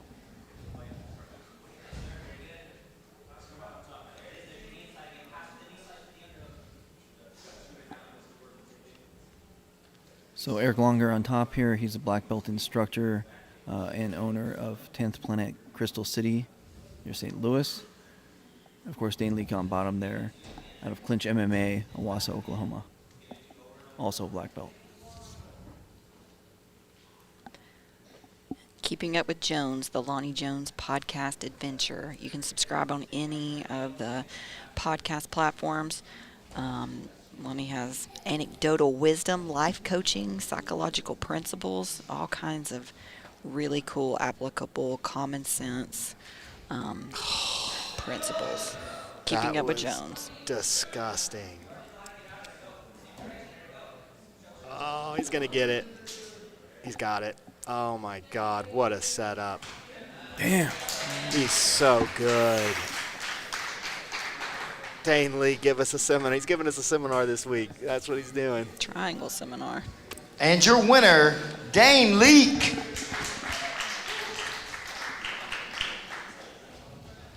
Come on up here. Come on up here.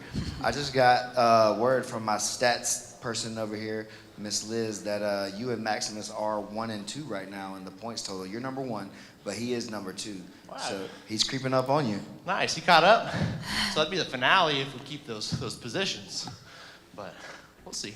All right. Are you think you're going to run the rest of the team off the mat right now? I think I've got a good chance. We got one more guy, right? Yep. Well, let's go. What's up, Reese? All right, let's go. Representing such and such, Reese LaFever. Yeah, I mean, this setup was just one of the best I've ever seen. Like, one of the best submissions I've seen in the PGF and just triangles in general. He used I've never seen somebody use the far hand like that. He used his left hand to control the outside hand. I mean, mostly you see the right hand is you doing that job. So, incredible. Incredible by Dane League. I think you're right. We just need a compilation of all of his triangles in this PGF and just learn. But now he's up against a seriously game competitor, Reese LaFever, out of New Wave Jiu Jitsu out down there in Austin. You know, as we mentioned before, just won the No-Gi Pan Am's purple belt division, and doesn't have a lot of holes. He can attack you from about anywhere. I think I feel like Reese just he was starting to feel a little too comfortable, you know. Had an awesome day. His team's first. He's, becoming a little PGF star. He's 10 points. He thought today he was going to, run through some dudes.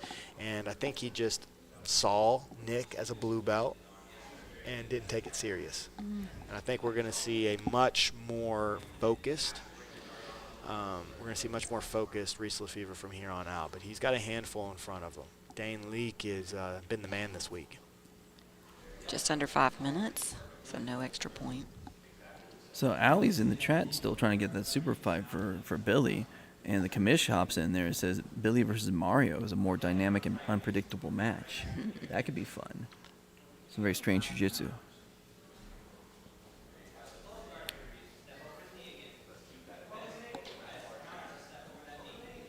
How happy is Dane Lee got to be? Just last season comes in as one of the favorites and just doesn't do well. Comes back this season. It's his weight class, 155, and I mean he's been a stud. But he's got Reese, and Reese is one of the best dudes here. Got caught last round by a really nice ankle lock from Nick Saf, but he looks good in this match. He's got 4 minutes to work, and he needs to put points on the board. I mean, he could leave with 0 points today. And if you'd have told me there's going to be a day that Reese left with 0 points, I'd have been like, nope, I'm betting against you. I mean, right, let's put some money on the line because Reese is scoring every day. Yeah. And that's not what's happening right now. Yeah, restarted the day in the top 4. Now he's slid down to 7th. Dang, like he's so hard to leg lock. He had a match against Keith Krikorian, one of the best guys in the world. And, I mean, Keith couldn't get in on him.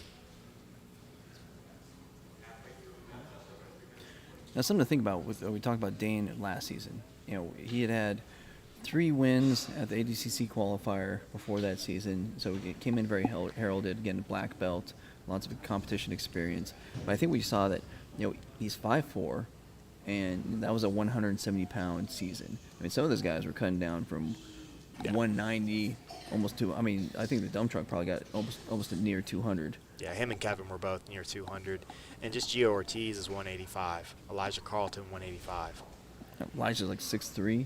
I mean, so this was just a lot of issues being undersized, but now you said he's in his weight class, and you see his jiu-jitsu shine.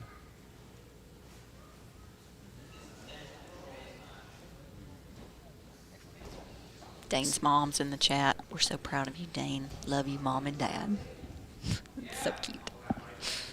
Dude, he just always clears the knee line. Reese all over him, but just slips the knee line. It's so good. 2 minutes and 20 seconds. Dane's gonna be he's gonna be a tough out in that tournament. He's got an incredible back game. Most of his finishes being rear naked chokes, and I mean it's all rear naked chokes and triangles. Kamish, I hope you're listening. Allie wants to send us like $1,000. So. Exactly.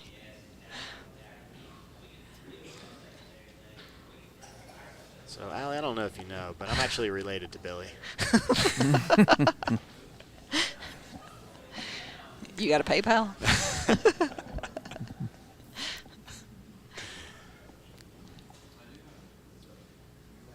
Reese stuck in quarter guard and look at the pass to the mount position, but man, stealing inches on Dane is so hard. Minute 20 remaining. It honestly just makes like what Elijah was able to do, how he was able to tap Dane, like so impressive. Because Dane's pound for pound one of the best guys we've ever had in the PGF.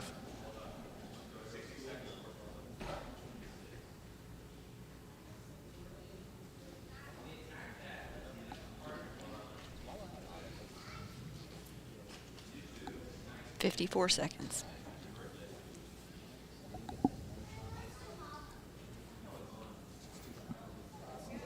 Are we sure Billy's not the cult leader? Might have to have a TJ versus Billy match. Who's the true cult leader? 30 seconds left. It's looking like it's going to go to a draw. Reese hasn't been able to establish a position. And yeah, I think a pretty disappointing day for Sean Applegate's team. 20 seconds. Coming into today, they had 4 people at the top of the leaderboard. I mean, they were killing it. But today, not a lot of points scored. Maximus Jolly did his thing. When we saw Sam get on the board. But other than that, I mean, Stephen Dana walking away with 0 points. Reese Lefevre walking away with 0 points. I mean, that's shocking to me. Shocking. But that's what the PGF delivers. It's a grind. It's very, very tough.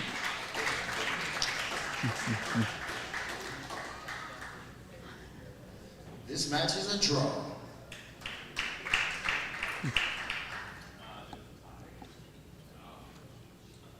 So is that the end of the team duel? They're going to do, yeah, and they're going to do women's. The 2 women matches. Yeah, so we're coming close to the Next end. matchup for the ladies, representing Team Such and Such, Claire Mitchell, and her opponent representing Supernatural Survival Gear, Tara LaRosa. Ooh, so this was a pretty big blowout, wasn't it, when we saw it in the PGF qualifier? It was. Mm-hmm. Like, Tara beat her really bad. So I'm interested to see how Claire, because Claire's been on fire this week. Oh, Claire's not going to stand up for her. You hear Caleb like,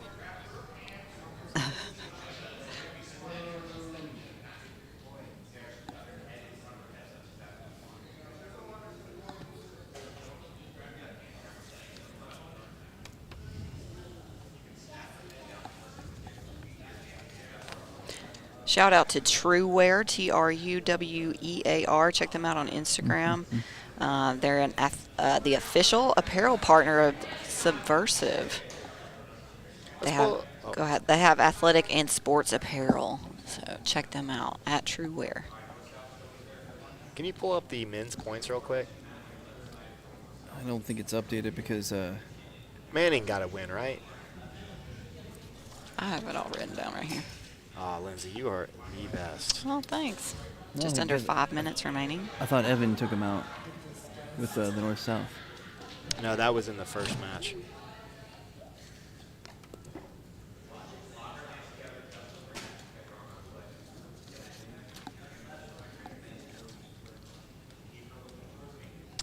Billy did. Billy Ard took him to a draw. So yeah, Manning Leverett also walked away with 0 points. That's crazy.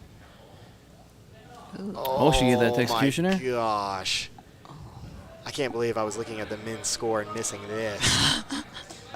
Oh my God. Dude, there's just a time not to be tough. Yeah. Oh man, she's mounted. I thought she was going to need a neck brace. Man, Tara's been, it's kind of interesting how matchups work because Tara's been Claire's kryptonite. Can Tara tap her? I mean, she did at the PGF qualifier. Pretty, Yeah. I mean, she dominated. I don't know. Claire's got some superpowers, I think. Oh, she's just going for an Ezekiel. You might see another girl leave. With a hurt neck. Yeah. I mean, her neck's already going to be sore from just that executioner. 3.5 minutes remain. Let's go, player. Get out of there. Got 3 minutes and 20 seconds left. She's going to put her fist in her throat. Tara's the type of competitor, if you tell, like, hey, you know, we're going to allow 1 elbow a match. She'd throw 3, you know. Whoa! Womp, womp, womp. Super chat. $500. Billy versus Mario for Saturday. Thank you, Alexandra.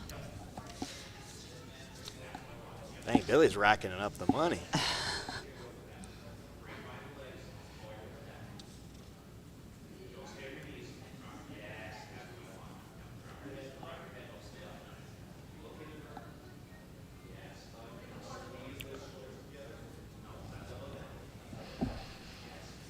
Yeah, 2 minutes and 30 seconds, and you know Claire's shown she's tough. She's willing to eat. She's willing to eat these things. She's gonna eat the submission, grind it on the neck, grind it on the face.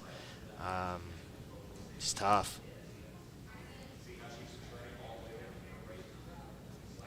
Caleb's a great coach, man. Caleb's a phenomenal coach. Huge shout out to all the guys here coaching. You know, we got Applegate, Caleb McAllister, Kamoy Anderson, and then Matt Elkin stepping in for the sick Jiu Jitsu. Just under 2 minutes remain. Ooh, Tara with a heavy cross-face pressure.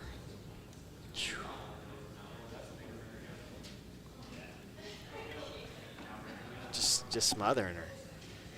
I mean, you got to, you know, when somebody's kind of just stalling you out. And I know people are kind of like, oh, Claire's not stalling. It's kind of stalling, you know, when your hands don't leave your chest and you're looking to just survive, you're trying to stall somebody out. And it doesn't make for the best show. I'd like to see Claire take some chances. Because she's kind of proven that, you know, she can hang. She can survive with the best of her them. defense is good. But now it's like, I want to see you put on a show. You know what I'm saying? See what your offense is, yeah. Yeah, she had a really good heel hook against Kata. And so she's capable of it. But it's time for some of those cross faces, right? yeah. Just open her up. Like, I want to see, like, try for an escape. Go for an underhook. Go for something. 55 seconds. I think Elkin said it earlier. Tara needs to honk her nose. Well, she's in the lockdown, 45 seconds, and Tara's just going to go for the squeeze. Oh, man, it's just a neck crank. And Tara's so strong. You can see that's really bothering Claire. It's not worth it. 30 seconds. It's just not worth it.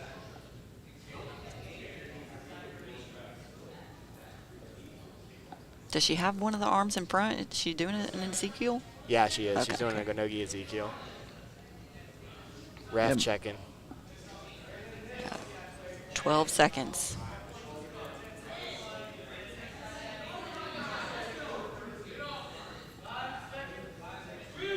Three, two, one.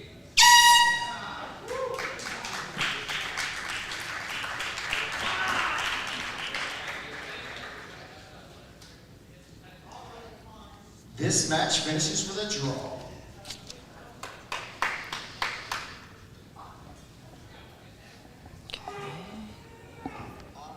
Unfortunately, ladies and gentlemen, Brianna Perocha has been injured and she is out of her next match versus Anna Kanaj. So Anna will receive 2 points towards her point total due to injury. We hope Brianna the best and that she'll be back for the rest of the season, but she is out for today. So with that, this team matchup has been concluded, with the winner being Supernatural Survival Gear, 19-6. Wow. Yeah. That's it. And everybody, if you are in the next team duel, please start staging your teams up. We're going to take a 5-minute break. This is not an intermission. You would have never thought that would happen, right? No, definitely not. Like I said, man, you told me, hey, I'll bet you $1,000. I'm talking $1,000. Manning's not going to score. Reese Lefever's not going to score, and Steven Dana is not going to score on day 2. I'm 1,000% taking that bet. I just feel like that's a guaranteed one. Definitely.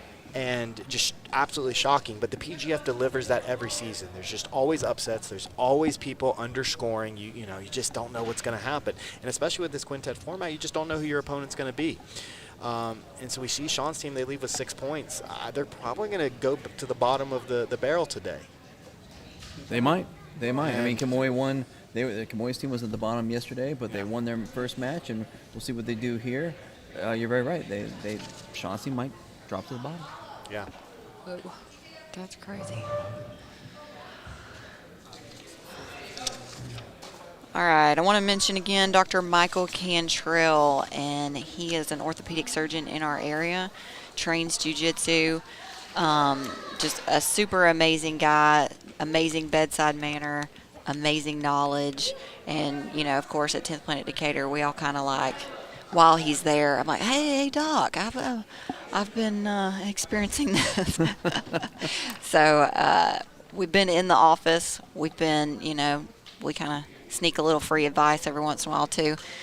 Super amazing guy, amazing physician, Dr. Michael Cantrell, one of our team sponsors. The best thing and the worst thing about Dr. Cantrell is that he will not lie to you. It's like, please, Doc, give me good news. And he just tells you how it is. Yeah. And obviously, you know, you expect that from your doctor, but I'm like, we're friends, dude. I've been to your house. I've taught you private lessons at your house.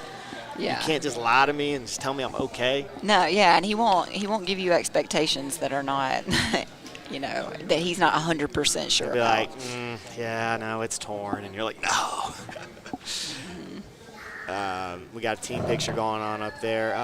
Guys, so, yeah, I guess, like, looking at it now, we have an established top 2. Yeah, well, definitely. They're running away with it. They're running away with it.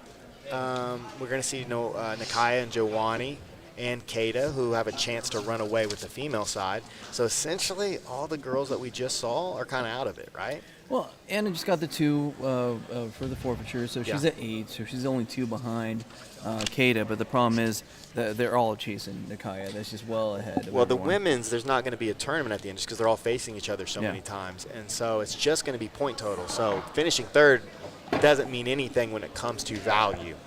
That's fair. That's fair. And so you're kind of looking at, like, all those ladies are kind of out of it. I mean, Tara looked super good. Very impressive. But, I mean, unless she gets 4 chokes tomorrow, I'm assuming she's probably going to be out of it. It's getting close to being mathematically eliminated. We'll check with our statistician. All right, and we're going over to Stephen Aiken for an interview. I'm here with Caleb McAllister, the coach of Team Supernatural Survival Gear. Caleb, how you feeling so far? We're through with your team for day 2, right? Yes, sir. We are done for the day. I'm feeling really good about that. I'm very, very proud of those guys and girls, man. They fought so hard through already so much, like, unforeseen circumstances, starting with, you know, not having our first round pick from the get-go, and the fact that they're still doing this amazingly. They're still putting up this many points and are still in the running with every single match and every single round. I could not be more proud of the fight in these guys and girls. They are true champions in my book. Well, Caleb, I hear you giving some coaching tips to all your athletes. It seems like you were really well prepared for each person. Did you have, like, some ideas and game plans for each of your athletes coming into the season, or are you just kind of learning as you go? I have studied every match for every single person that I am coaching or that I am coaching against that is available anywhere on the internet. I believe firmly in controlling everything that I can control and then not worrying about anything else. but it is irresponsible on my part not to be as prepared as I possibly can be. Obviously, I am not these men and women's full-time coach other than Jacob Mashburn, but for this week, it is my job to be the best coach for them that I can possibly be to help them achieve as much as they can and reach the highest level in this competition as I possibly can, and I want to do that to the best of my ability. Well, definitely, Caleb. You're a two-time PGF veteran, so you know what it's like to be out here. You know how long of a week it can be. I'm sure you're leaning on some of that advice to give to your students. Is there anything you want to say to the people at home? Man, I want to thank all of you guys for tuning in to watch. You know, we do this for the fans, for the support that we get from all of you guys back at home. You know, we feel that connection, that excitement in the chat. You know, you guys getting engaged and excited about what we're doing. It means the world to us. I know I speak for everybody out there when I say that. So thank you guys from the bottom of my heart. Thank you so much, Caleb. We look forward to seeing you again tomorrow. Appreciate it. All right, we're getting ready to start the final quintet of the night. We are going to see Team Matt Elkins go against Team Kamoy Anderson. And just a crazy day all around. Just talked to Anna Kanaj. It was cool. You know, she was talking about how she had a match with Emily last night. She took the back, didn't get the finish. They made some adjustments, and today she gets the finish. And that's why these guys compete, these gals and ladies, is to test themselves and to get experience and make real-time changes. We did the same thing with Nakaya. You know, we talked about it, and, you know, she just a little too late, but, I mean, she almost finished the really tough, you know, Claire. Yeah, but that's all, I mean, that's all you can do as a competitor. Just let's analyze what I did wrong, and let's make all those little adjustments, and then, you know, progress from there. Yeah. Well, I'll be interested to see how Claire feels tomorrow. I mean, she was getting that neck. She's been getting yanked on this week. Yeah, what about Brianna too? Yeah. Yeah, everybody. I mean, Nakai was trying to squeeze her head off on that rear naked choke that she had. Mm-hmm. But coming up with this next team duel at the very end, wrapping up the whole night, will be a match we all should be looking forward to: Nakaya versus Joanny. Yeah, and that's honestly that could be the championship. You know, if Nakaya takes, and they're going to face each other again tomorrow, but I mean, if Nakaya can take points from Joanny, then it kind of wraps it up for her in my mind. But if Joanny can get points from Nakaya, she's right back in it. But she's got a really tough Kata Davis to get through first. So, guys, this is going to be happening. It happened yesterday at noon. It happened today at noon. It's going to happen tomorrow at noon. And the finale, and that's where they're doing the bracket, is Saturday at noon. So keep watching, noon every day. I do believe that Saturday is going to be a pay-per-view stream, so it will not be free if you want to watch the finale. So go to pgfhome.com, and that's going to give you the link on how to buy the pay-per-view for Saturday. All right, we're getting ready to get started with our final quintet matchup.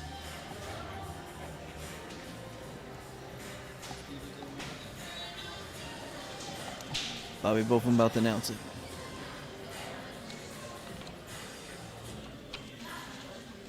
Keeping Up with Jones, the Lonnie Jones podcast adventure. Lonnie's one of our sponsors. He's also a purple belt out of 10th Planet Decatur, our home school. Licensed professional counselor, but tune into that podcast, Keeping Up with Jones, the Lonnie Jones podcast adventure. If you guys want to keep up with the action, pgfhome.com, look under stats. All the stats, all the points are updated real time. Isn't that crazy? Like Caleb mentioned, his team lost one of the favorites, Isaac Cordova. My favorite. I picked him number one. And they just dominated Team Sean Applegate. I mean, they dominated. They won by, what, 24-6 was that what the final score was? It was a lot. Yeah, it's just insane.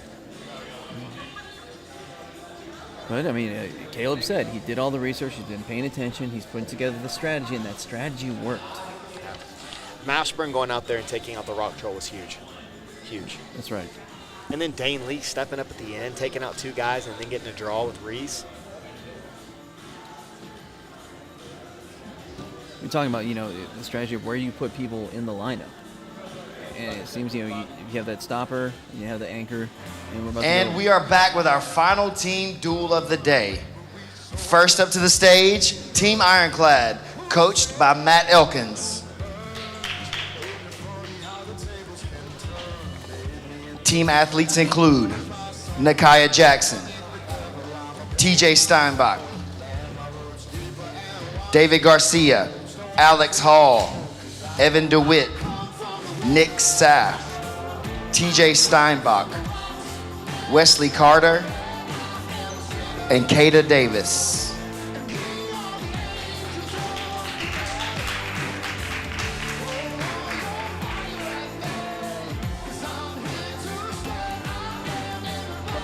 And their opponents, representing Team Cantrell, Coach Kamoy Anderson. Athletes, Joanny Chamberlain, Anthony Molina Valdez, Noah Randolph, Charles Muxo, Matthew Boyles, Juan Martinez, Samson Famabout, and Emily Cyanide Hauser.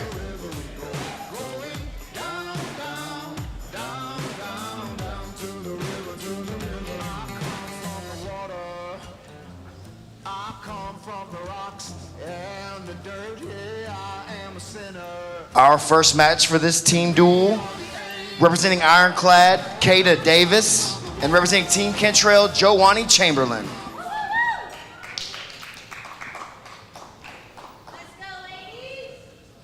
All right, this is a big match right here. If either one of these women want to have a chance of catching Nakaya, they're going to need to get points right here. Joanny's had a super tough day. She, Tara LaRusa again, faced Tara in her first match and then fought her teammate in her second. And now she's got Kata and then Nakaya Jackson.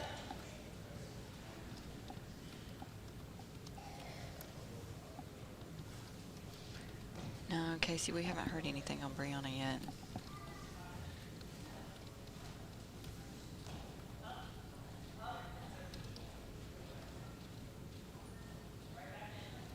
I saw Brianna walking, so it's not like she's like, oh my gosh, she's paralyzed. Yeah, right, so right.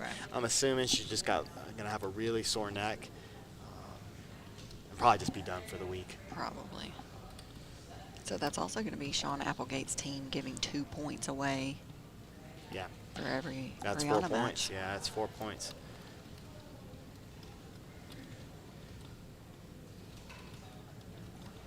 And we'll see, maybe she'll still fill up for it, because, I didn't know if Joanny was going to continue. Yeah.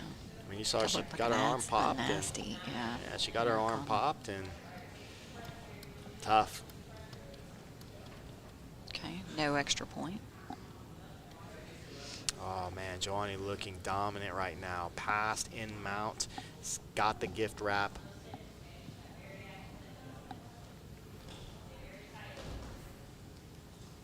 Kata tough.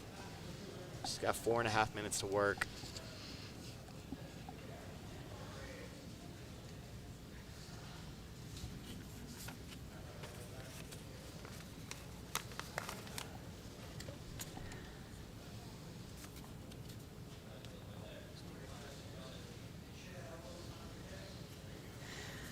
Another one of our sponsors and team sponsors, Supernatural Survival Gear. They've got rash guards and shorts and spats and gis, all kinds of designs, camouflage and tie-dye and leopard print. They've got some just plain black stuff as well too, but check them out, supernaturalsurvivalgear.com. Nice back take by Joanny. Uses the gift wrap, and she's hunting for that choke. She needs 6 points. Well, she knows the score. She knows to get back in, she's got to make every time on the mat count. Casey Overby says to start a petition to bring Tori in tomorrow for Brianna's place. Oh, Lord. Oh, she's under. There Oh, we go. nice work. Nice, Joanny. 6 points for Joanny. And that really sets up a very interesting finals match between her and Nakaya. And your winner by submission, Joanny Chamberlain. Well, Joanny, come on down. That seemed like it was a little bit faster than the last few matches you've had. Are you getting like a little bit into the groove of things, or what? I was just thinking, just do jiu-jitsu. That's what I do every day. Stop overthinking it. Yeah. So, yeah, we good. Cool, man. Well, we'll see you again out here in just a little bit. Congratulations on the big win. Nice. Amazing All right. performance. Yeah. Amazing performance. So if any of you are Coach JoJo fans, let's hear it in the chat. Our next matchup from Team Ironclad, Nakaya Jackson, and from Team Cantrell, Emily Cyanide Hauser. All right. right, so we got the young Mccaghren and Micaiah Jackson going against Emily Hauser. We know we're going to see some wrestling here.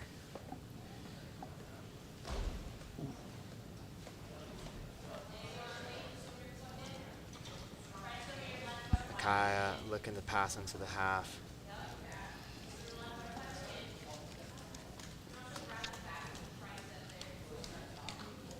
So Nakai in the black rash guard on top. Emily Hauser, nicknamed Cyanide, in the red rash guard. Yeah, you see Emily pulling guard. Nakai trying to control the feet. Double unders, nice. We've got Emily trying to lock up. No arms triangle. Oh, that was a nice turn. Nice pass by Nakaya. She's going to be on the back here. She's got back exposure. Going to the leg drag. Yeah, she's got Brandon in her corner. Yeah, Nakaya's looking dominant. She's going to take the back, and she's already got a choke locked in. Underneath the chin. Yeah, she's going to get that. 4:45 on the clock. Yeah, she's got that.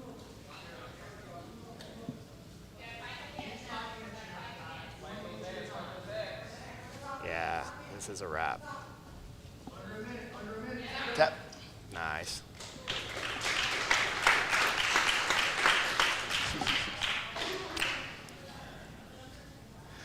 And your winner by submission, Micaiah Jackson. Let's go Mccaghren. Micaiah, you want to come to the winner's circle? Come hang out with me, Mccaghren. That means you're on duty. Woo-hoo! Chris, she's somewhere over there. Hey, that's for the people, right? That's for my people. Anything else you want to tell them before we get out here for this last match of the day? Nah, nothing else to say. Let's go. All right. Scrumps. And I'll wait for the coach's first picks. So Johnny made up a little bit of room, but then the guy said, no, I'm going to keep you up back there. Yeah, really dominant performance from the Team Ironclad is sending out Alex Hall. Team Cantrell, Charles Muxo. Mccaghren scrumps. I like it. So we got Muxo. Yes, we are doing jiu-jitsu. In case you were wondering. All right, we got Alex Hall starting us off. And that's a good point. You know, I saw Brian Brown mention, you know, Bree was by far the smallest in this division. Yeah, and he said he didn't want to play around with neck issues. That's very smart. No way, man. Yes. This is a learning experience She's young. for her. Yeah. And it was cool, you know. She and still needs to be able to turn to the left and the right. I mean, she got to compete against a two-time ADCC silver medalist, you know, as a blue belt. That's a phenomenal experience for anybody, especially, again, an undersized blue belt. So we hope she's feeling better. Much love to the 10th Planet Jacksonville crew, but we got Alex Hall all over his opponent here, looking to lock up an Anaconda. That was sick entry. Pretty. Oh, I'm glad they didn't call it. Oh.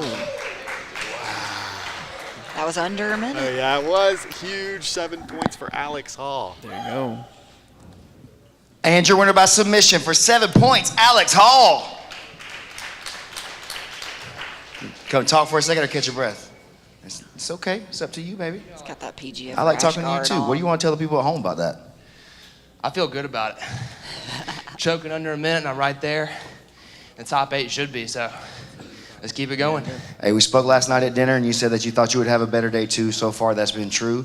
We're going to run the rest of the team off right now. I cut about 15 pounds, so I feel a lot better today. I imagine so, dude. I imagine so. We'll get you up here with your next opponent in just a second. Congratulations. I think that gives Alex 11 points. I think it's 10. Facing off against Team Ironclad's Alex Hall will be Team Cantrell's Noah Randolph. Ooh, okay.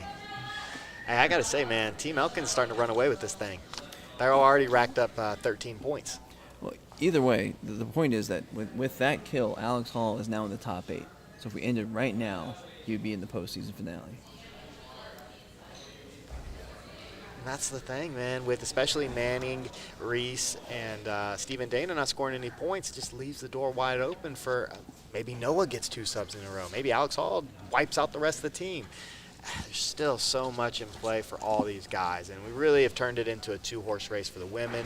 Nakaya firmly in the lead, but man, Joanny got she's got 2 chokes today, and that was huge, huge, huge for her. And so the women's champion is going to be one of them. Almost definitely. And I think you're right. I mean, they'll see each other twice, but I think this first one's really going to set the tone. If Nakaya can get another kill against Joanny, no less, that's probably it. Noah looked good in his match today. He took Dane Leak to a draw, which anytime you can take Dane Leak to a draw, we've seen, like, you're putting in some work. This is a straight ankle lock, trying to turn it belly down. Noah trying to clear the legs.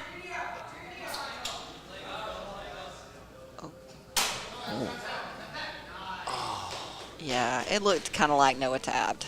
Yeah. You got to call it, ref. Come on, Lance. Make a Yeah, decision. you called it. The referee. Yeah, it did look like Noah tapped.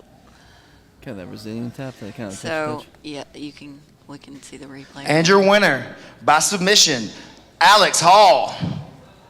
Actually, the replay's going to come up right here. All right, Alex, we'll get you up here really quick, man. It looked kind I of think, like a little bit of controversy on that one right there. The referee called the tap. I'm not sure that Noah did. What do you think happened right there? I just heard tap, and I felt like I was to the point where I was about to hurt his ankle. So I don't know. That's fair enough, man. You did what you thought you had to do. You had the submission applied. The referee said tap, so you stopped what you were supposed to. Yes, Nothing against you right there. Let's get over here and get ready for your next match, okay? Congratulations. Yeah, that's kind of tricky. I mean, it looked like the pressure was on and he was about to tap. Maybe he did. No tap. Just watch. No tap. No And, tap. right. Oh, that No looked tap. that. Yeah. I mean, that was a couple like a. Yeah. No issue with that. No issue with that at all. Right. It saved him from getting injured. Yeah, definitely.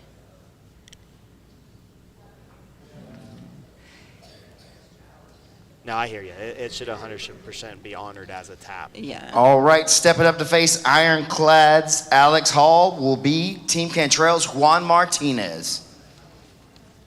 All right. Juan, one of my favorite competitors. Tori's the real MVP. So Alex just got 3, right? That was a Yes. straight ankle. Yeah. Well, the commissioner's saying that was a referee mistake. It was. So he says 100% referee mistake. So, I'm sure. You can't fault Alex Hall. He's no. there. No, the ref definitely tells says tap, and It's the hardest job in sports. Oh! We saw him attempt that. Oh my gosh.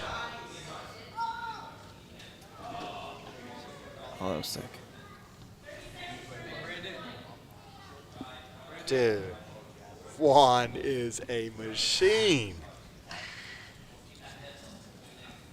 Hey, Juan Sr., if you're still watching, your son is amazing. It's a beast.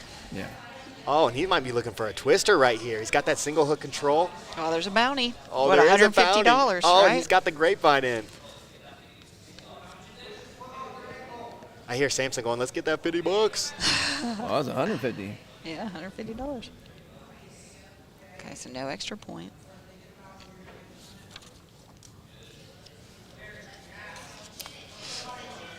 Yeah, Brian, Noah wasn't complaining, but he doesn't speak. Yeah, that's a good point. Yeah. I'm just glad he didn't get hurt. Yeah. Who cares? That's a big boost for Alex Hall, but he was so close. The hand was right there. And we've had this twice now with Nakaya's match against Tara. That's true. I thought Tara tapped. But we've got Juan in on the rear naked choke. He switched off this twister. He's got the body triangle in, and Alex Hall's got to survive. He's got 4 minutes, and he's already had 2 matches. But he's super young. He's super tough. He says he's rehydrated from yesterday, so. 4 minutes remaining.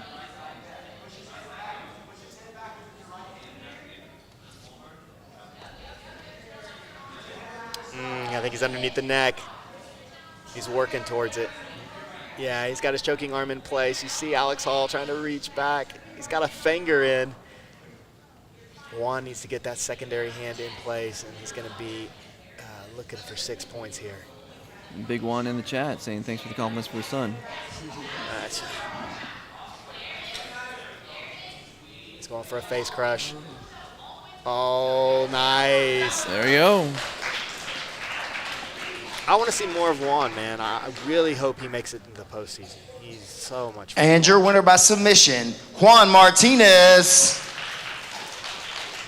Juan, come here. To the winner's circle, sir. 6 points for yourself there against a tough out like Alex Hall. Are you glad to get that one back for your team? Yeah, I am. I mean, I was looking for the choke because I want to get those 6 points. So I was really happy to get that. Right on, dude. Well, you're going to have another match coming up in just a second, okay? So get a little break in.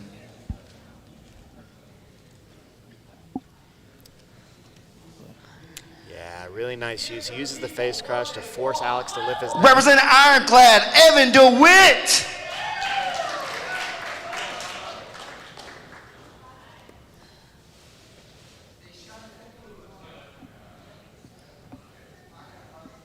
Yeah, uses that face crush. Alex forced to lift his neck, and it turns it into a beautiful RNC for 6 points. Where does that point his point-wise, you know? Right now, that puts him as tied for 8th place with Reese Lefevre. Okay. So Again, that big point that Reese did not put any points on the board today, so he had just the 10 from yesterday. Now, he's looking almost on the outside. That's crazy how it's shifted because, you know, you saw yesterday Kamoy's team, low energy, right? Mm-hmm. Today, they won their first dual matchup. Today, they're putting up some points. Giovanni already started off with a choke. We see Juan get the choke there. They're a different team. Might have been those Zercher squats. Kamoy rage yelling at them. Evan DeWitt on top with a black and white rash guard, ponytail, and then Juan on the bottom, black short sleeve rash guard. Yeah, and I've got no issue with the referee. You know, we've got Court Vermin saying, like, he had one of his matches stop. Super deep Americana, wasn't going to tap, saw the video later and is glad the ref stopped it. And the ref's there to keep these guys safe. We've already seen some pops. We got a buggy choke by Juan Gonzalez. Martinez. Is he able to bring that shoulder in? It's going to be tough right there. He doesn't quite have it. I mean, he's the right build for it, though, right? Yeah, for sure. He just doesn't have it. He's not elbow deep. He's trying. Oh, it's getting deeper, though. He's got it deeper. Oh, he's getting it deeper. This is a problem. DeWitt's doing a good job. He's posted on the floor trying to create some space. Got 4.5 minutes left. DeWitt not panicking.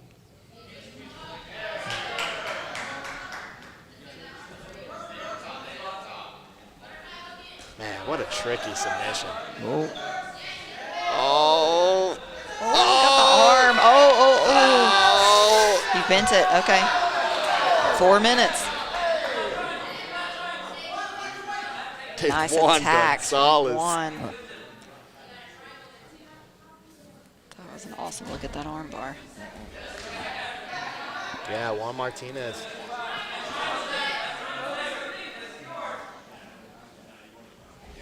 He's a beast, man.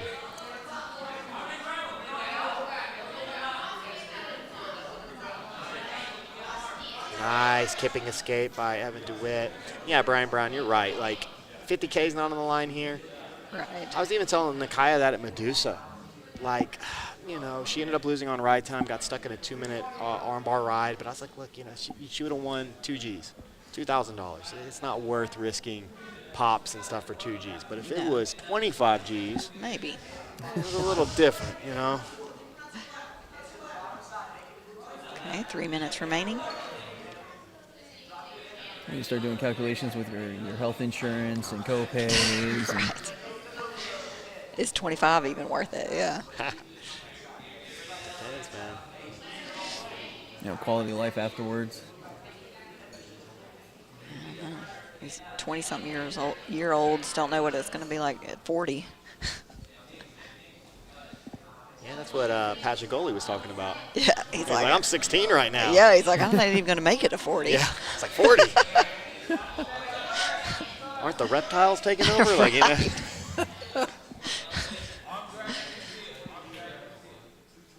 But 220, it's been a very entertaining match. Evan, man, super game. He's had a great season so far. Evan's at what, 13 points? 13 points, you were correct, sir. Okay. There's a little pack of them there. I mean, you see, 4 of them, plus I believe Alex Hall's now at 13 as well, so that makes 5. Yeah. And Juan now at 10. Oh, maybe Juan's starting to wear a little bit. Evan, nice guard pass. Well, Juan put through a whole lot out of him, though. Those first 3 minutes were fast. Yeah.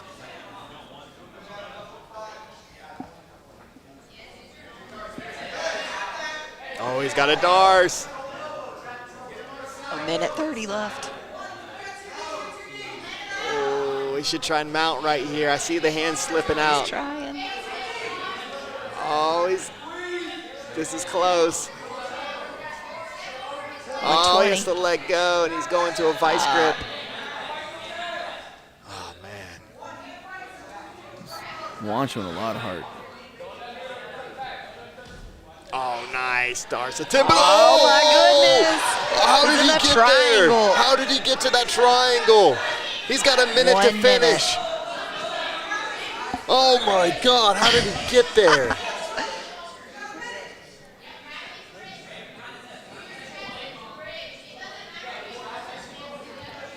We got 45 seconds left. Yeah, he's going for this Udi. You can see, man, Juan's exhausted. You can see it in his face, but he needs to try and find this break.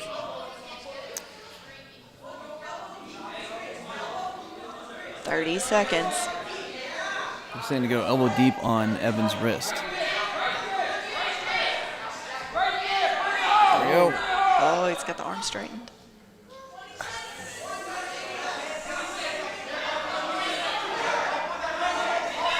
Evan's crazy.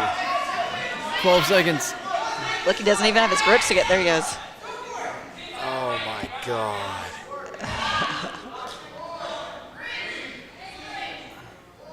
Oh, my Nice job, Evan. What a match. That was an exciting draw. Remember, they called each other out, too. This match finishes with a draw. Nice job.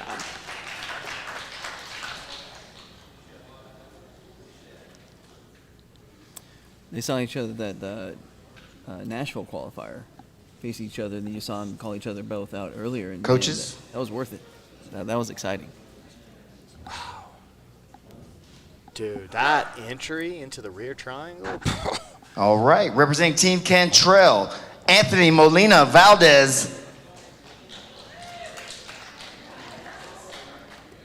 His opponent, Wesley Carter, representing Team Ironclad.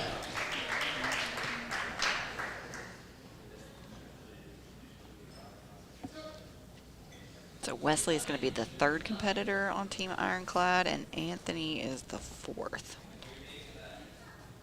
Wesley is in the white and black rash guard. Anthony's in the blue short sleeve rash guard. Anthony definitely has to have a sense of urgency. He needs to get some points on the board. I mean, he was the first gentleman picked by Kamoy. He needs to, if he has a chance to make the playoffs, he's got to start getting some points. Yeah. Nice rubber guard. Clears the head immediately. Oh. Oh! Oh. And there you go. 4-pointer. Okay. I think you heard me. And your winner by submission in under 1 minute, Anthony Molina Valdez.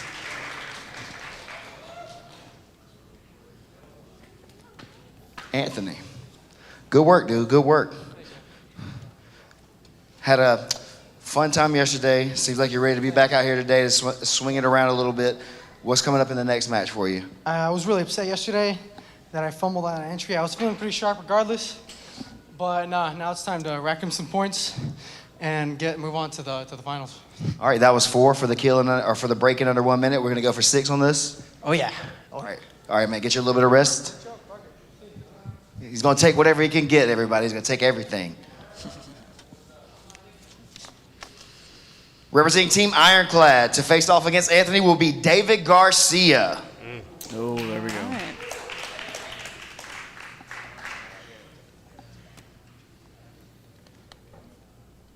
Dane Leake sitting in at 34 points. Both him and Maximus with 6 wins. That's awesome. Because, I mean, we were thinking, you know, anybody in the double digits is going to make it to the, that's what we were thinking yesterday, it's going to make it to the finale. Yeah. But they're starting to put some points on the board. No, just Dane. Well. Everybody else is like right around 10. With a tip of the cap to the Rock Troll at 20. Yeah. Alex Hall. See, I was just, I was wrong. I was telling people, I was like, yeah, we might have somebody get in this like with the low 20s. I was like, maybe somebody will sneak in with 24 points. It's looking like maybe in the teens. Like, you're just going to need to get in the teens. I wonder what they're going to do, like you said, if there is a tie. Right now, we got a bunch of dudes in at 13. We're going to see Sampson here in a second, but David Garcia's in at 13. Mm-hmm.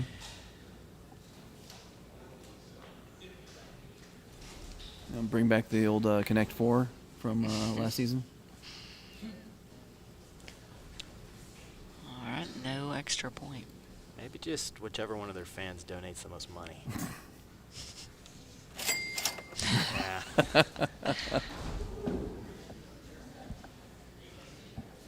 We haven't had a lot of matches go off the mat. That's why it's been so exciting. We don't want people like staying along the edges, you know. I mean, South Dakota Chris, he just throw him right back on. Yeah. He's a big gentleman.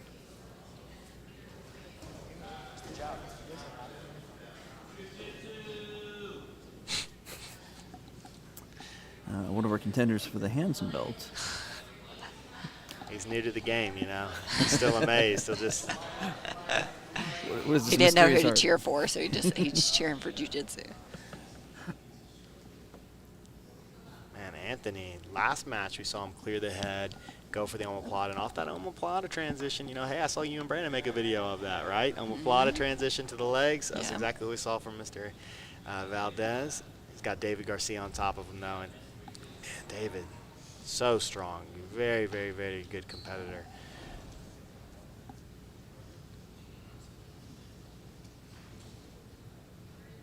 David has 13 points currently.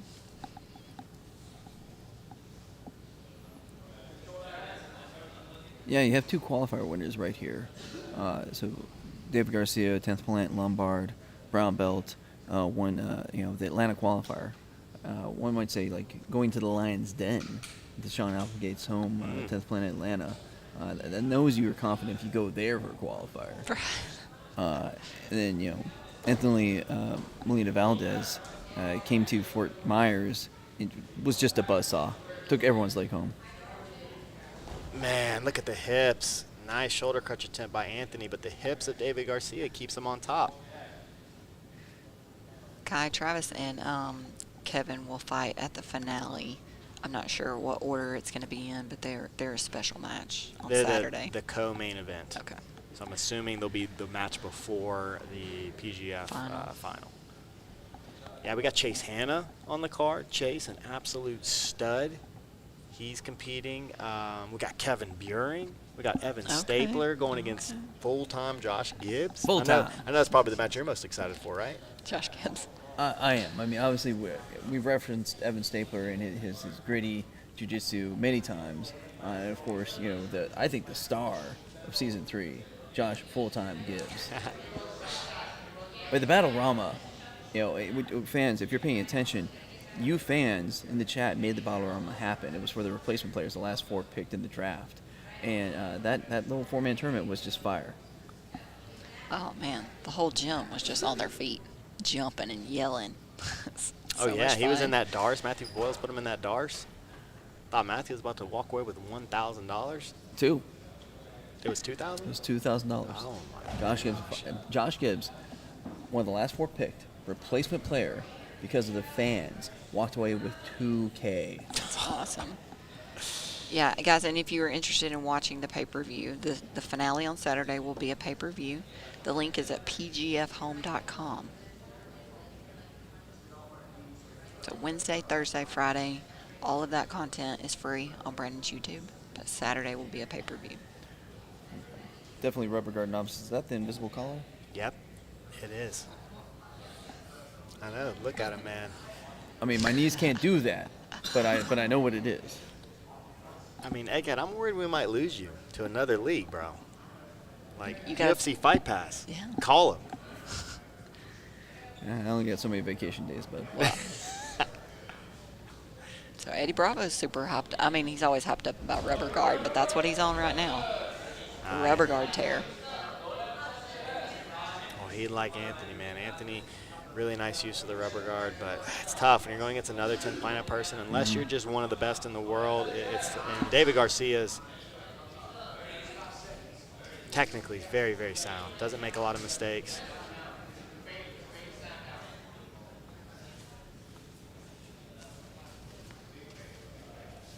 Okay, getting a little dance, a little shuffle from Anthony Molina, or Mr. Jack Harlow. I saw some people calling him Jack Harlow in the comments. Nice arm drag by David. So David Garcia is going to walk away with 0 points today. yeah. Matthew has not gone again since his Dane match. Joseph, you were asking if Matthew had gone again. This match is a draw.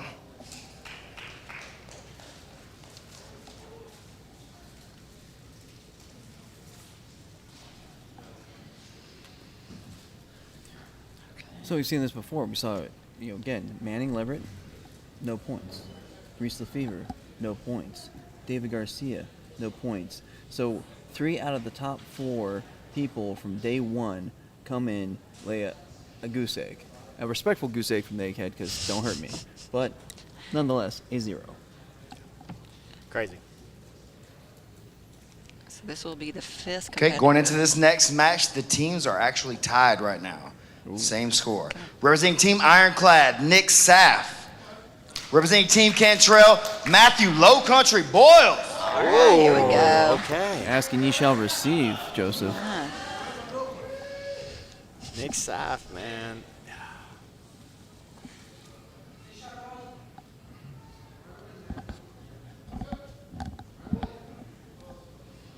That's probably a smart move. Nick Saff coming with one of the biggest upsets of the day so far. Taking out Reese with that gnarly straight ankle.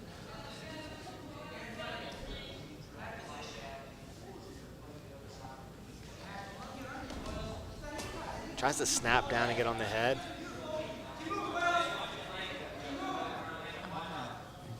Oh, he's got a leg. Nice knee slip. Slips the knee, but man. Oh, you can kick Boyles off all you want. He's come back after you. It's crazy how you can hear the mat side. You heard Nick's kind of chuckle right there.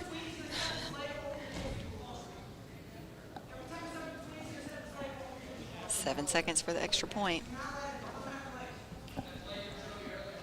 Oh, he's in on a Kimura. He's looking into this arm saddle position, trying to weave the foot in. All right, 1 minute has expired. Oh, my goodness. Oh, and he He's switched got a into a leg scissor. triangle. Look at Nick Saff. Pulling on that tricep.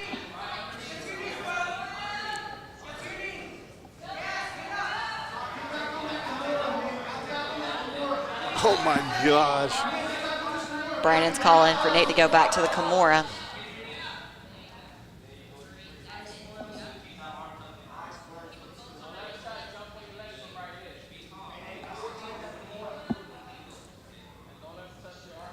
All right, so Nick, arms underneath, so he's in this body lock position.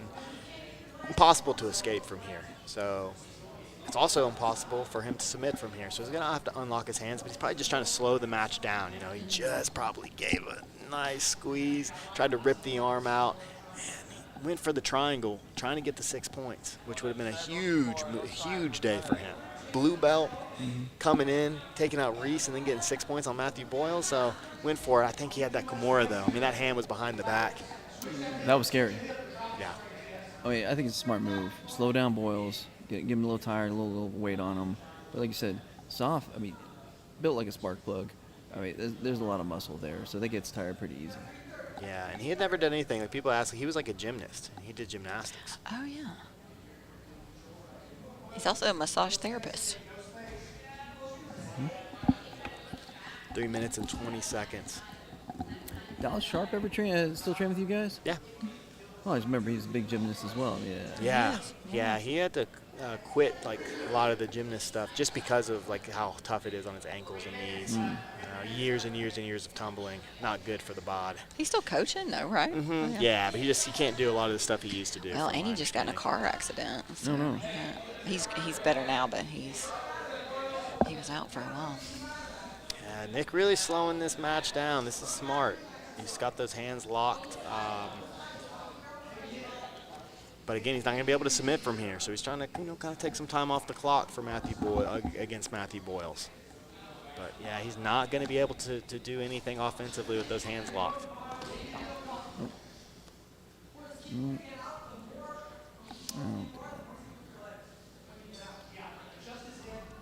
2:20 on the clock.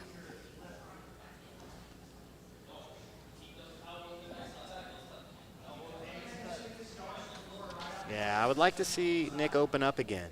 He's been here for 2 minutes now. I mean, I get it. It's like you got this wild animal caged up. He knows once he lets go, you're going to see Boyles. Boyles coming up. Oh, Boyles loves his triangle too. You don't get to see it a lot, but he loves it.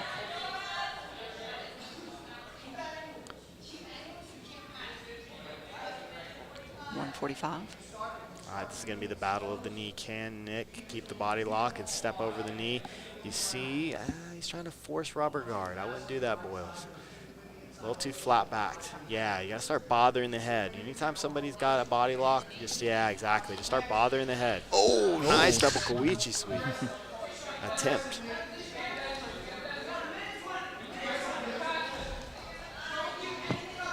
Oh, nice. Oh, nice work by Nick. Nice work by both guys. You can scoop up the triangle from there. Oh, man, you guys have been just treated today, and we're going for another funky triangle from Nick Saff. Nick trying to get under the elbow. 56 seconds remain. Oh. Less than a minute. Matthew Boyles not disappointing. Oh, my goodness. Yeah, Nick's really tough to heel. Nice heel slip. Oh, nice entry. Everybody turns. 30 seconds. Oh, he tapped him. The tap. Nice, Nick. Oh, my gosh. What a great match. And your winner by submission, Nick Saff. My dude, do you want to talk for a second or you want to catch your breath? All right. Well, hey, we appreciate the hard work you just put in. Low country's the hard got to put out. Get out here. Get this next one. We'll talk after that one, okay? Okay, thank you. All right, brother. Good work. Yeah, could you imagine doing an interview after way. rolling with Matthew Boyles? Man, inside heel hook here. Keeps the knee line. Belly down. And representing Team Cantrell will be Samson Famabout. Ooh, okay, this is going to be an interesting match. I wonder if we just see Nick maybe bow out this one. Oh, no, Nick ain't about that. Nick's staying out there. Is this, who's left on Nick's team? 1, 2, 3, 4, 5. He's the 5th. Yeah. So I think there is one more. Man, I would hate to go against a guy like Samson Tired. After I just fought Matthew Boyles, I got a minute to rest, and now you're throwing Samson? Oh, straight ankle. Attempt. He's trying to get the fort. So you go belly down? Yeah, he's trying to. See Nick trying to wrap up his own.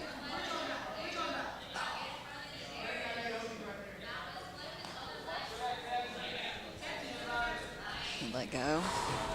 Samson's up. Whoa, pass. dude. Oh, ouch. Nick is about it.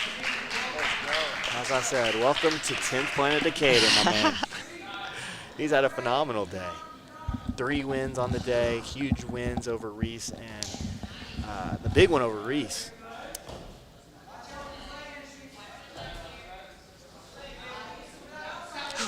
Yeah. Good decision. Oh, and Sampson just misses out on that extra points, but it's close. And your winner by submission, Samson Famabout. Samson moving into 3rd place. Moving into 3rd place, and Lindsay, I'm sorry, I was wrong. Alex Hall did have one. Does he have the extra point? He did get the extra point. You're very correct. So now Alex Hall's in 4th place with 14. Samson just moved into 3rd place with 16. Of course, everyone's following Dane Leake with 34.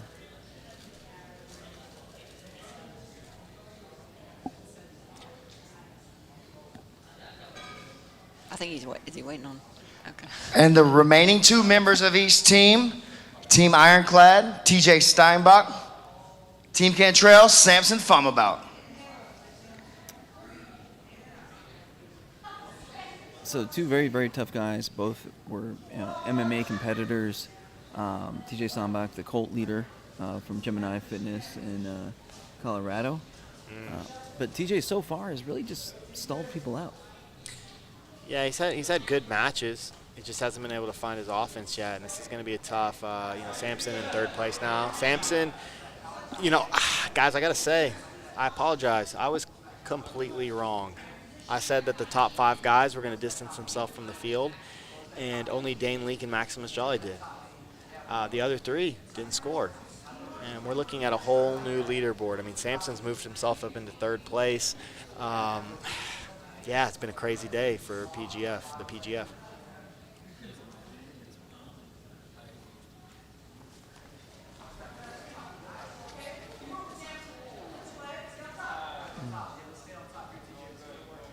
Seven seconds for the extra point.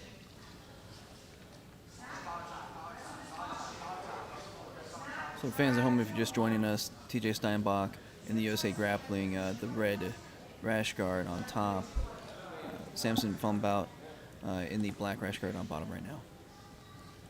And Samson's a brown belt out of Sierra MMA in Utah, and TJ Steinbach, brown belt owner, head instructor at Gemini Fitness.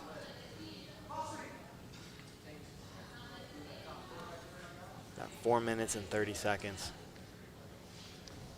They're saying in the chat that TJ's missing a couple of fingers. He is. Oh, I was unaware. Really? He's got a lot of story. Okay. He's got a lot of story. Oh, I imagine. Does it involve sharks? No. Okay, I'm not as interested. Gemini Fitness is 1.5 fingers. Ooh, Samson turned his back and TJ attacking him. I don't think, Court Vermin, I don't think that's the actual truth, but I like your story better than sharks. Oh, man, that's, I'm back interested.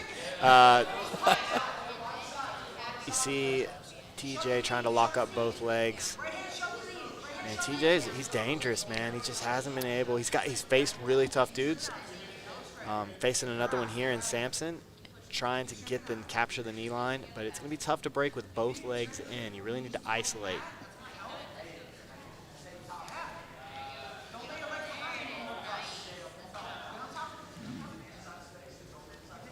Maybe that's how you enter the cult. Oh, man. That's a high price to pay.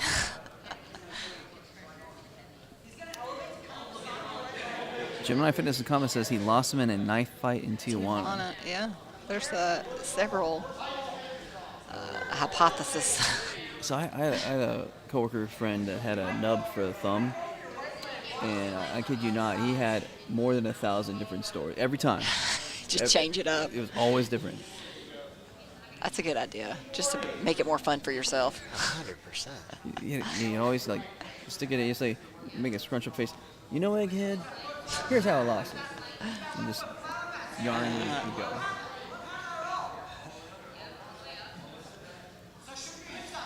Two minutes and 20 seconds. And TJ committed to the legs. We saw him succeed. I mean, he had a couple of sick knee bars in the Decatur qualifier.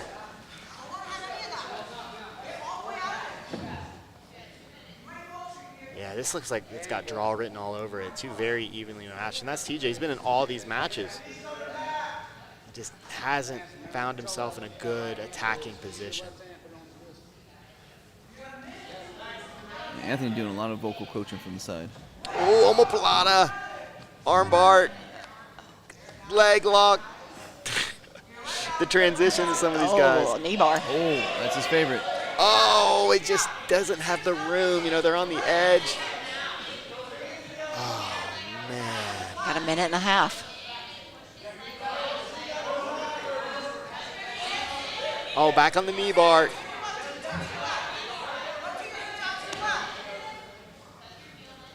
Minute 20.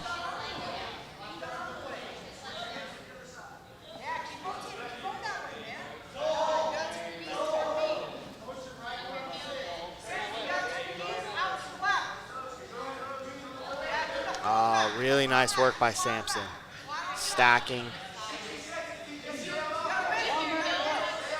Yeah, Sampson's in a good defensive position.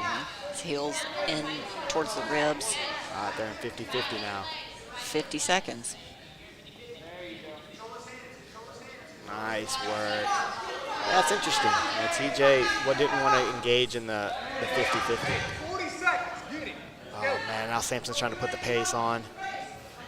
TJ been really offensive the past few minutes. Probably both of them had to keep him from rolling off.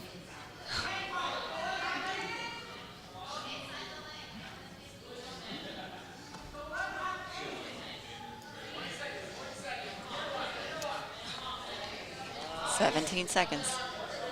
Okay. Nice leg entry. Sampson got his heel up. Can he hide it? 5 seconds.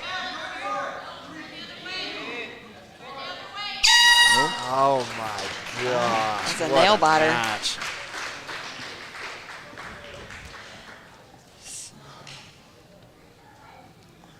This match finishes with a draw.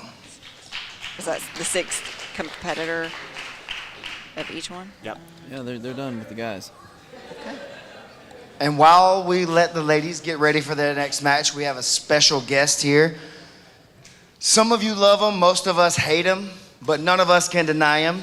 He's the Season 1 PGF champion, the winningest athlete in PGF history. It's the bad guy, Elijah Carlton. That's a bad guy. What's up, Elijah? It's good to see you up here tonight, man. This is the first season that you've not been a part of, man. How does it feel being just a spectator this time? These guys are just really lucky. I didn't cut to 155, you know? I heard a rumor that you're coming for the next season's title at 185. Can you give me anything about that? Daddy's back in Costa Rica. Oh, you heard it here first. Okay, so we're going to put everybody on notice today. You're going to go undefeated, run the whole table, win the whole thing again. No questions asked, right? That's a given. Is there anything else you want to say to the people at home? Randy can't make 185. Don't let him lie to you. We got some beef here between the dump truck and the bad guy? No beef. Okay, all right. All love, all love. It's good to see you, Elijah. We look forward to having you next season, brother. I mean, Randy made 170. Well, yeah. Poor Randy. And though, our when he next makes match that for weight. the ladies, representing Team Ironclad, Kata Davis. And for Team Cantrell, Emily Cyanide Hauser. I think that's where Randy keeps all his water in his quads. And so it's like when he drops all that weight, it's like his quads are like half the size. Yep. It's like an inflatable dump truck, dude. All right, Kata needing a victory here. We saw Emily in her last match against Nakaya give up 6. Emily's been really tough, though. Survived Terra La Rosa. I mean, let's just face facts. If you're one of the female competitors, you need kills. Yeah. To be able to catch up to Nakaya, every match has to be a kill from now on. Yeah, and what's crazy is the next match, is between Joanny and Nakaya. I think everybody's 2 favorites to win this season. And Joanne's at like a must-win point. Like she's got to win. And I'll admit it, I mean, Wallow showed me the text messages between us, and I had Johnny winning it all for the ladies. Oh, she's going for this Barado Plata again. We saw her tap Tara La Rosa. This is, when it's locked up, I'm telling you guys, so scary, very, very difficult to escape from. Oh, it's getting tight.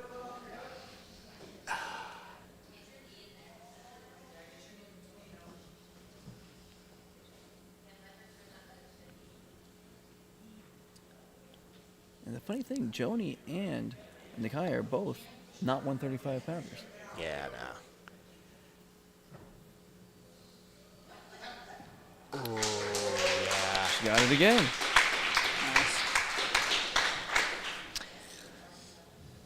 We need a Barato Plaza bounty. Yeah. That wasn't within a minute, was it? Nope.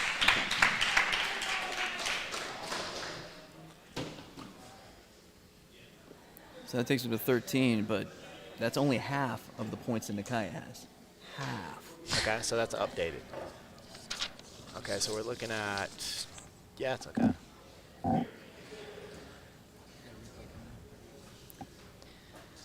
Okay, man, this Barado plot is nasty. Maybe waited a little too long. You saw her kind of rubbing her shoulder. Oh, man, I wish I was better at that move. Might have to get me a private lesson from Kada, because it's just devastating. When you're in that position, you're stuck. And it's so funny, people aren't as afraid of their shoulders getting messed up. But man, that's a year recovery. I mean, yeah, for me, it's been 2 years, yeah. Yeah. Doc Cantrell. 2 years. We get Kada and we get the Rock Troll working for Doc Cantrell, man. Business is booming. So again, going back to the Alex Hall, from 0 to hero. 0 points yesterday to now 14 points, third place. Well, Samson passed him. Oh, pardon me. Samson's at 16. Yeah, Samson's at 16. Fourth place. But no, still, I hear you. It's 0 incredible. to fourth place. Same thing for Samson, though. He was at 0 yesterday. Yeah, you got it. Manning Leverett, David Garcia, they're up in the top 4, and they got goose eggs as they're dropping down. And DeWitt making it happen. But here's the crazy thing: Reese Lefevre, Juan Martinez, tied for 8th place. 8th. I mean, that would be like Dane League last season. Mm-hmm. Coming in here and not making the postseason finale. If Reese Lefevre doesn't make it, wow. Yeah, that's going to be crazy. Okay, and we're back. Kada Davis, can I please have you up here in the winner's circle? I got to give you this moment. You're really, really turning it on today. That's like the third one of those shoulder locks. What do you call that? The Barado Plata? Well, actually, I guess it turned into a bicep slicer. Oh, it's more of a slasher this time? Yeah. Okay. Is that something that you do a lot? Because it seems like you keep finding that position over and over. Yeah, and I probably should be using them more. Barado Platas and Tarico Platas are some of my favorites, and I need to be using them more. Okay, well, let's see some more of that tomorrow, man. This is really great work. Congratulations. Our final match will feature from Team Ironclad, Nakaya Jackson. And from Team Cantrell, Joanne Chamberlain.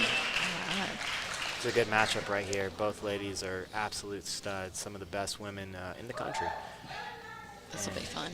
Joanne's been on a tear today, but she's got even a draw here doesn't really help her. She's got to make up some distance. Kind of tell Nakaya. We see that Joanne's not really using, what, is it her left arm or her right arm? I think it was her left arm. I think she's... Okay, she's using it. Her right arm's kind of laying down there. Oh, well, she was doing that with her left arm then, when she was collar tying with the other arm. She was leaving the other arm straight. Mm-hmm. So we're 40 seconds in. This is going to be a good one. An awesome way to end the day with our two top leading females, both just incredible grapplers. Nakaya's in the closed guard. And this is, hey, you knew you were going to see this from Joanne. She's got a very good closed guard. She locks in the body triangle. 5 minutes. So 5 minutes left. We got Joanne working in the closed guard. We saw her finish Anna Kanaj with the triangle earlier to get 6 points.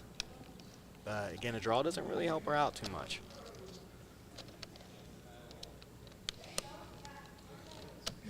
Nakaya can kind of play this one safe. She's up by 8 points, correct? And I think her team is winning the points. So I think she'll get an extra point, be up 9.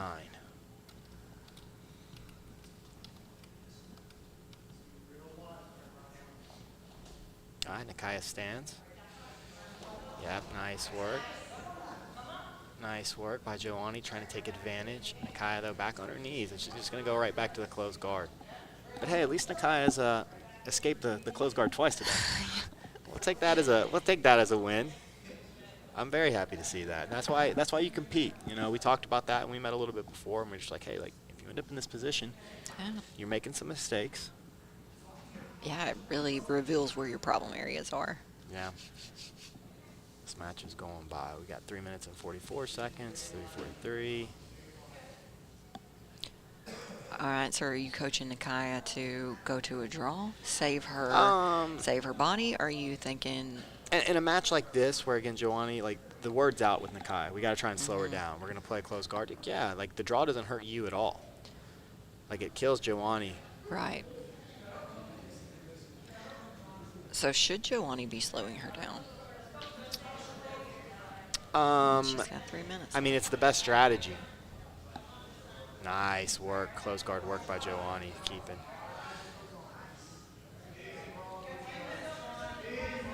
Yeah, 3 minutes. Yeah.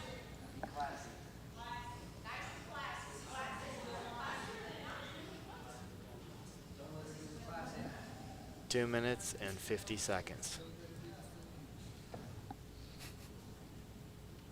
Yeah, and they'll face each. Oh, nice hip bump sweep.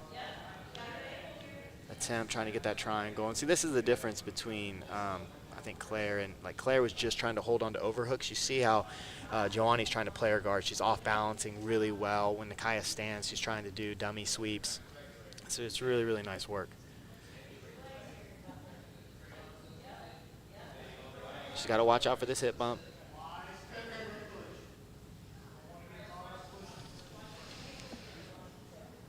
No, so Kevin, the winner, they're just doing regular season points. If the women are having so many matches, they're just doing whoever scores the most points during the season wins.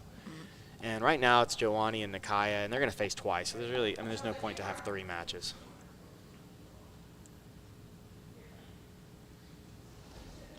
$1:54 left on the clock. See Nakaya trying to step over. Yeah, she had a nice.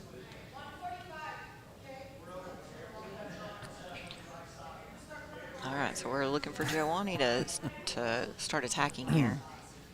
Yeah, she definitely needs to. Again, she's been doing a great job with her guard. I think she's had some really nice off balances. Nakaya's trying to slice this knee up the middle now. But she's definitely been in control of the match, but she's put Nakaya in zero danger. And like I said, you know, Nakaya doesn't have to do anything in this match. If nothing happens in this match, she's up by 8 points. I mean, she's up over a kill. And they both have 4 matches tomorrow. So it's going to put a lot of pressure.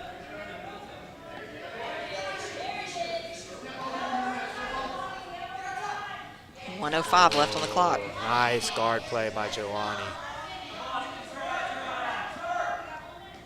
Oh, nice step over. Almost. 53 seconds. Yeah, that was excellent coaching advice by Brandon. He's like, look, don't push. She's careful.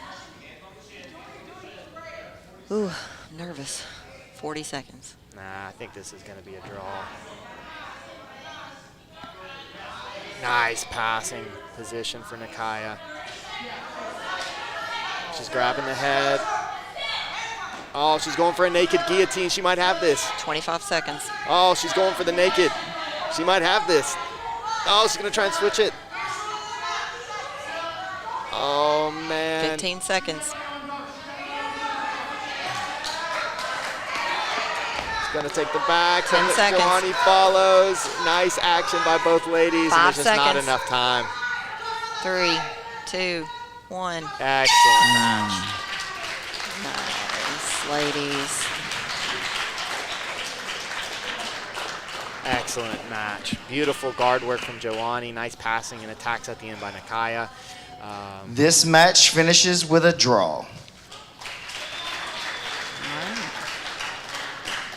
two of the best in the country right now. Both ladies. We'll wait for our official point total here.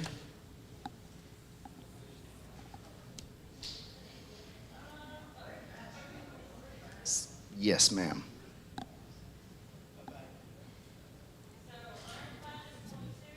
Ironclad 22. Cantrell 19. That makes our winners Team Ironclad. They get an extra point too. For this team duel. Just a wrap. Go wrap it up. We want to thank everybody for coming out for day 2 of the Professional Grappling Federation, brought to you by Subversive. We'll be back tomorrow for the final day of the regular season. We hope to see everybody tuning back in at 12 Central right here on YouTube. Okay? So I just want to say thank you to everybody at home. Good night. Charlie and Thomas, I love you. All right, so again, looking down from the top down, Dane Leake, 34 points. Just really setting himself apart from everyone this season. Rock Troll looking for that match against him, coming in at 20. Alex Hall from 0 to hero. I'm sorry, he's at 4th place with 14 because Samson got that extra break, so he's at 16. So Samson's falling back again, 0 to hero, up to 16. Alex Hall 14. And we got a whole slew of guys at 13. And then we got a whole nother day of matches tomorrow at noon. So who knows where these guys are going to end up. Could there be a 0 to hero that's a 0 now that could come in tomorrow and still make it? No doubt. I mean, if somebody just slew everyone on the other team, okay. You're talking about 7, 7, 7. Or even with 3, because Okay. there's possibility. Well, I guess everyone else would have to go, but if they all got eliminated, still there's possibility of 9 matches, hypothetically. Okay. So mathematically, it's possible. It's 9. 9 times even just 3. Yeah. Boom. You're up there in 2nd place. So it's possible. So there's still, who knows what's going to happen. So it's like good old Dumb Dumber and Samsonite. So you're saying there's a chance? You tell me there's a chance. Yeah, and the women's side, we're going to have Nakaya. I believe her team won, so she's going to be at 27 points, so she's going to have a 9-point lead going into tomorrow. It's going to be really tough. I think that might be a little too much. Joanni's going to have a day tomorrow, and Nakaya's going to have to essentially not score. So, it's going to be exciting. Tomorrow, again, we got 2 more blocks. That means 4 actual team duels. Starting off with Kamoy versus Elkins, Caleb versus Sean. Wrestling is all the rage right now in no-gi jiu-jitsu. Coach Jake, Ironclad Wrestling. Wrestling is a part of most grapplers' game that they just avoid like the plague. It's a real vulnerability for some higher belts that are otherwise great grapplers. It does not have to be that way, though. At Ironclad, we're doing some game-changing work, and we've created some innovative stuff for you guys. You need to go check out Ironclad Methods. There's a Wrestling for Jiu-Jitsu course. Pick that up. It'll help you out, whether you're a white belt that's just looking to get some self-confidence or an upper belt that could definitely use some improvement. If you're trying to get your wrestling game right, you got to go check out Ironclad Methods. We'll see you on the mat somewhere soon.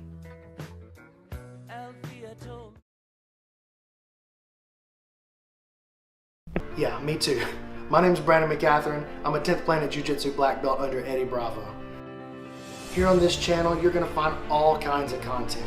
I do 1-minute jiu-jitsu hacks. I got full seminars, instructionals, jiu-jitsu breakdowns, and then every Friday, we do a show called Not the BMAC Show, which that'll make sense. Just watch it, it'll make sense.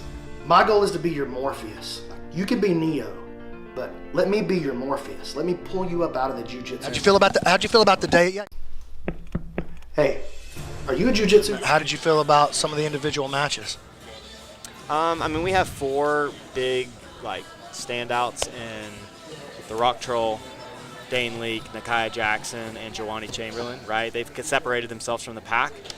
The rest, hard to get points this season. Yeah, man, super hard to score. Super hard to score. I love this quintet style. I feel like it makes it really fun to watch. What do you guys think? Oh, yeah, incredible. I think it adds another dynamic, makes the coaches relevant, and also everything you've done has made more of a sense of urgency happen with the competitors, from 6-minute matches to submissions or nothing, to now you don't know how many times you're going to hit that mat. So you better make the most of every second you have. So everything is it's all about incentives, and everything just keeps adding up. Like, you have to fight. Yeah, I mean, if you would have told me yesterday, hey, Sean Applegate's team won both their quintets, didn't need all their guys. Today, I mean, they got beat pretty bad. They were the lowest point scoring team. Multiple team members, like you told me, Stephen Dana, Reese Lefevre, and Manning Leverett weren't going to score. Weren't going to score today in day 2. I mean, I would have bet $1,000 against that. Yeah. I was that confident that they would. So crazy upsets, obviously. Nick Saff. Nick versus Reese is the big one. Yeah, and then he comes in and he taps Alex Hall as well. He gets 3 submissions today, and he's right in the conversation as there's always a blue belt. There's always a blue belt that comes out of nowhere and surprises people, and that's what's so special about this is Nick would have lost because he didn't score any points. He didn't have any wins day 1, so he'd be out of the tournament. But we see in day 2 he comes back a new man. Yeah. We saw that from Alex Hall as well. I mean, 0 to hero. Yeah. He's up there in 4th place right now. And yesterday, Alex is in 4th place right now? How many points did he pack up today? I believe that was 14 or 14. 14 he gets points an extra point for the team. Oh, 15. Man. Yeah. So he's right behind Sampson, who again was pretty much out of the picture, and now he's at 16 points. He's in 3rd place. I mean, it's crazy how you rack up a few wins in a row, and you're right there in the conversation again. Again, that talking about the quintet format, it's all about when you're on the mat making the most of it. You could have nothing, and then all of a sudden you rip off 3-4 wins, and boom, you're right there. So I want to hear from the chat. I'm going to read it all right now. Do you guys like what we're doing here? Do you enjoy it?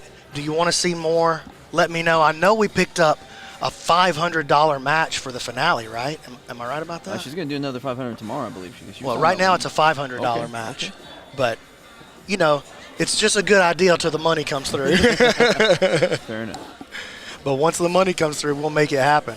We'll pay our debts to the YouTube overlords, and we'll give the rest of these guys. Man, that's incredible. What other promotion has something where the fans can directly support, contribute to, and honestly bless these athletes, man? That's amazing. Top 8 right there. There we go. Dane. Oh man, Dane running away with it. Yeah. Dane, Maximus. What a story for Dane. Last season literally missed the playoffs. Had a bad season. He would say he had a bad season. Yeah, he did. And he's been the best guy. Him and Maximus, both with 6 wins. They're by far the best guys. Maximus leaving himself within striking range, though, with all these joint locks. He's our season's Jonathan Roberts. Yeah. Yeah, leaving himself in striking range, though. Because today we saw, like you guys said, Alex and Sampson come out of nowhere. Mm-hmm. Well, we still got tomorrow. That's right. So and so Maximus comes in, let's say he comes in tomorrow, he gets 3 more breaks. It's only adding 9 points to his score. And a kid like whoever, that's got 6 points, rises up, gets 3 chokes. Mm-hmm. Dude. Well, if you're Dane Leake, do you sit out tomorrow? No. 100% I do. I probably would. I don't think Dane will. I might do 1 match and maybe get a win or whatever, but I'm definitely not taking any risks. Have him rotate me to the back of the rotation maybe or something like that. Yeah, just do 1 match, do not get injured. Do not get injured. That's Dane Leake's thing. Same thing with Maximus. Those are the only 2 guys I think Maximus is still He's on the still edge. too He tight. needs some points, but Dane Leake he could just sip some tea. Yeah. For our English friends that are, in the chat. And he could just enjoy the show tomorrow. But talking about a crazy thing, Reese Lefevre is tied for 8th with Juan Martinez the 5th. So he's almost on the outside looking in. He's just there on the bubble. How crazy would it be Reese Lefevre? Oh, yeah, that's wild. Exactly. I mean, that's what kind of happened to Dane Leake last season. Came with all this pomp and respect and somehow missed it. Again, how crazy would it be if Reese Lefevre, if he doesn't have a 0? That could happen. Let's talk about the ladies so far. I feel like we've got a very clear standout in Nakaya. But Nakaya, because she's allowing herself to keep finding herself in the closed guard, she's leaving herself within striking range. Yeah, it's amazing when you see Nakai in space how dominant she is. Yeah. Just immediately, she gets out of Giovanni's closed guard. She gets out of Claire's closed guard. And on the attack right just away. on the attack and, getting close. I mean, with Claire, she just needed 3 seconds. Even maybe 2 seconds, yeah. Yeah. and- Probably just needed Claire to not know how much time was left. Yeah. That's probably what saved Claire, is that she was aware that there was only 5 seconds of survival that she needed. Okay, I could stay alive for 5 seconds. I can stay alive for 9 seconds, but I got 5 in me. But yeah, she's 9 points up now, and it's going to be really, really, really tough for one of these competitors to catch. I mean, obviously, Giovanni's the only one that could. Yeah. They've got a match again tomorrow. Let's just imagine that's another draw. If Nakai gets any points from that match, it's over. But if it's a draw, it's not looking good. Yeah, agreed. Yeah, Giovanni's really got to come in and hit a home run to make that happen. Yeah, because I really see that, like, Nakaya really just needs one more choke.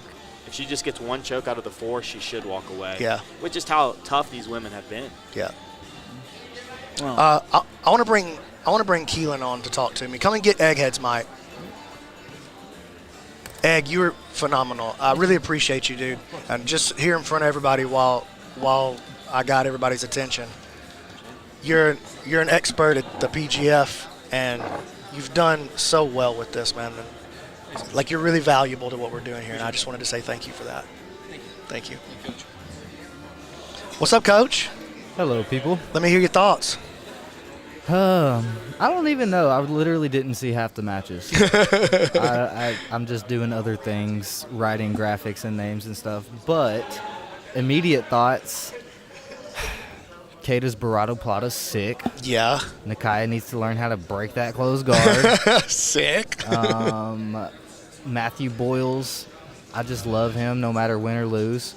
He's one of my favorites to watch. I heard Scaff talk about it a couple times. Like, I mean, forget these top competitor matches that go on forever. I'm trying to see Matthew and Boyles and Nate Irish Taco go at it 5 times in a row. Yeah, under I feel this that. rule set. I feel that. It's just so fun. Some of these guys, like the younger guys, I mean, they're just so fun to watch. And again, I know we've said it a couple times, but these are our PGF fans watching. We're not trying to find out who's Gordon Ryan or who's the next Gordon Ryan. We're just trying to put on entertaining jiu-jitsu for the fans and have the competitors get some reps and just have a good time. And I feel like we're super accomplishing that. Yeah. I feel really, really good about the way the season's going. Man, just as far as production, visuals, graphics, everything, it's just a giant level up, man. You're a superstar. Thank you. I felt like today went much better. There were still a couple hiccups here and there, but just comparing to yesterday, I mean, it was way better. If you look back at Season 3, Night 1 was the worst, like production. Night 2 was just leaps and bounds ahead. I feel like today we did better than yesterday, and tomorrow we'll do better than today. And for the finale on Saturday, we're going to be dialed in.